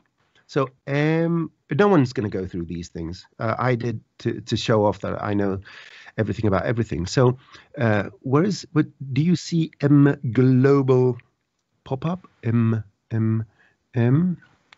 Let's go Global Pop-Up. There it is. And these are the submenus. So if you click on V, you will see that the names, submenu modes, recent tools, view, camera, they're all represented here. So let's assume I want to add one to, you can delete them. So you can select them, move them up, move them down. It's going to move them anti-clockwise or counterclockwise, as they say in the colonies. So you can subtract or add more. So I can go, it's a bit odd because it seems that it doesn't do anything. You just select one. If you select one, then it will allow you to create a new submenu. Let's call it prims for primitives. Press OK. So we have now submenu prims, which will appear when I start adding things to it if I apply it first. So there you go, prims. And there they are. So let's go and add a few primitives very quickly. Shift-C, let's do a cube. Let's drag the cube in here. It's in. And let's add a cylinder. And that's it. Cylinder. There you go. Add a cylinder. And let's add another fancy thing and apply this. And now my V has prims. Apply. And my V now has primitives. So yes, you can. And then you can revert to original. And we're done. So one answer down. You can praise me later. Let's go to the next thing. RS proxies. Well, magic stuff. They're going to praise you now. So you're already getting the applause. Those are already rolling in. Right, so try some, what's it called? Subliminal advertising. Praise me now. Great. All right. So this is a tree from the content browser, right? It's the Alder tree. And I'm not going to go through much of the stuff. I just connected it and I converted these two materials to Redshift. So you go to materials, tools, convert all materials, and good to go. Now, for this particular thing, it works pretty nice. Here we have about 100,000 polygons, right? That's a big model, okay? Just like we have MoGraph, and in the MoGraph we have the multi-instance, Redshift allows us an extra step, and this exists in other renderers, but I like the way it's approached by Redshift. You select whatever objects you want, and you go to your export, and there's a new thing when you install Redshift called Redshift Proxy, right? And it has the usual settings and all that stuff. It just takes a couple of seconds. I'm going to actually do this right now. I've already done it. I just don't want them to be confused, but I don't care. So only selected object, compressed data. Okay, right? So it will save, for example, a file like this. Let me call this Noseman is the goat. All right, that's a random name I give to files, and it's going to save something called a proxy. So this is a scene where I did the same thing before. I'm going to delete the proxy from here. And what I'm going to do, I've got a dome light and all that. And let's bring up the Redshift render view, right? And that's what I did before. And now you'll see this plane. And what I'm going to do is go here and bring in a Redshift proxy. And you have to go and link it. So the name was a weird name. Noseman is the great of all times. Good. And it's in now. So we've got it here. And it's represented by this bounding box over here, right? It's just a bounding box. You can see the geometry. It's got all the settings, preview, mesh. You can see the actual tree here and all that. So I'm going to leave it as a bounding box or off. I don't really care. Now, this cloner is cloning on the surface of the landscape, and I'm creating 16,400 of these. For a total number, what we're going to see, it's 1.64 trillion polygons, right? That's going to take some time to do. So make sure that your instance mode is multi-instance and the viewport is points, so we don't, clog the CPU. Let's drag this in here. There they are. And let's, 1.6, that can't be true, right? And yet it is. So the Redshift proxy, now we're looking at 16,400 trees, right? Times 2. I don't know. If it crashes, forgive me. There you go. 32,800. That's 3.8 trillion polygons. Anyhow, I think I'm done with this. So Redshift proxy is a very optimized, compact way to save assets that include geometry and materials in one single container. And as far as I know, I'm 99.972% sure that you can use these proxies in other software that support Redshift as well, because it's a Redshift native format. So it's one more way that makes Cinema 4D such a great pipeline tool. Wow. So question for you, brother, on that. When you're setting that up in that scene, what type of machine are you on? Just so people have an idea. This is a machine that was given to me by Dell to test. I took it so I can break it. I haven't managed to, I have to admit. It's a Precision, I think 3840 or something. And it's as far as, it's not the most powerful machine out there. It's got an RTX 5000, which is the equivalent of a 2080, but with 16 gigabytes of RAM. And this makes it ideal for Redshift, so you don't have to think about, polygon crunching and all that. What I have found, though, it's the closest experience. I'm a Mac person, right? I hate PCs. Sorry. This is the first time I feel comfortable with a PC, if you take away the Windows thing. But as a machine, it's quiet. It doesn't have any water cooling. It doesn't have all that, really high-end stuff that makes a computer extremely quiet, huge fans. I don't know. It's a normal machine. It's one of those mid-sized towers. And it's buttery smooth. And I haven't turned it off. Something that I could only say about my Mac up until now, my 11-year-old Mac, seldom goes to sleep. It's always awake doing something. This computer, I've had it for months on. It's been doing renders. It's been doing simulations. It's doing stuff. So, yeah, it's the run-of-the-mill Dell workstation. And I have to say that I'm extremely, extremely happy. And, it's pain-free. That's the main thing for me. I can't take. I'm the person that throws things out of windows, but I'm in a basement now, so I can. So it's not much of a drop from the basement. Exactly. Yeah, pull my head. Yeah. I've been very happy with my laptop these last couple of years, so I'm glad that you're working on it. No, I worked on that last year when we were doing the 3D motion show. That's a machine I was using. Yeah, it's great. Another question, because people wanted some clarification on the customization of the menus. Now, when you do that, is it automatically saved, or are you going to have to save it as a default? How do you? No, when you say apply, it gets saved, as far as I know. What I would say is that why didn't you experiment? Yeah, that's a good idea. Just change one so you can learn it. I don't know. It's going to take us more time, but in theory, it would save it in your preferences. That's why it gives you the ability to revert it back. But all you have to do is change one menu, quit Cinema 4D, open it again, and see if it works. That's how you learn. That's how you do it. Another question regarding the proxies is, do the proxies need to be static objects, or can they be rigged or soft bodies or animated? Oh, anything. It's just a cached thing. If you go to the save as, I'm going to do it, although I shouldn't, but I'm going to do it. So let's go to RS Proxy. It gives you the ability to export the animation and so forth. So whatever you've done, it will save. I don't know internally what it saves, to be honest with you. I don't know if it's FBX sequences. I don't know if it's Alembic or something like that. But maybe the documentation would say. But whatever you have, it's going to export. If you don't, post the bug on the Redshift forums, and they'll take care of it.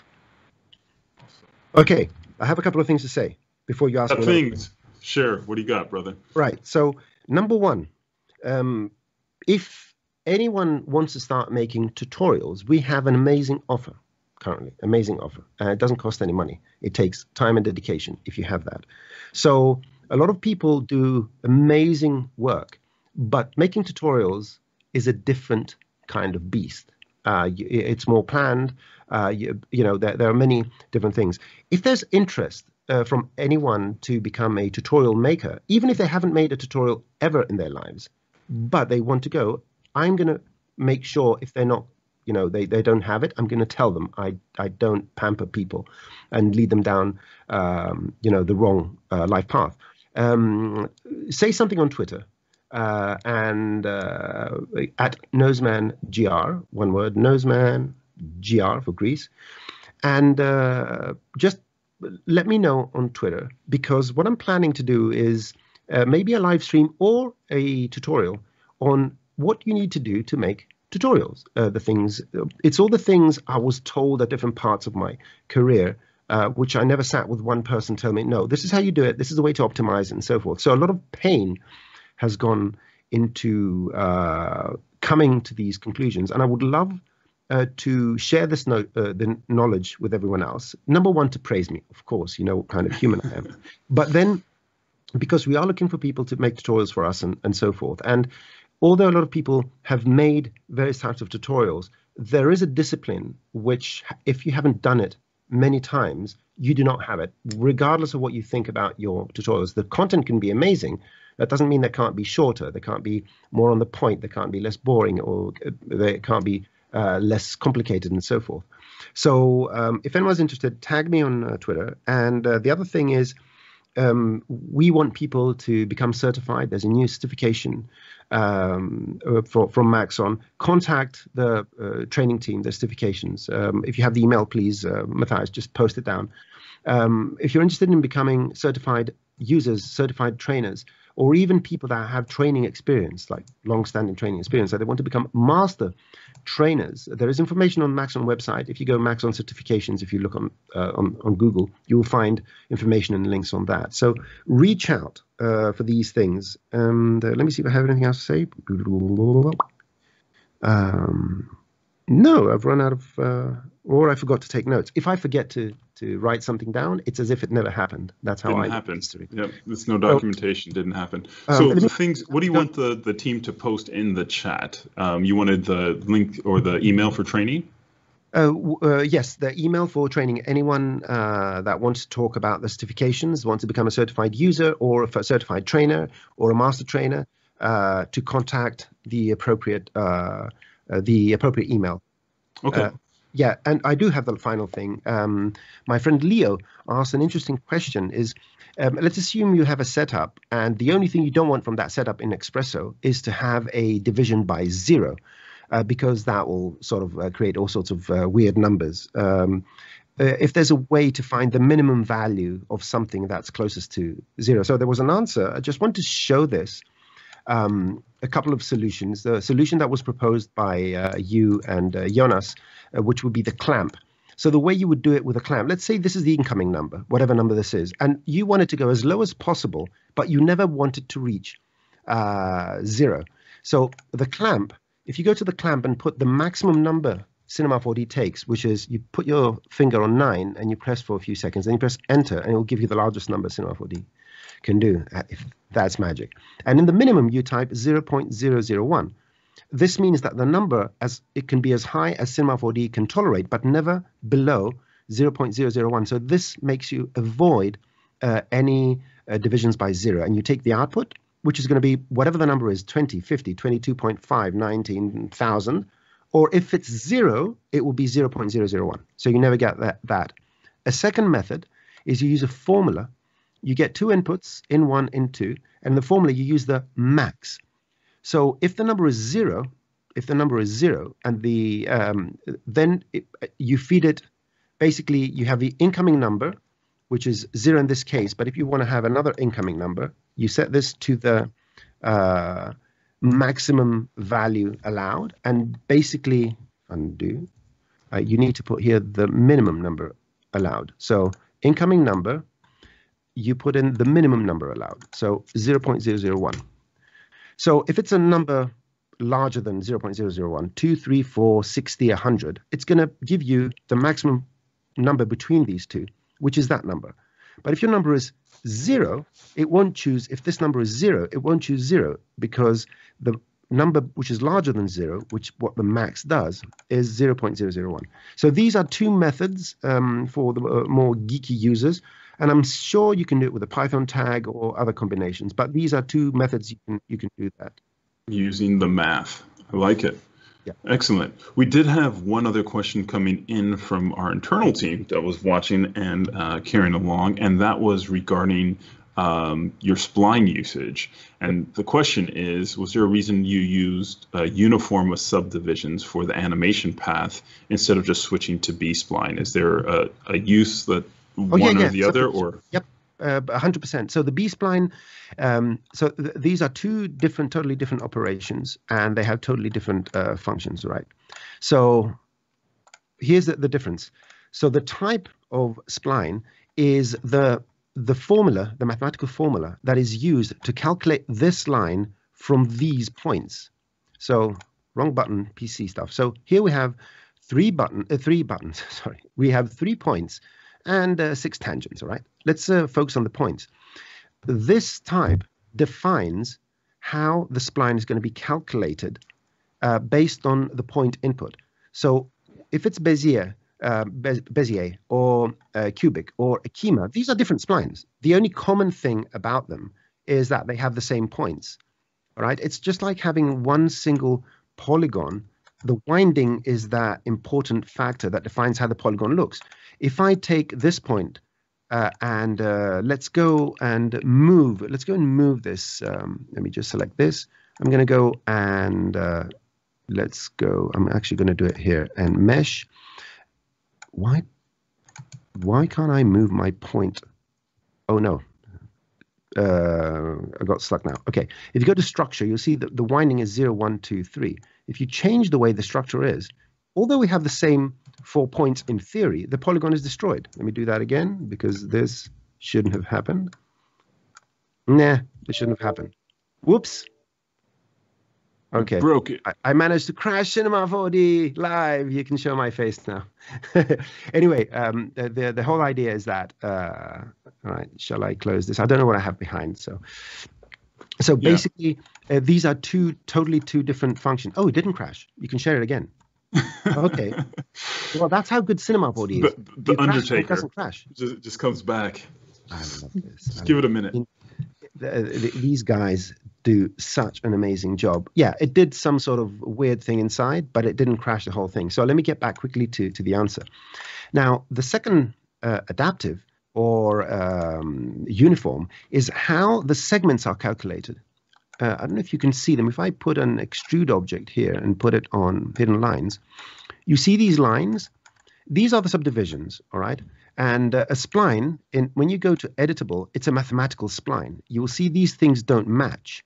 This is curved, but this is straight. Because when you use a spline in any context to create polygons, you can't use every single point of the spline, because then your mesh will be so dense, it will be impossible to work with. So what you do is you say, okay, the mathematical representation is that blue line we see, the blue to white line. That's a mathematical representation, and the type defines how that is going to be created. When you go to your intermediate points, you're actually defining how the subdivisions between along the spline are going to be created. So if you set it to adaptive, what's going to happen is that you get smaller subdivisions when they're necessary, when the angle where these sort of twist around is smaller than a particular threshold. And that is to optimize the number of points, to make it lighter without losing any fidelity. When you have straight sort of parts in your spline, there's not a huge necessity for subdivisions. Now, the problem with this is when you use things like an align to spline or other types of animations, what you will observe is that the align to spline uses those segments in order to make it work. So if you go to align to spline and drag the spline here, what we'll see if we create some sort of animation here is that it's going to, and even if I make this linear, so let's go to F curve and make this linear, so the transition is going to be linear. What I would expect here in this particular case is that the speed is going to change. As you can see, when it goes through the straighter segments, because there are fewer segments over there, look at that, it goes faster. Look at that. Woo! Although the speed by which this changes is constant, it speeds up when it has fewer segments, because each frame, it will go to each and every one of those segments of the spline. If I go here close, look at these little jaggies. Must be visible, right? If I press play, you will see that the path it moves is, I'm going to make this teeny, weeny, weeny, weeny. Right, there we go. Look at that. One there, one there, one there. It's not exactly, but it's following, it does a different sort of subdivision, but basically that's what it does.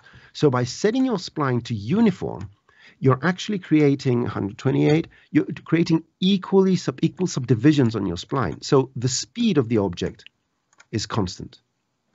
So I can make this bigger now. So that's the reason, and that's the difference between these two. There you go. Now it has a constant speed, because pretty much all segments of the spline, which each one becomes a position in the frame sequence, is going to the reason it wasn't on each one was that I'm using a percentage here, not a point by point. But anyhow, you understand the concept. The more subdivisions we have, the slower it's going to go, because it has to go over more segments, and that's pretty much the logic.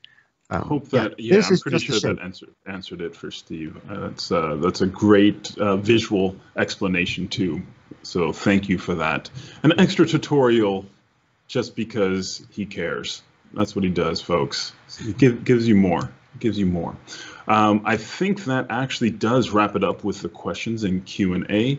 So thanks again, brother. We will be having you back on future shows. So for those of you who want to interact more with Noseman, definitely check out under our news segment. You'll see events to check out all the different trainings, as well as on Cineversity. He has a whole library of amazing content that he's provided over the years. So thanks again, brother, for being here and sharing your wealth of knowledge with I'm on in April.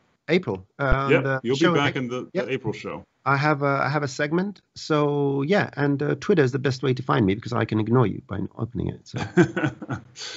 Awesome, thanks, and we'll be right back after this break with the one, the only VFX dad, Daniel Hashimoto. So stay tuned.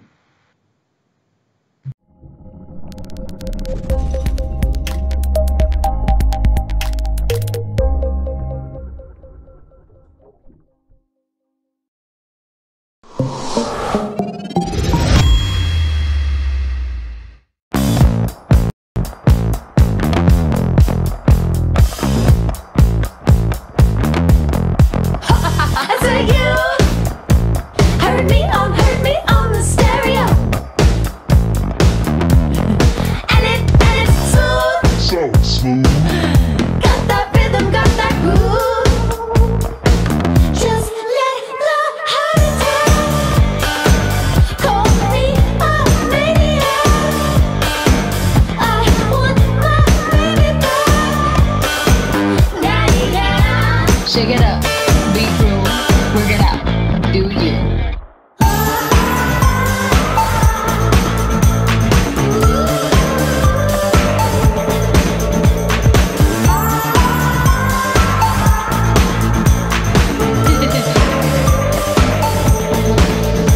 I get down, I get show me just what you got.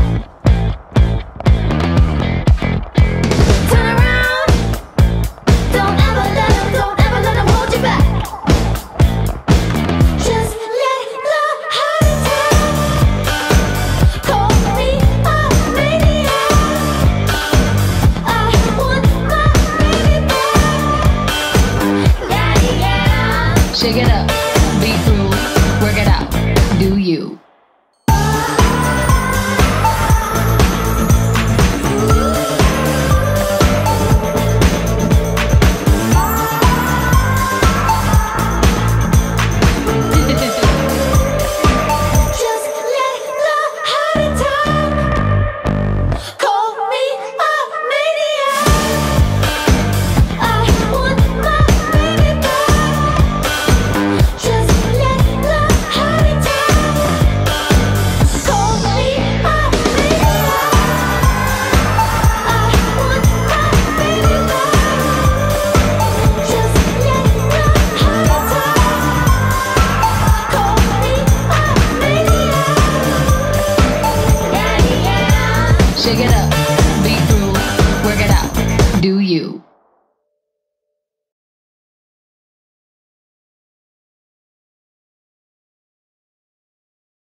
Join specialist sports production instructor Jason Hare for a series of free webinars designing and creating statistics-based MOGAT templates for use in Adobe Premiere.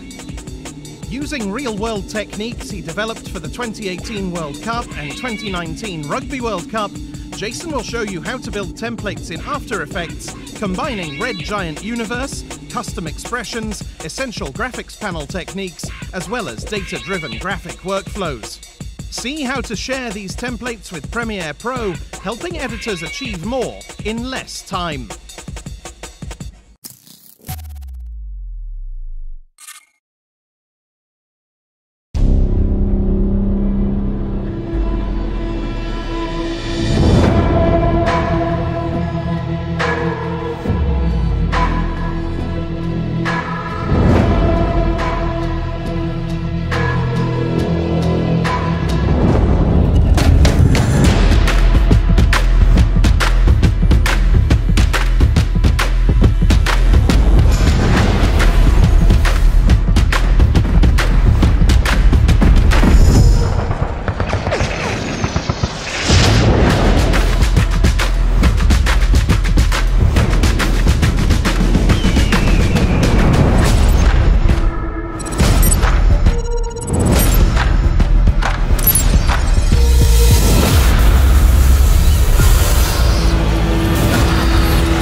MoGraph.com, an online resource for motion graphic artists.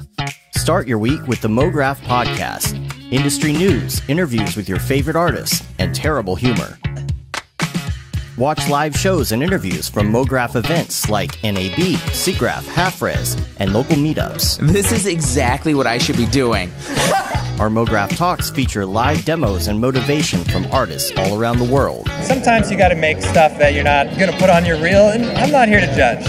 What if Rick and Morty show up for the countdown at midnight? That's where I peaked in life, in my career. We gotta stop this thing, Rick! It's gonna kill us all! Hear from the people that create your software, design your render engines, and artists that are changing the face of modern motion graphics. You get that render done. Yeah, you better frame what? MoGraph tutorials and online classes will teach you about Cinema 4D, After Effects, as well as other popular software and render engines. Throw in the HDR Studio, take the render settings, pick the HDR, put in a reflection, and gorgeous. Join the conversation in our live sessions. Ah, that's so funny! All right, I'm gonna live forever! Subscribe today and get the latest updates on our YouTube and other social media channels. Take all your dreams and just do it! Subscribe to MoGraph.com.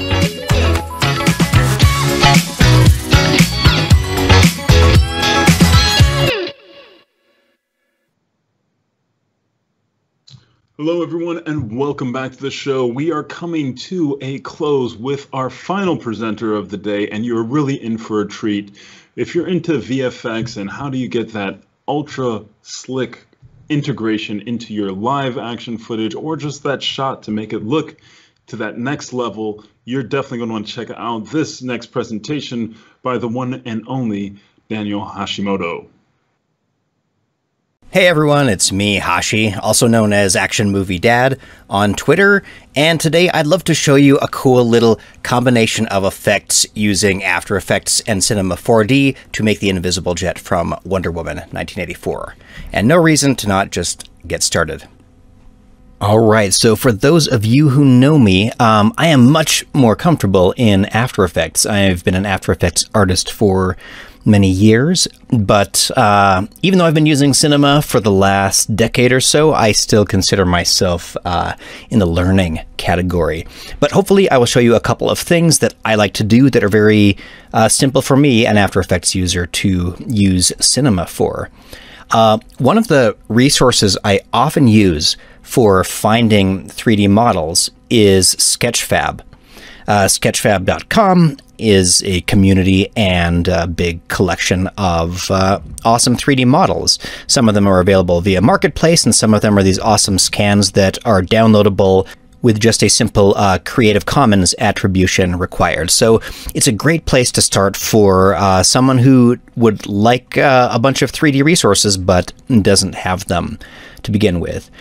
So one of the cool things about Sketchfab is how well it integrates into Cinema 4D. In fact, there's this Sketchfab importer that you can download right on Sketchfab, just searching for Sketchfab importer for Cinema 4D, and I have that installed right now. So what's really great is for this project, I could just go to this extension, the Sketchfab importer, and it starts out by having you connect to your Sketchfab account, which I'm now connected as Hashi. And now I can search for a model that we could use today. So I could search for fighter jet. And we've got a mosquito in amber. Oh, and that's because I have staff pick checked here. That kind of curates these to some of the best models available on there, but I'm going to uncheck that because there are a lot of great other models available as well.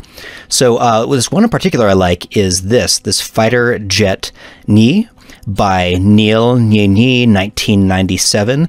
It has a really similar look to the jet that I want to use today. And watch this, I can just click import model right here. And as I do, this extension works in the background, and depending on your internet speed, downloads and imports this model directly into Cinema for you. So here we go. I got this beautiful jet. So wonderful, very simple, and this is the jet we're going to use today. Now, while Cinema would be an excellent place to animate a fighter jet, as I said earlier, I'm very much an After Effects person. And coming from Red Giant, that is now merged with Maxon, I am a big fan of one of their tools which allows me to bring in 3D models, and that is an effect called Mirror. The way Mirror works is you add a solid to After Effects, and then you add the effect Mirror, which is under Red Giant, Trap Code, Mirror 3 now. All right, now when Mirror 3 loads up, you get this simple plane. It's all crinkled up and kind of looks like this. I'm going to quickly add a camera to my composition. That's Control-Alt-Shift or Control-Alt-Option-C to add a camera. And what's cool about this plugin is Mirror, even though it's on a flat solid, appears and reacts to the 3D camera, just like that. So Mirror can do more than just this plane here. You can also select 3D models. Now, back in Cinema, I can make sure that I save this model. It came into this untitled comp, so let me save that really quickly as the new jet. I've done this once before. So we'll save this as a new jet, which means that Mirror can choose that Cinema 4D model as a model to add. Now, before I do that just yet, I want to show you a cool way to optimize models for a plugin like Mirror. Now, obviously in Cinema we have all of these different cool, very nested, lots of bits with different pieces, multiple textures and things like that. And to bring it into Mirror, I really want this model more optimized. And I found that the simplest way to do that is with a connect object. So I'll come up here, I'll grab a connect object, and I'll drag my fighter jet right into it. I'll click on the connect object, and I'm going to uncheck weld. Weld is kind of what did all these weird things to it right there. Uncheck that, and now we've got just our perfect little model there. And now I can basically select the connect object and press C or press the make editable button over here. And look at that. Now I've got one piece of geometry with, you know, a bunch of polygon tags and texture tags. Now to simplify this even more, I'll just drag it out of there for now. I just want this object and then say object, bake object. And now I have the option to say I want to keep a single texture, I want to replace this object, and I can set the dimensions of my desired new texture that I'm creating. And I'm just going to do something kind of like 2K, kind of small for now, because I don't really need this texture, but I'd love to show you how this works because it's kind of fun. So let me designate a path for this texture, and then I'll say bake. And as it bakes, it really quickly throws together this unique single texture. And if I close my bake object now, you can see that if I come down to my materials, I can say, let's delete the unused materials, and you'll see that I just have the one texture now. And that's a really great way to optimize a model down into one piece. I could, in the viewport, just switch that over to not have any scaling, so I can see that it came over just great. And unless I plan to monkey with them later, I don't even need these polygon selections anymore, so I'm just going to select and delete all those. And now I've got a very simplified NewJet Cinema file, and I'll just save that like this. And I love it because now I just have one simple mesh, one simple texture. That really helps if I want to use Mirror as my 3D interface. So let's minimize this now. Come back into Mirror where I'm clicking on Add New Model, and we're going to go ahead and select that new jet that we just built. I'll say New Jet. And Mirror works perfectly with these Cinema 4D files now. It came in as the New Jet object. I'll say OK, and bam, we've got this cool white jet right here. Now you'll see that the C4D file also came into this comp down here as a hidden layer back there using Cineware. And back here on our Mirror 3 layer, under Geometry, I can go down to 3D Model Settings and then say Create Null. And that creates a nice 3D null that I can now use as a handle for this 3D object right here. Now, when Mirror starts out, it has this default kind of white texture with a little bit of ambient occlusion. But if you wanted to, you could go over here and import that fighter jet texture that we just created, drag it down here as its own layer within the comp, which I can now hide. And then within Mirror itself, I'll find my solid and go to Mirror. I can go down to Texture, and then I can select any texture map I like. And look at this, it textured up that jet, which is great. Let me scale this up a little bit within this comp. It's kind of small. There we go. So if you are an After Effects artist that works a little bit with Cinema, this is a great way to be able to bring in a Cinema model that's going to interact really natively with how you're used to controlling After Effects. Mirror also allows me to do some things like add in some new lights, and I can monkey with the shininess and appearance of this jet all I want. But for this example that I want to show you today, I'm actually interested in showing you how you can use a 3D mirror object as a really pretty displacement map for a background texture. That's basically what this invisible jet looked like in the new Wonder Woman 1984 movie. So back in my mirror model, I'm actually going to tell it to not have a texture, just to go with this default white. Here under the shader properties, I have some control over how intense the ambient occlusion is, and I'm going to turn that up a bit just because that'll give me some more definition to parts of this jet. Maybe I'll bloat out the radius of the AO a little bit to something like this. And right here we have something that will work very well as a displacement map with another really fun Red Giant product. So to see a displacement map in action, I'm going to need to bring in a background. And one of the resources I use to grab backgrounds all the time is pxhere.com.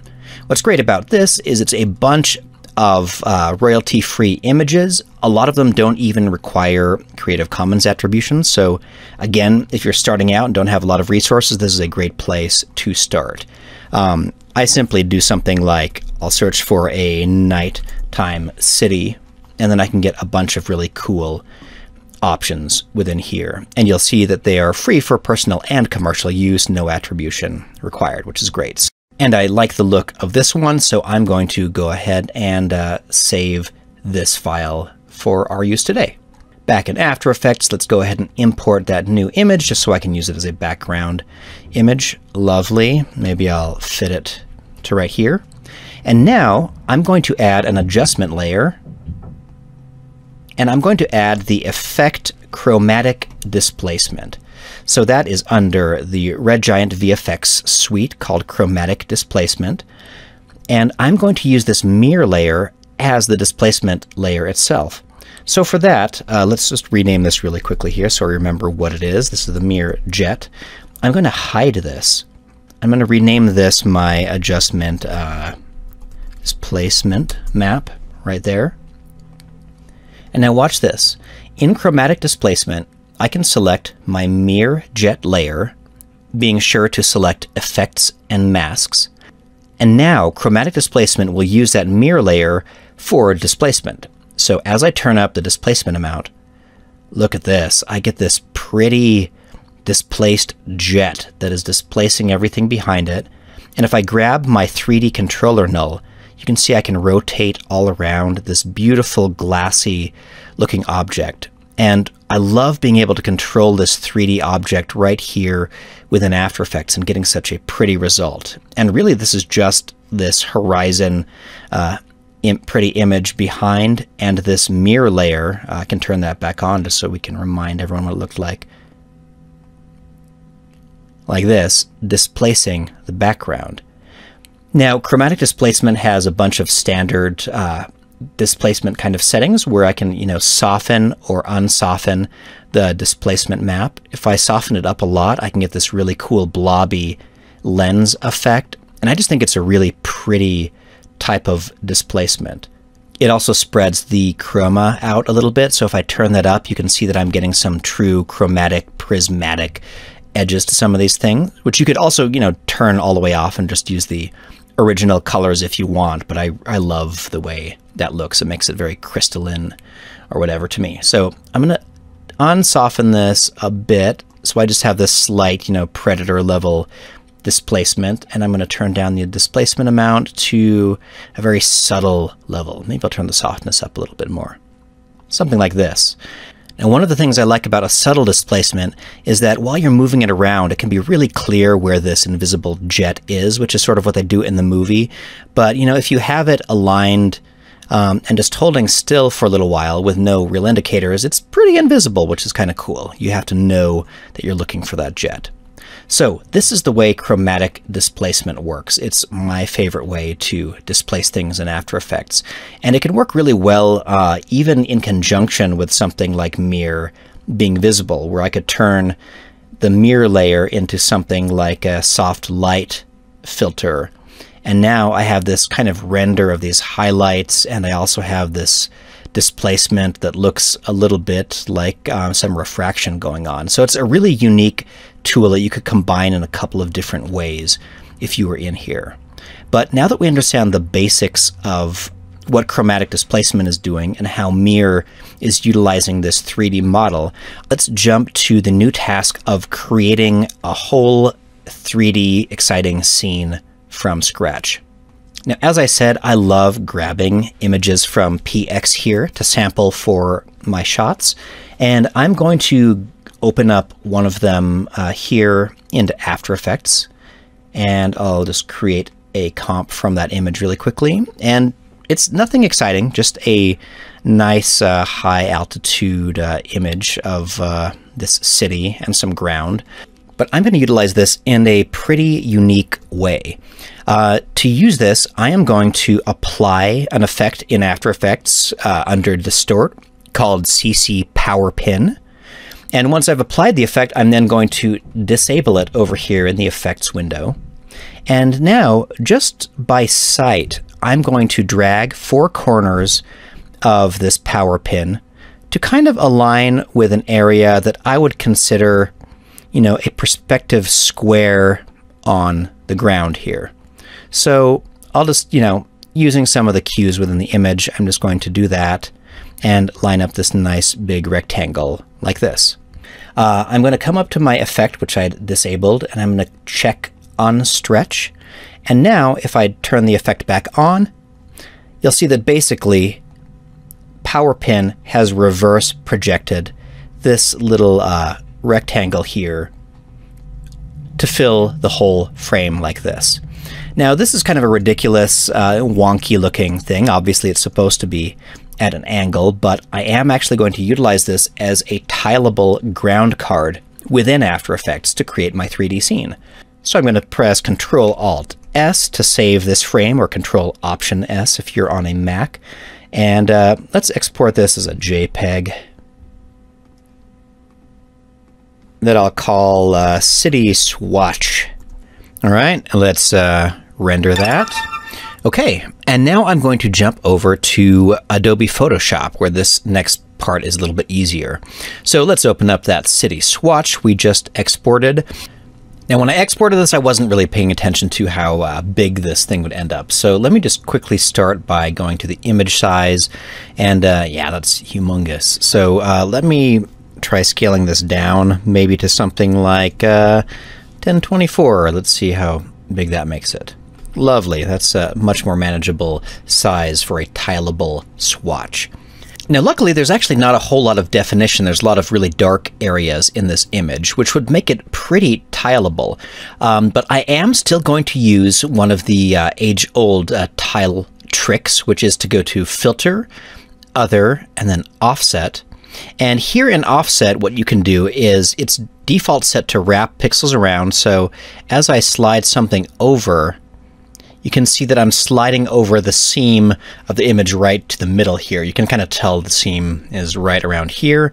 And I can also scroll the vertical seam onto screen somewhere. So you can see that seam is right across here. So now that I have these two kind of visible areas that you can see the seam in, I'm going to go to my rectangular selection. I'm going to select that area kind of right here. And I'm going to shift select this seam right here, so I have this little X carved out. And then I can go to Edit, Content Aware Fill. And Content Aware Fill is going to try to fill in this seamy area with whatever it guesses would go there. So I'm just going to say Apply with the default settings, deselect this, and now this image doesn't have that seam anymore. You can see the seams there, and when I turn this on, the seam is gone. And that's lovely. It has this nice kind of a street running along this direction, and I'd actually like to have a street running in both directions. So I'm going to flatten this image out. I'm going to select this kind of like implied street, and I'm going to just copy and paste that, and I'm going to make a copy like this. Like this is the most ridiculous way you could do it, but it works. I want to match the weird ortho angle of this also. I'm going to hold Shift and reverse the street like that, so it's kind of matching those. And I'll place it maybe right here, and maybe I'll turn the mode of this to Add. That way it'll add in those lights that look like a street running left and right, and I'll erase the two sides that are kind of appearing here. Oh, it's a perfect brush right there. Just erase that a little bit, erase this a little bit. And now I'm going to save this one more time. Let's flatten it out and then save that as my city swatch. Now I will hop back over to After Effects, where I can load up that image we just exported right here. And I'm going to create a new composition. We'll go with HD, maybe 24 frames per second. 10 seconds is fine. I'll say OK. And then I will bring in that city swatch right here. I'll set it down, and then I can turn it into a 3D layer by checking my 3D switch right there. and just rotating it flat like that. Then, just like before, I'll press Control-Alt-Shift-C to create a new camera, or Control-Alt-Option-C. And now I have a camera that I can move around in After Effects, so I can move it up to a kind of similar angle that I extracted the projection from.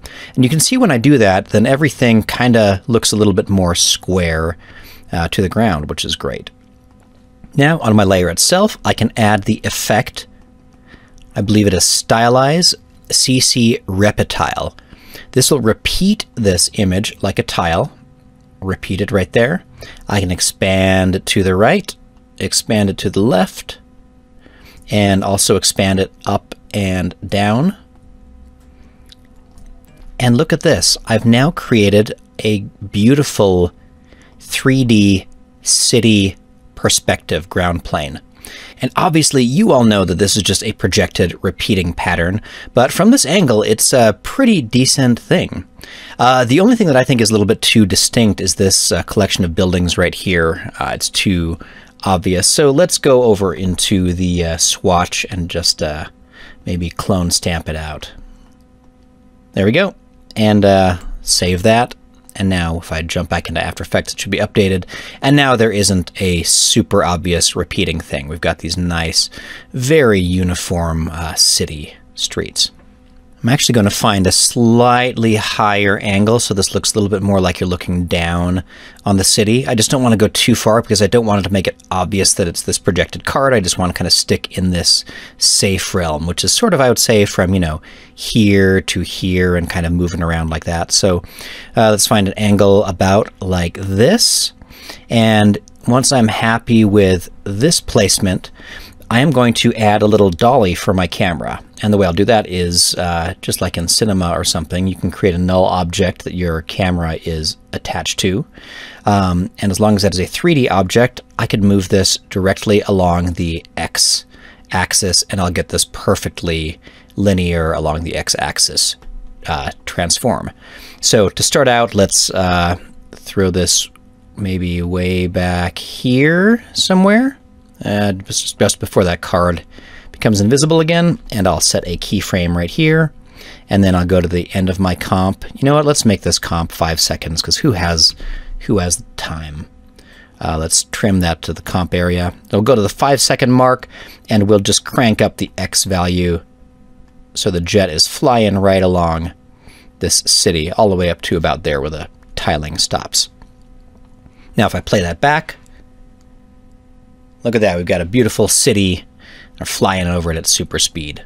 It's actually too much super speed. Let's just tone that down to about here, and we'll play that back. And that feels feasible to me.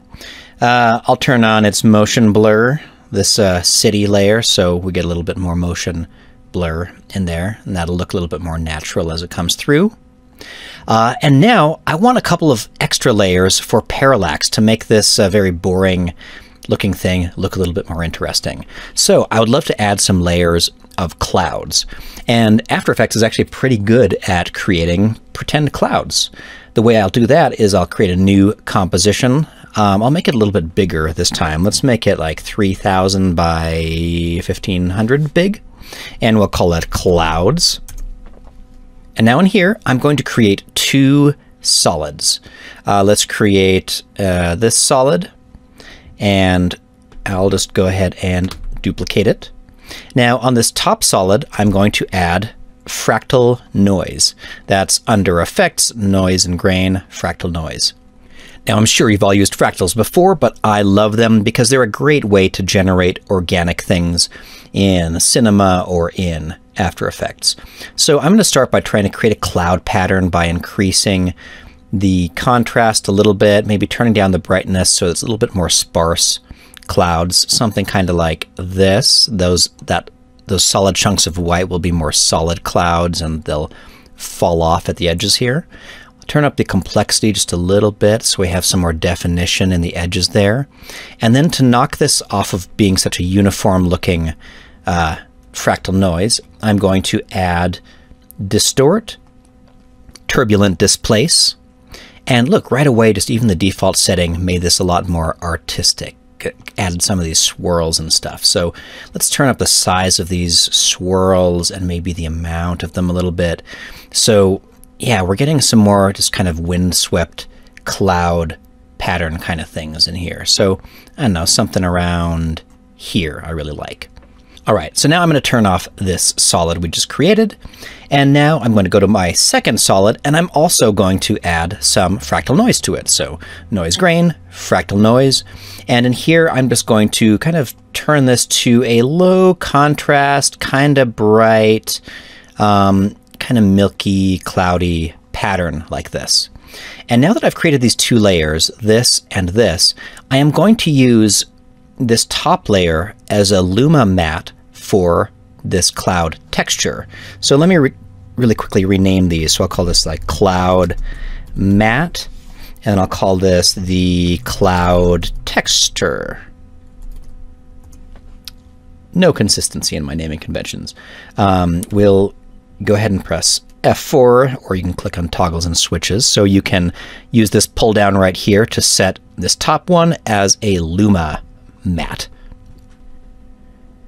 And now you can see that this alpha of these clouds above will basically be applied to this texture that I create down here. So if I turn down the darkness of the clouds here, I can have dark clouds or whatever. I'm going to stick with kind of bright ones for now, and we'll go with something like that. And now also you can see here's the alpha of this layer too. So there's some cool dark spots, some cool bright spots, but we got basically clouds over alpha, which is really nice. All created in After Effects procedurally. Let's go back into our city comp, and we'll bring in those clouds just like we did the city layer. I'll turn it to 3D and lay it down flat. I'll grab the X rotation dial right here, hold down Shift, and then it'll snap right to 90 degrees like that. And now I can also use the Z gizmo to pull it up off the ground a little bit like that, and let's go ahead and scale that to fill frame. And look at this, we got clouds right over our city. We'll turn on their motion blur swatch and watch when I press play. Look, now we've got a beautiful little parallax thing going on. And you know what's better than one layer of parallax is two layers of parallax. So let's go ahead and duplicate these clouds one more time. Pull them up even closer to the camera, somewhere like here. We'll offset them just a little bit so you can see that same pattern there. Yeah, there we go. All right, now let's play this back, and ooh, look at that. You got your very own Peter Pan style shot. The best thing about these procedural clouds is that anytime I want, I can go over to the clouds layer right here and adjust the matte layer of the fractal noise. And if I turn up the brightness, I'll get more full cloud coverage. So if I jump back to my city, look at this. Now it's totally covered with clouds like that. I'm disabling the motion blur for a second just to preview this a little quicker for us. But yeah, there we go. Look, more full clouds, cloudy night. In fact, I want somewhere in the middle right here. Let's just go back to 0, I guess. Yeah, that looks nice and appropriately cloudy. But I know what you're thinking. This also looks like hot garbage. It doesn't look very good right now. But the reason why I wanted to set this up was to show you how simple it is to create these three layers. We got our city in the background there. We've got a background layer of clouds, foreground layer of clouds. But now I'm going to combine all of these layers with one of my very favorite tools in the Red Giant toolkit, and that is called Red Giant Super Comp. Creating complex integrated composites in Adobe After Effects can be a difficult, time-consuming task, but not anymore. With Red Giant Super Comp, light and atmospheric effects interact with all of your layers and the elements of a scene in a far more natural way, and with far less. And man, do I love the guy that we used to have do the voiceovers for these commercials. Good guy. Good VO artist. Now, some of you have heard of or even used Super Comp before, and it is a lovely, lovely treat, especially for a shot like this. Now, because of the way After Effects is built, it's actually rendering its 3D layers after it deals with its 2D layers. So one thing that I'm going to do before we jump into Super Comp is I'm going to grab each of these layers and press Pre-Compose, move all attributes to a new composition, like that, say OK, and then turn on the Collapse Transformations button. Basically, that makes it a 3D layer that is still reacting to my camera just fine, but it's also disguised as a 2D layer. See that?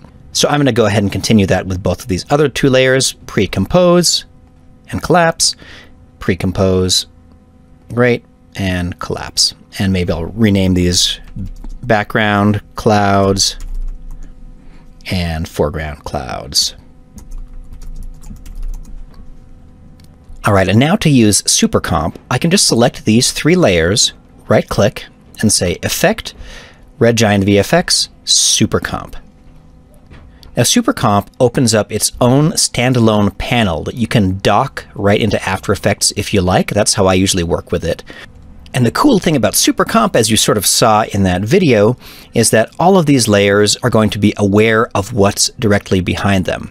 So, for example, these background clouds, which look very silly right now, I can add some cool effects. In fact, any of these effects to this layer, just like this, by clicking on this radial menu.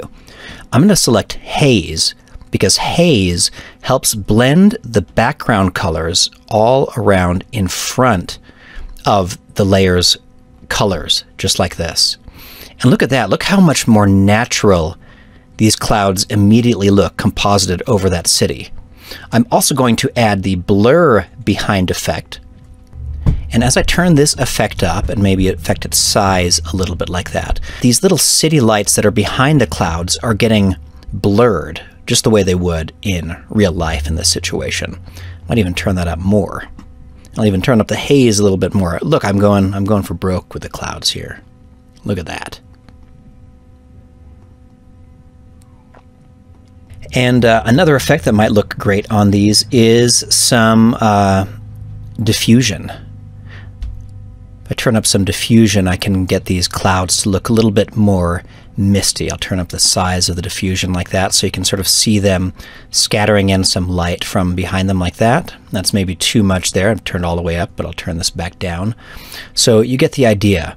It took this layer that looked like this before and turned it into this. Let me show that up a little bit more closely. So this layer looks like garbage turns into this super competent looking piece. Now I'm going to right click on the layer right here and I'm going to say copy all effects, and then I'm going to click on this layer and say paste all effects. Now when I enable my foreground clouds, you'll see that they are compositing with those same cool types of haze and whatnot. I can actually click on the haze amount here and maybe turn it down a little bit for these top clouds, just imagining they have a little bit less of the city light on them, but you still get some nice color wrap from down there. And let's go ahead and close this panel for now and just take a look at what our composite looks like now.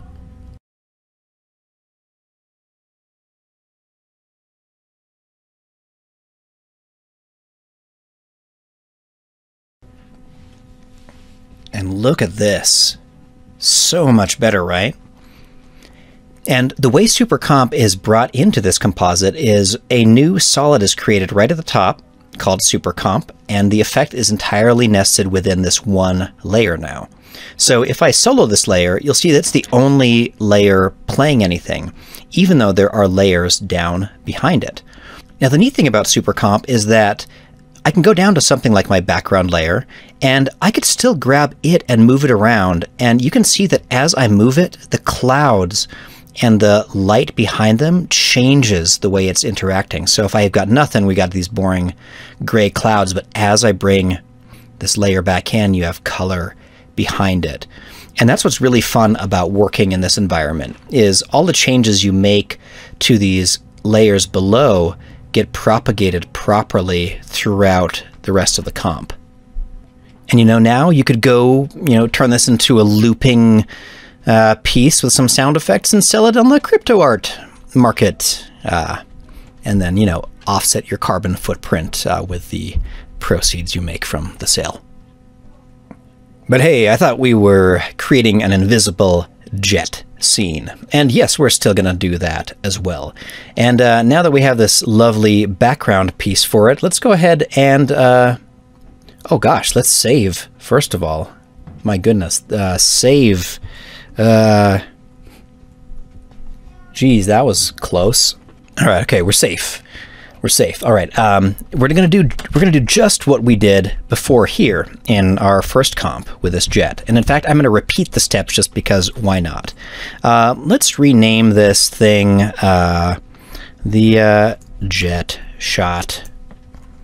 We'll move it over here just so it's a little easier to remember. All right, so let's add a new solid, and we'll call this thing mirror. And now I'm going to apply trap code mirror, and under geometry, we'll choose a model, and down here at the bottom, we'll already have in our library that new jet we just created. We'll say OK. And we don't see anything because I think that the comp center is actually way over here somewhere. Ah, there we go, way over here. So let's go to our mirror layer and 3D model settings and create a 3D null for it. All right, there we go. There's our 3D null. Now it's way down on the floor here somewhere. So I'm going to move my jet up higher kind of where these clouds are. And I'm going to use this to rotate it facing that way. And let's scroll back to the beginning here and try to position our jet somewhere in frame. Like, look how handy it is to just have this null right here to position everything. And in fact, let's move it up a little bit closer to the camera and scale it down because I think that it's not nearly as high as those cloud layers were. Let's go with about this big in frame. And watch this. I can position my jet right here on frame 1, set a keyframe, jump to the very end, and just crank up its X value, and that should move it right along this same path as the camera. And that's the reason I originally parented the camera to this, camera null, which I'll maybe rename Dolly or something like that, just so we remember that's where the camera motion is coming from. It's perfectly along the X axis. And now that we have our stand-in jet, we could even make this more interesting by adding some other keyframes to this camera that's attached to the jet. Let's add some keyframes to its position and point of interest, and then by the end here, let's have the camera be maybe tilting. Let's have the camera change its position a little bit like that, and also let's add some Z rotation keyframes, so by the end, maybe the camera's kind of twirling around or something like that, or maybe clockwise. Yeah, let's go that way.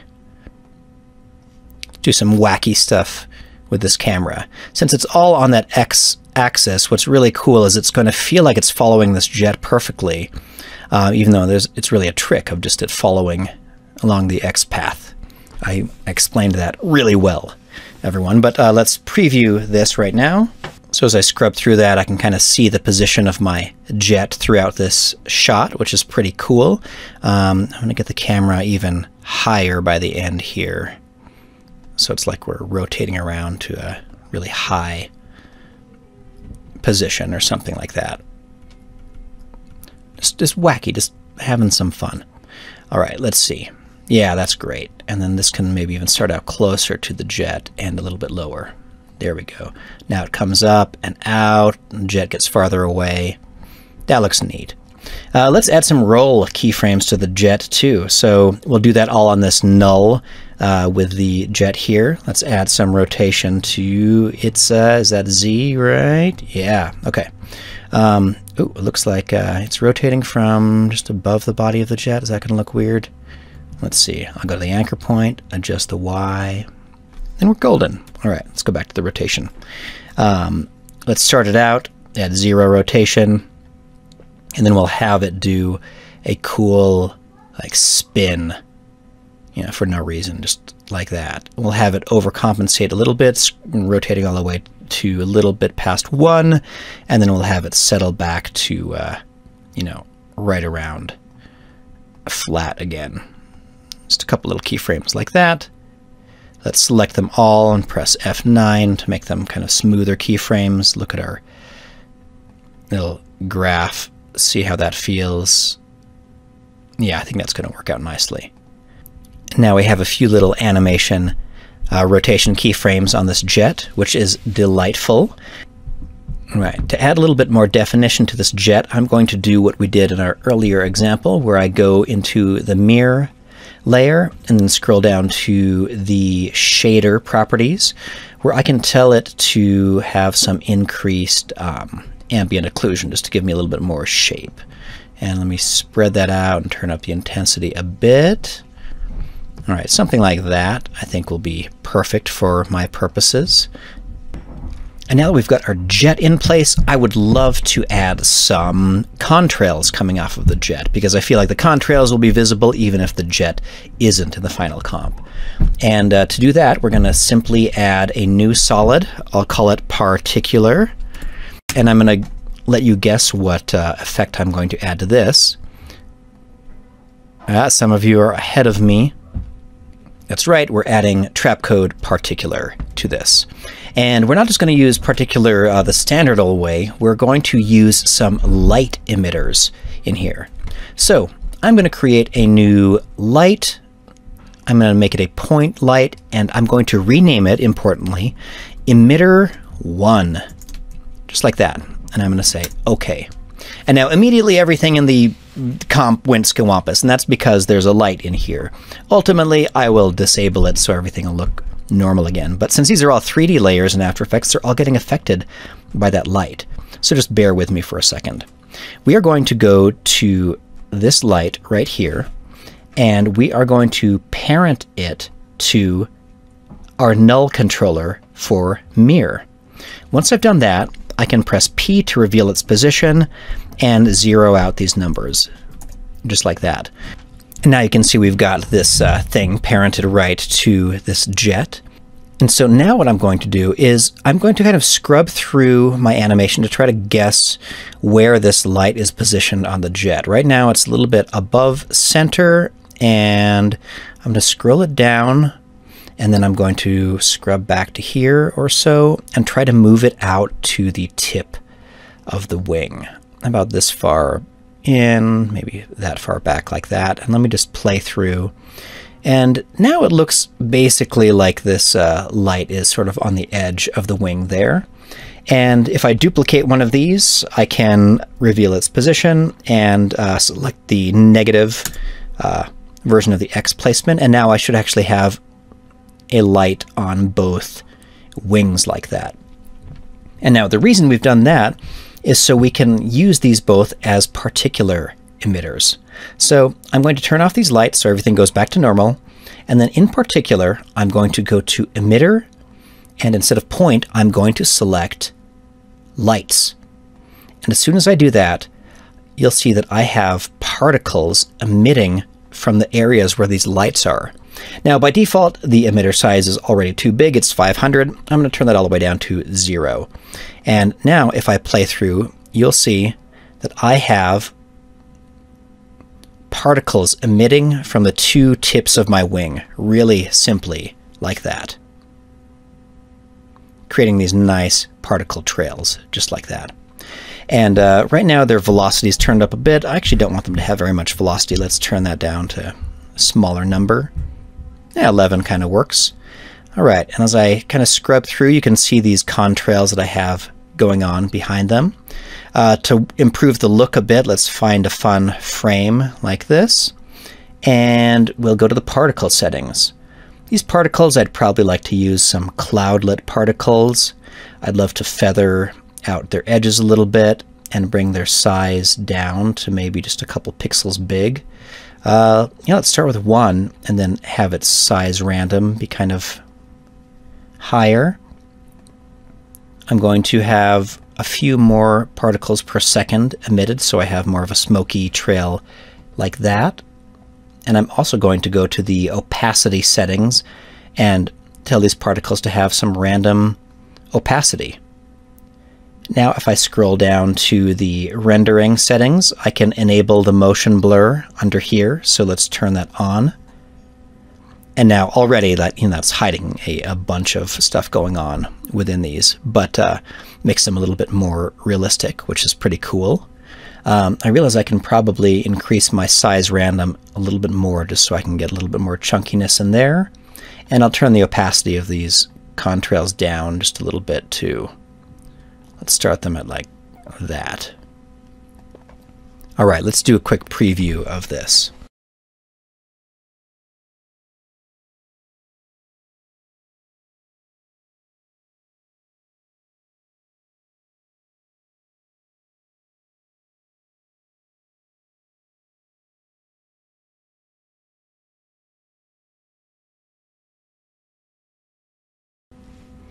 And now check it out. That's beautiful. We've got this jet flying through the air, leaving some contrails behind it. Now, looking at this, I can tell that I didn't really guess the correct height of these clouds, and so the contrails are moving slower than the foreground clouds are moving back.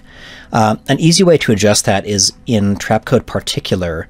I'm going to go to my fast physics setting, and I'm going to add some drift to these particles. Drift is very much like the old wind, but if I select, I believe, a negative value, it'll push these particles back with a bit of wind and extra speed. So yeah, looking at this, now I feel like these contrails are moving back quickly enough off the jet as it spins. But I love it. We created this really cool interactive system of lights that all I needed to do was parent them to my jet null, and they look great in the comp. Now, speaking of looking great in the comp, how do we turn these two layers into an invisible jet from Wonder Woman? Well, we're going to use Super Comp, just like before, to finish compositing the rest of this shot. Now, here's how it'll work. I'll go to my Super Comp layer, which is what we are working above right now, and I'm going to say Open Panel, and it'll open this little panel like before, and you'll see the original 3 layers that are being super comped right here. But you'll also see over here I have these other source layers, Particular and Mirror, which aren't appearing in the shot.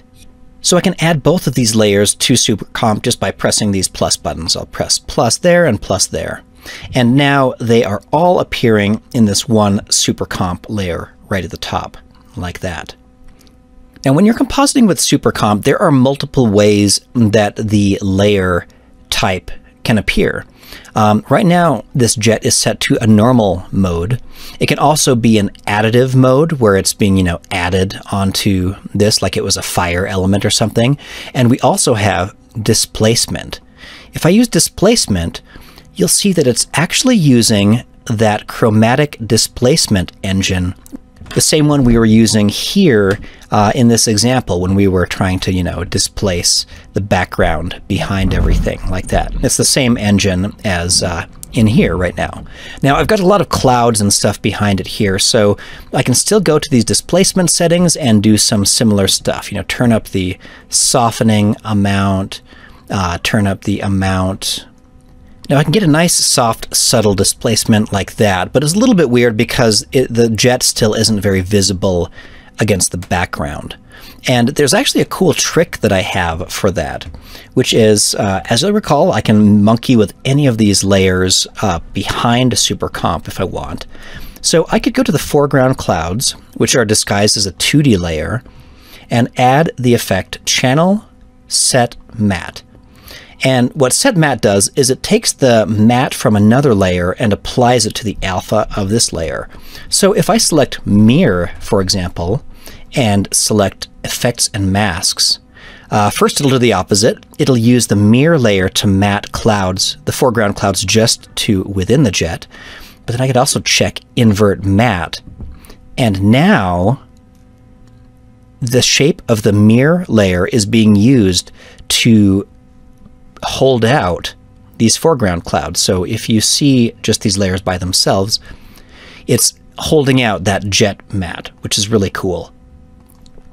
So now when I hold out the jet matte like that, you can see as I play through, you get this cool effect that the jet is displacing stuff behind and also blocking out the clouds where it is. Now, in SuperComp, the layers don't necessarily match the order of the layers down here. So right now my mirror jet is up above the foreground clouds, but I can actually put it sandwiched between the two layers of clouds like this. So you won't see it affecting these top cloud layers, but you will see it distorting the clouds way down below it like this. You can see as I turn on and off the displacement effect that it's looking like that or like this. So pretty rad right there. And then for these particular contrails, I can do a little bit of work too. For the contrails, I'm going to actually press the plus button, and then instead of selecting individual effects, I'm just going to go to the left over here and say presets. And when I say presets, it'll open up this nice little bay of different layer presets. And you'll see as I hover over them up here in this window, it's previewing what these different presets look like. And like, for example, look at this crazy effect where it's creating these rays off of that. Now, obviously we're not doing anything that extreme, but look how cool it was to just select this preset for this otherwise boring layer and have it do all of this automatically. I don't need anything this extreme. In fact, I just want something very light, maybe misty, a little bit like that. And in fact, I don't even need these to be this visible. I'm going to turn down their overall opacity, just so they're still there, but not so in your face. And now let's go ahead and take a preview of our shot now that we have our holdout matte and we have those contrails in place. One last thing I'll do actually for these contrails is, in particular, I can go to the global controls right here and adjust the pre-run, just add a second of pre-run to those contrails so they'll start out on screen instead of not. So let's preview where we ended up with our comp.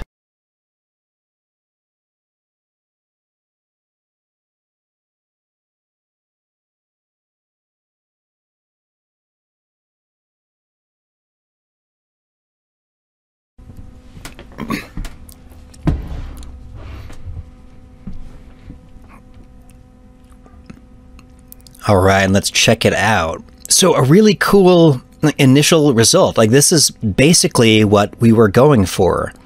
Some things I'm noticing right away is that the displacement is a little bit crazy. That's not very subtle, but we could actually keyframe this to be less subtle over time. And also, I think everything is a little bit too sharp when it comes to this jet. It's too readable. So we will do two things to combat that. The first is a super cheaty thing to do, which is just to go to my mirror layer, and I'm going to add a radial fast blur. And when I add some radial fast blur, I can choose the center of said radial fast blur. And let me just solo this so you can see what I'm doing. Basically, I'm just adding this kind of blur that is, you know, spreading things out like that. But I'm going to put its center point way over here. And look at that, it's a very graphic, simple, like motion blur kind of effect. I'm not going to have that high, I'm going to do it like, I don't know, that much.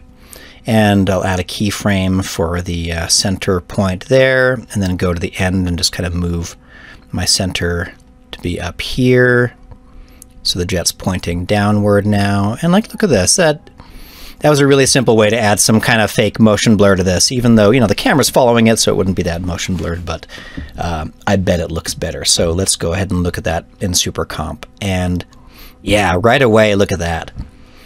Now it feels a little bit less like super defined, and you can almost imagine the clouds wrapping and kind of being displaced by this effect. Look how cool that is. Just the addition of radial fast blur happens to really make this whole thing, both the displacement layer and the holdout, really feel more married to those clouds. That might be the most successful these things have ever combined for me, actually. I really like how this turned out. Way to go, everyone. And now one additional thing I think that could also help is that once the plane is through the clouds, there's no real evidence that it did just part through them. So I'm going to add one more instance of particular. I'm going to add a solid, let's say particular, and we'll call this the part trail or something like that. And for this, I want to do basically the same process as before. I'm going to add a new layer, or a new light rather, just a point light, and I'll call this the parting trail. And then I will connect this right to my mirror geometry and zero it out like that. 0, 0, 0. So now it's right in the middle of my mirror body. I'll also turn it off because I don't need it to be casting lights into the scene, but it'll be right here anyway. We're going to go and add trapcode particular. I'm going to close supercomp because I actually don't think I need it anymore. And then within particular, let's see, I'm going to move it back up top just so I can see what's happening. For these emitters, I'm going to say I want it to be emitting from the lights as well. Right now, by default, it'll try to emit from those two lights I created earlier, and that's because I named them emitter. But if I go here and say choose names, I can say instead of using emitter as the proper prefix, use the word parting as the prefix. And now if I say that, they're all going to emit from this light here in the center. And now I just have the simple job of making some particles. I want a few more, actually, of them. I want a bunch.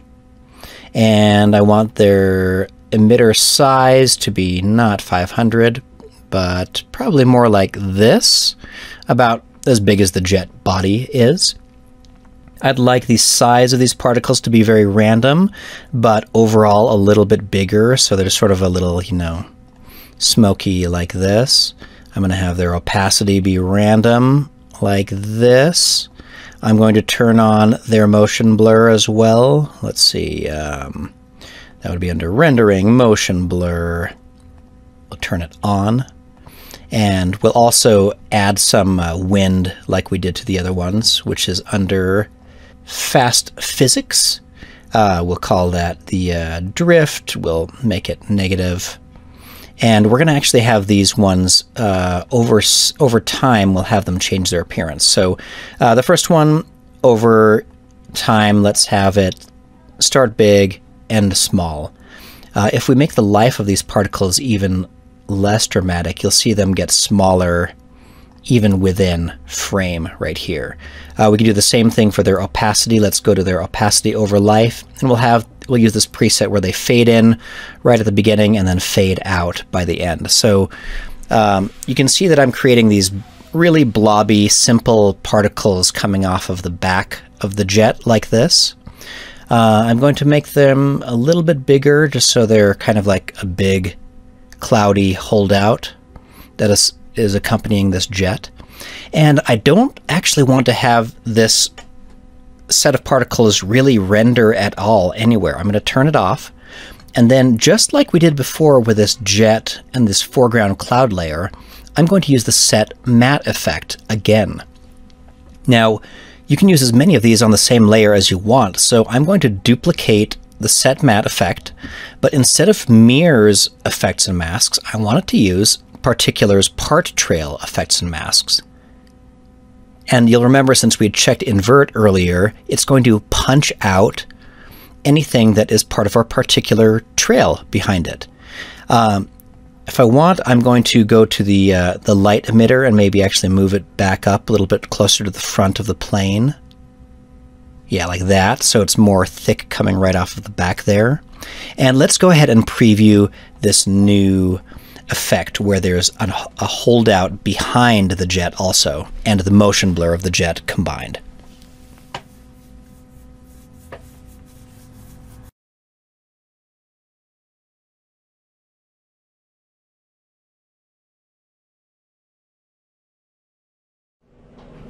I know waiting for the RAM preview is everyone's favorite part.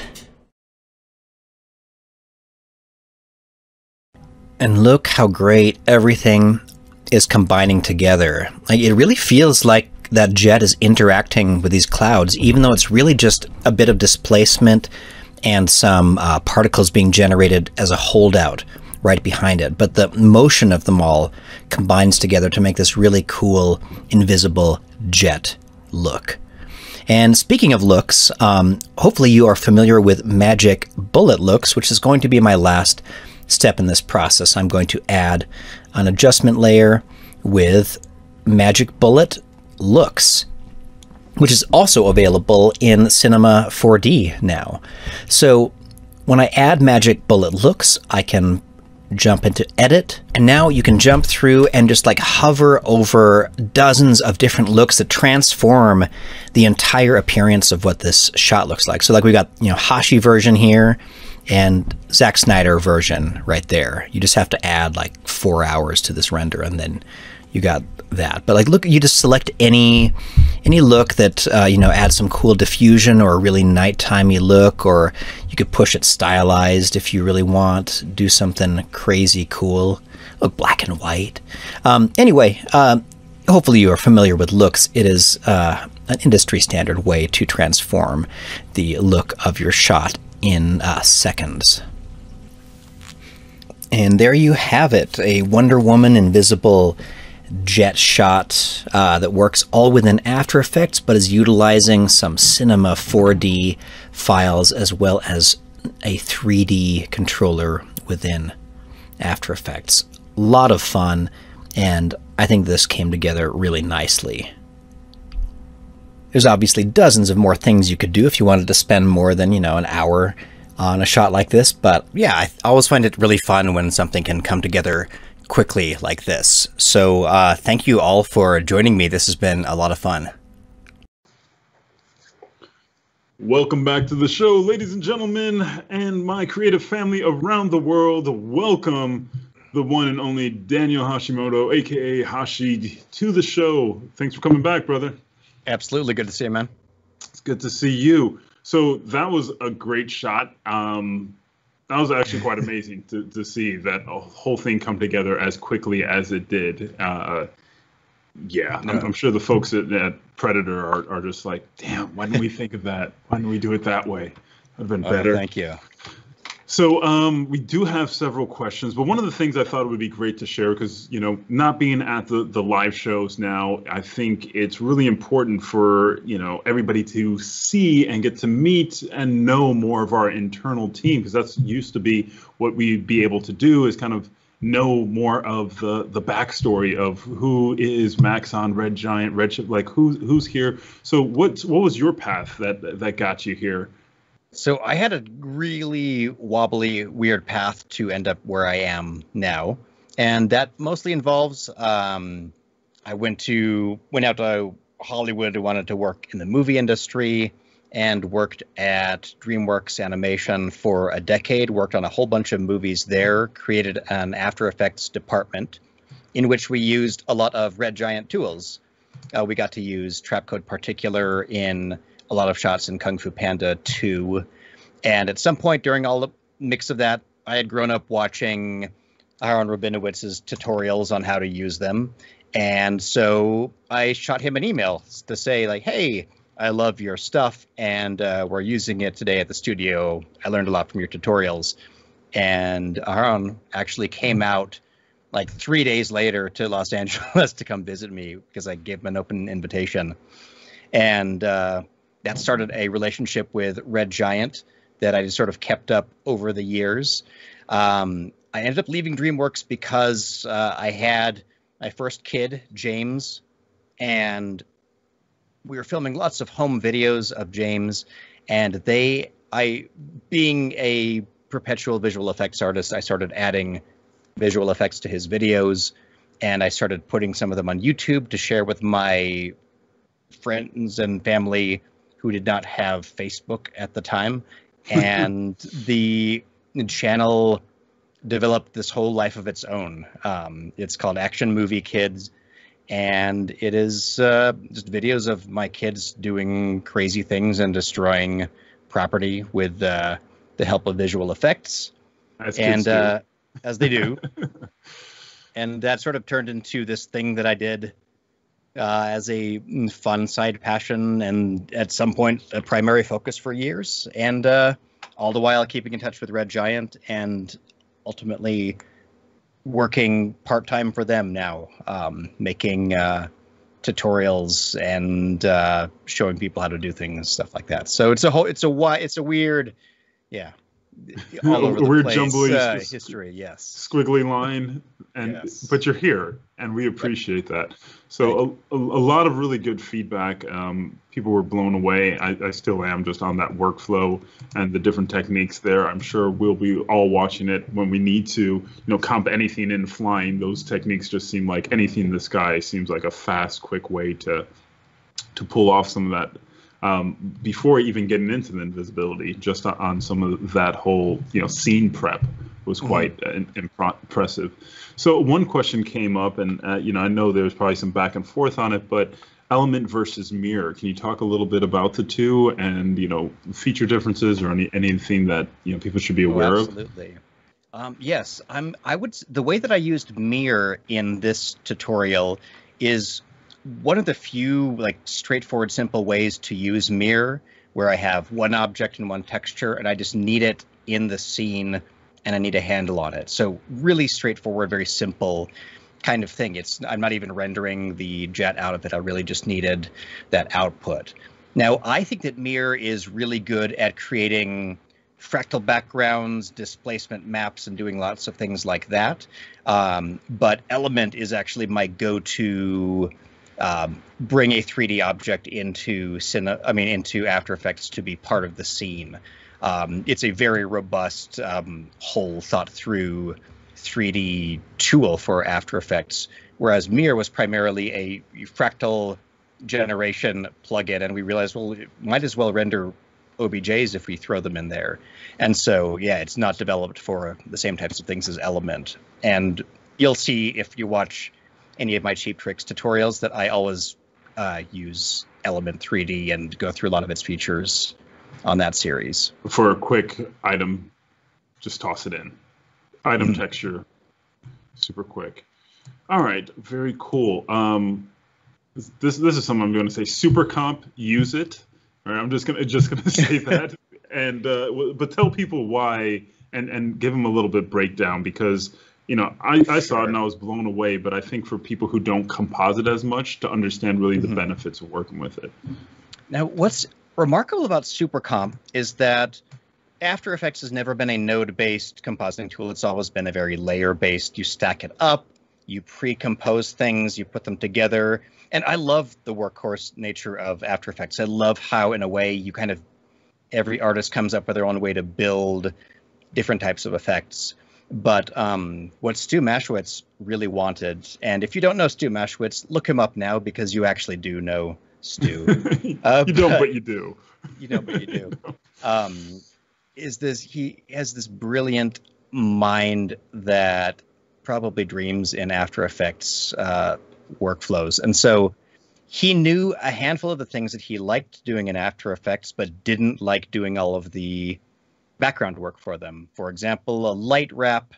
To do that in After Effects without a third-party plugin, you basically make a duplicate of your background. You pre-compose a foreground, and so you can have a background without the foreground. You can blur out and bloom using the matte of the original layer, and it's fine. But the reason you had to do all that is because layers aren't aware of what is spatially behind them in your comp in After Effects. They're completely in their own world. So what Super Comp does is it makes every layer you're using, like if you need a background and a foreground and a cloud layer, you can basically tell Super Comp what type of layer they are. You can say that these are translucent clouds that will blur the background and need the color and light to wrap around them right there. And this is the foreground. He'll have a little bit of light wrap, but he'll be completely opaque. And the background, if you decided to color correct it within the Super Comp interface, will automatically propagate its light wrap settings to everything above it. And that makes it really unique. And you can't really get that in After Effects without diving levels deep into pre-composing stuff. So it simplifies, like you saw those 3 layers that became a remarkably compelling, 2D card-based parallax shot of the ground. And that kind of stuff is really exciting to me to be able to put together so quickly.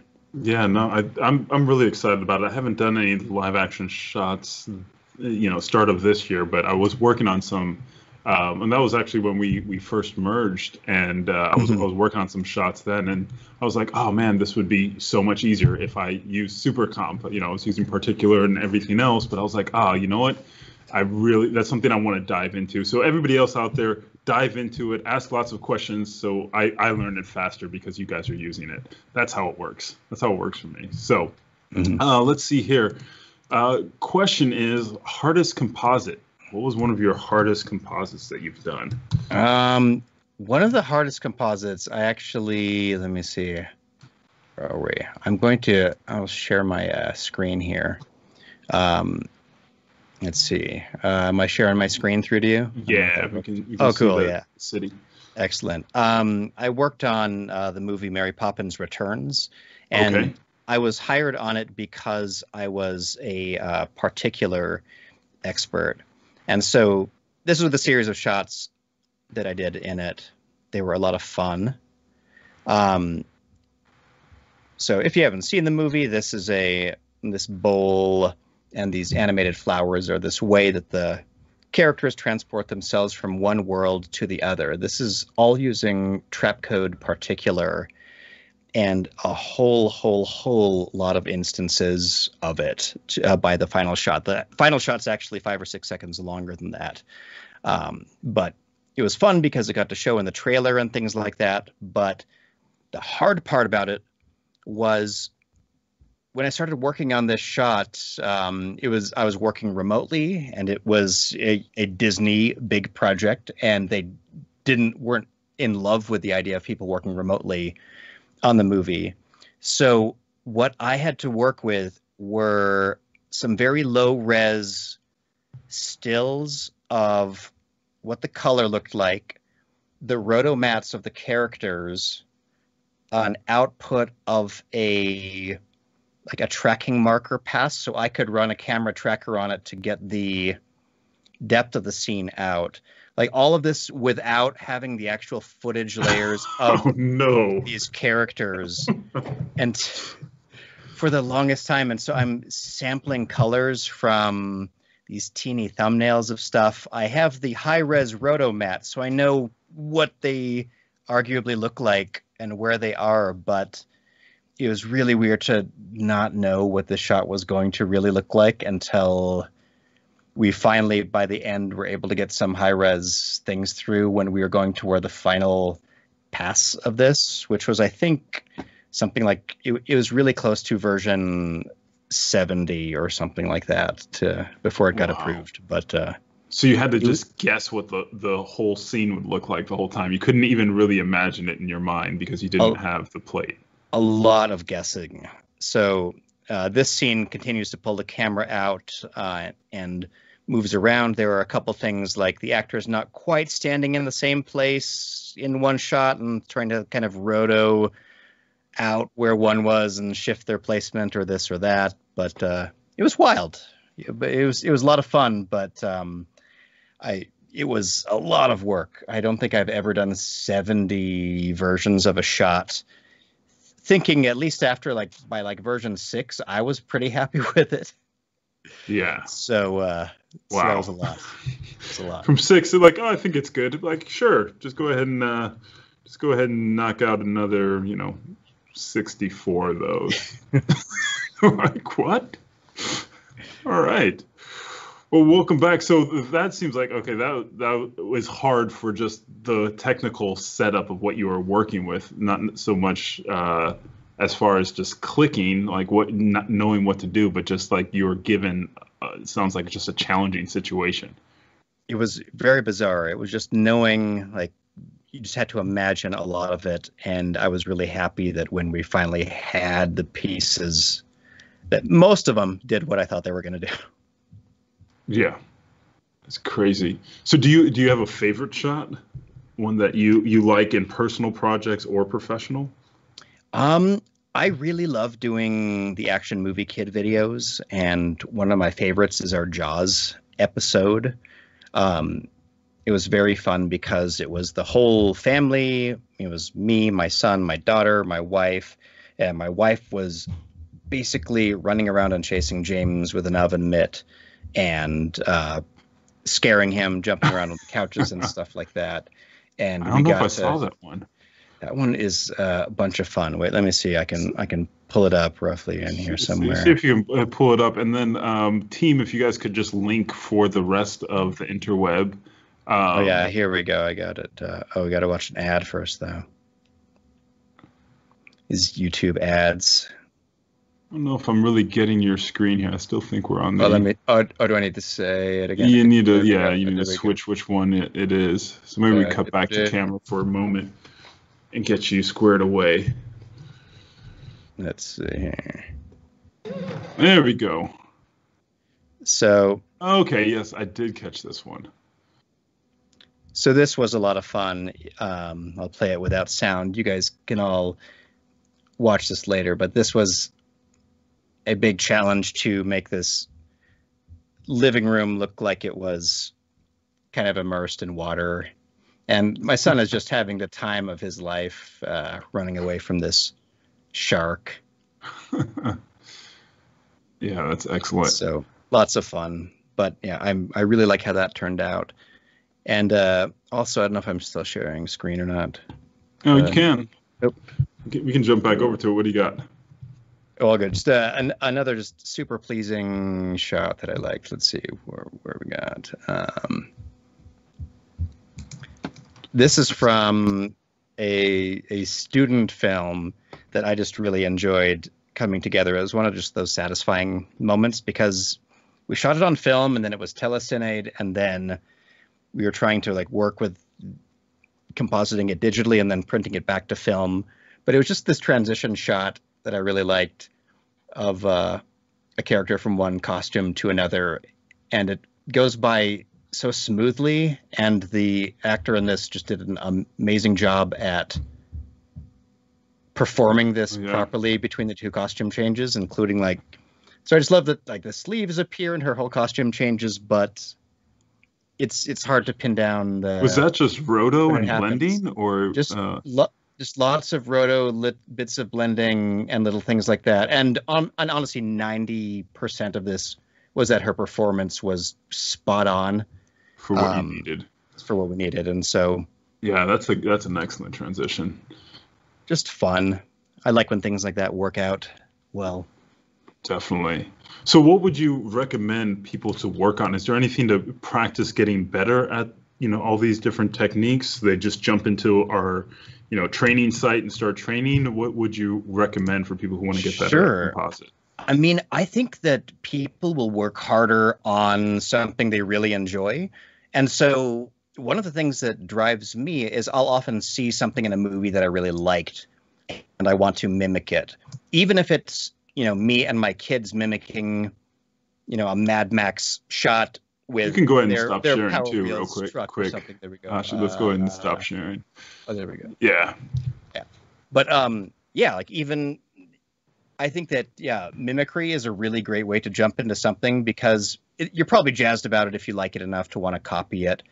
And there are tutorials on almost any kind of movie shot. Yeah, so much now. There. So if you use, YouTube or you're on Cineversity or Video Copilot or Red Giant's YouTube channel, Film Riot, I'm going to forget some. There are tons of places putting out Corridor Digital, Corridor Digital, Production Crate, Film Learning. There's a great collection of people doing things online for free because they're passionate about them. And I really think that it's the most fun to start with mimicking a shot you really like from something else. If you love a Star Wars shot or a Mad Max shot or something like that, go try to film bits of it on your iPhone because everyone has an amazing camera on their person right now. And any of that goes right into After Effects. You could even start with a free trial of After Effects and almost any software that I used today. Awesome. Yeah, so just start off with like the most difficult and then just work your way back. Exactly. just start off. So is there anything that you would recommend like avoiding while you're starting so you don't have, the headaches and pains of like, oh, this isn't fun? Is there like some simple wins to kind of really help people get going? Sure. I love to do crazy handheld shots, and if you're just starting out, maybe don't do that. I think my aesthetic of filming is actually trying to optimize camera tracking ability. So almost all of my videos, I am translating the camera slowly from one side to the other to make sure I'm capturing enough background detail to get a good 3D track. But when you're just starting out, you're probably not there yet. And so, setting up a camera somewhere and filming yourself doing something and layering in a couple of visual effect elements to get the idea of how things start to composite together is a good way to get started. So keep it simple. Keep it simple. Just a couple layers. Mm-hmm. So working with moving cameras and kids is a rough way to jump into things. A lot of jump cam, a lot of shaky cam footage. Start off with go off-roading and run through a forest. Start there. Awesome. And then I think the most important question of the day is tell us about the spice. The spice. Oh, let's see. So let me share my screen again here. I'm working on an Andrew Kramerian style After Effects tutorial right now, meaning it uses no third-party plugins. It's just a here we go. I'll play this. Oh yeah.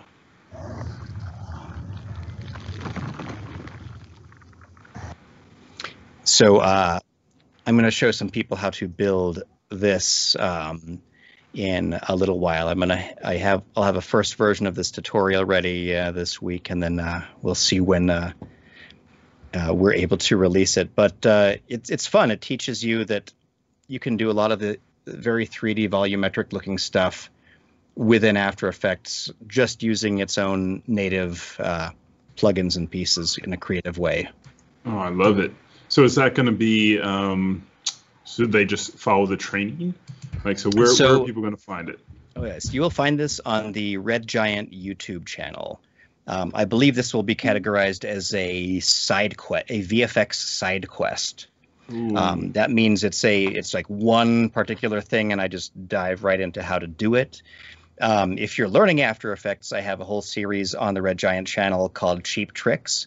And those are longer format, often 40 minutes to an hour of me deep diving into a whole world of fractal noise in an episode, or adding a zombie horde to footage using Element 3D or something like that, usually inspired by movies or TV shows that were coming out at the time. And I'm now trying to do some shorter, more targeted single effects that people can dive in and do, just follow along with me. I love it. I love it. Anything else you want to share, or do you want to take it back to the camera? Anything else you want to share before we close out today? We can take it back to the camera. And honestly, I thank you all for coming around to see this. Thank you, Matthias and Dave and everyone, for helping get this show together. It's really cool, and I love seeing the people present for this thing. But so much fun. Yeah, I love to see what people are creating or what they're working on, or answer questions that are project specific to them. So look for me on Twitter at Action Movie Kid or Action Movie Dad. And I post lots of in progress things on there, whatever I'm working on. And I'm pretty good about answering questions if anyone has questions about a project they're working on or are stuck in a spot. I love to help when I can. Awesome. Well, thanks so much, Hashi. We love having you. I definitely want to have you back and have some more VFX focused days, because I know everybody enjoys it, especially as we see more and more visual effects for movies. And doing that, I know we'll have a lot more questions. So thank you to all of our sponsors, Dell especially, as well as our friends over at X Particles of Insidium. Wacom and Tool Farm and everybody else at the prize category that you can all check out on our main site. So remember, if you haven't yet register on 3dmotionshow.com. Go there, right under the video, you'll see a big bold letters, sign up, and we'll keep you up to date with all upcoming events and all other great information from the Maxon family. And we're going to call it today, but we will see you in just a couple weeks in April 13th, where we'll have a multi-day show. So you're going to want to stay tuned there, because some of your favorite artists will be back on the stage, and we'll also have some fresh new faces to join the family. So thank you guys. I missed you, and I'm so glad to be back, and we'll see you at the next show. Take care. Wonderful day, everyone. Ciao.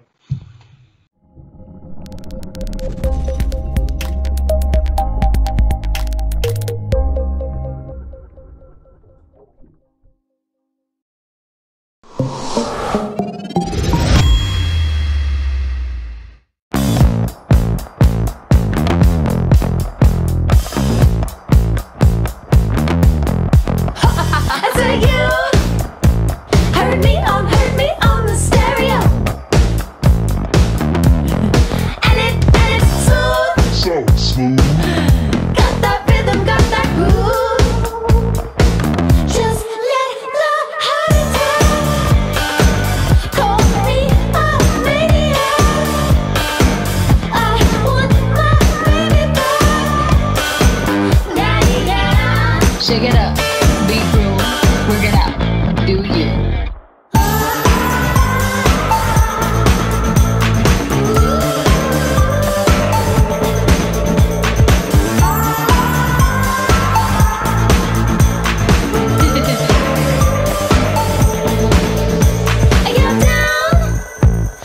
Show me just what you got.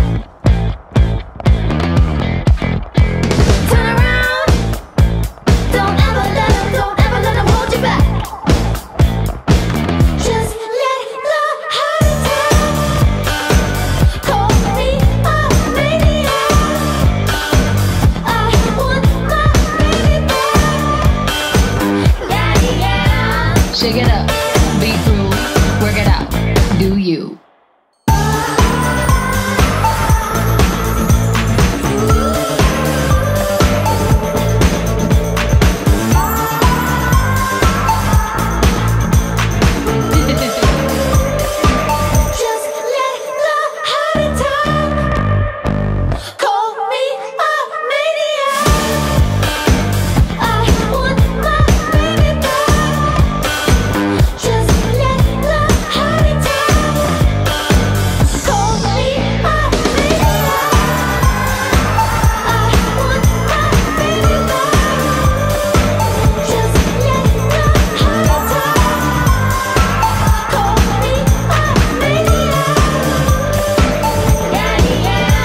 Shake it up, be cruel, work it out, do you.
Join specialist sports production instructor Jason Hare for a series of free webinars, designing and creating statistics-based MOGAT templates for use in Adobe Premiere.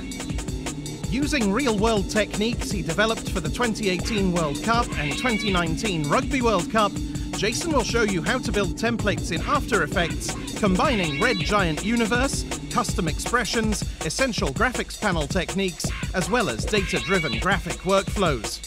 See how to share these templates with Premiere Pro, helping editors achieve more in less time.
Join us this spring on MoGraph Live for David Bordur, The Drop Live with Ariev, EJ, and Clinton Jones. We'll also talk to Idea and Maker, Lauren Fisher, our old friend Shams, Sasha Vinogradova, and Seth Worley. Check it all out at mograph.com/live.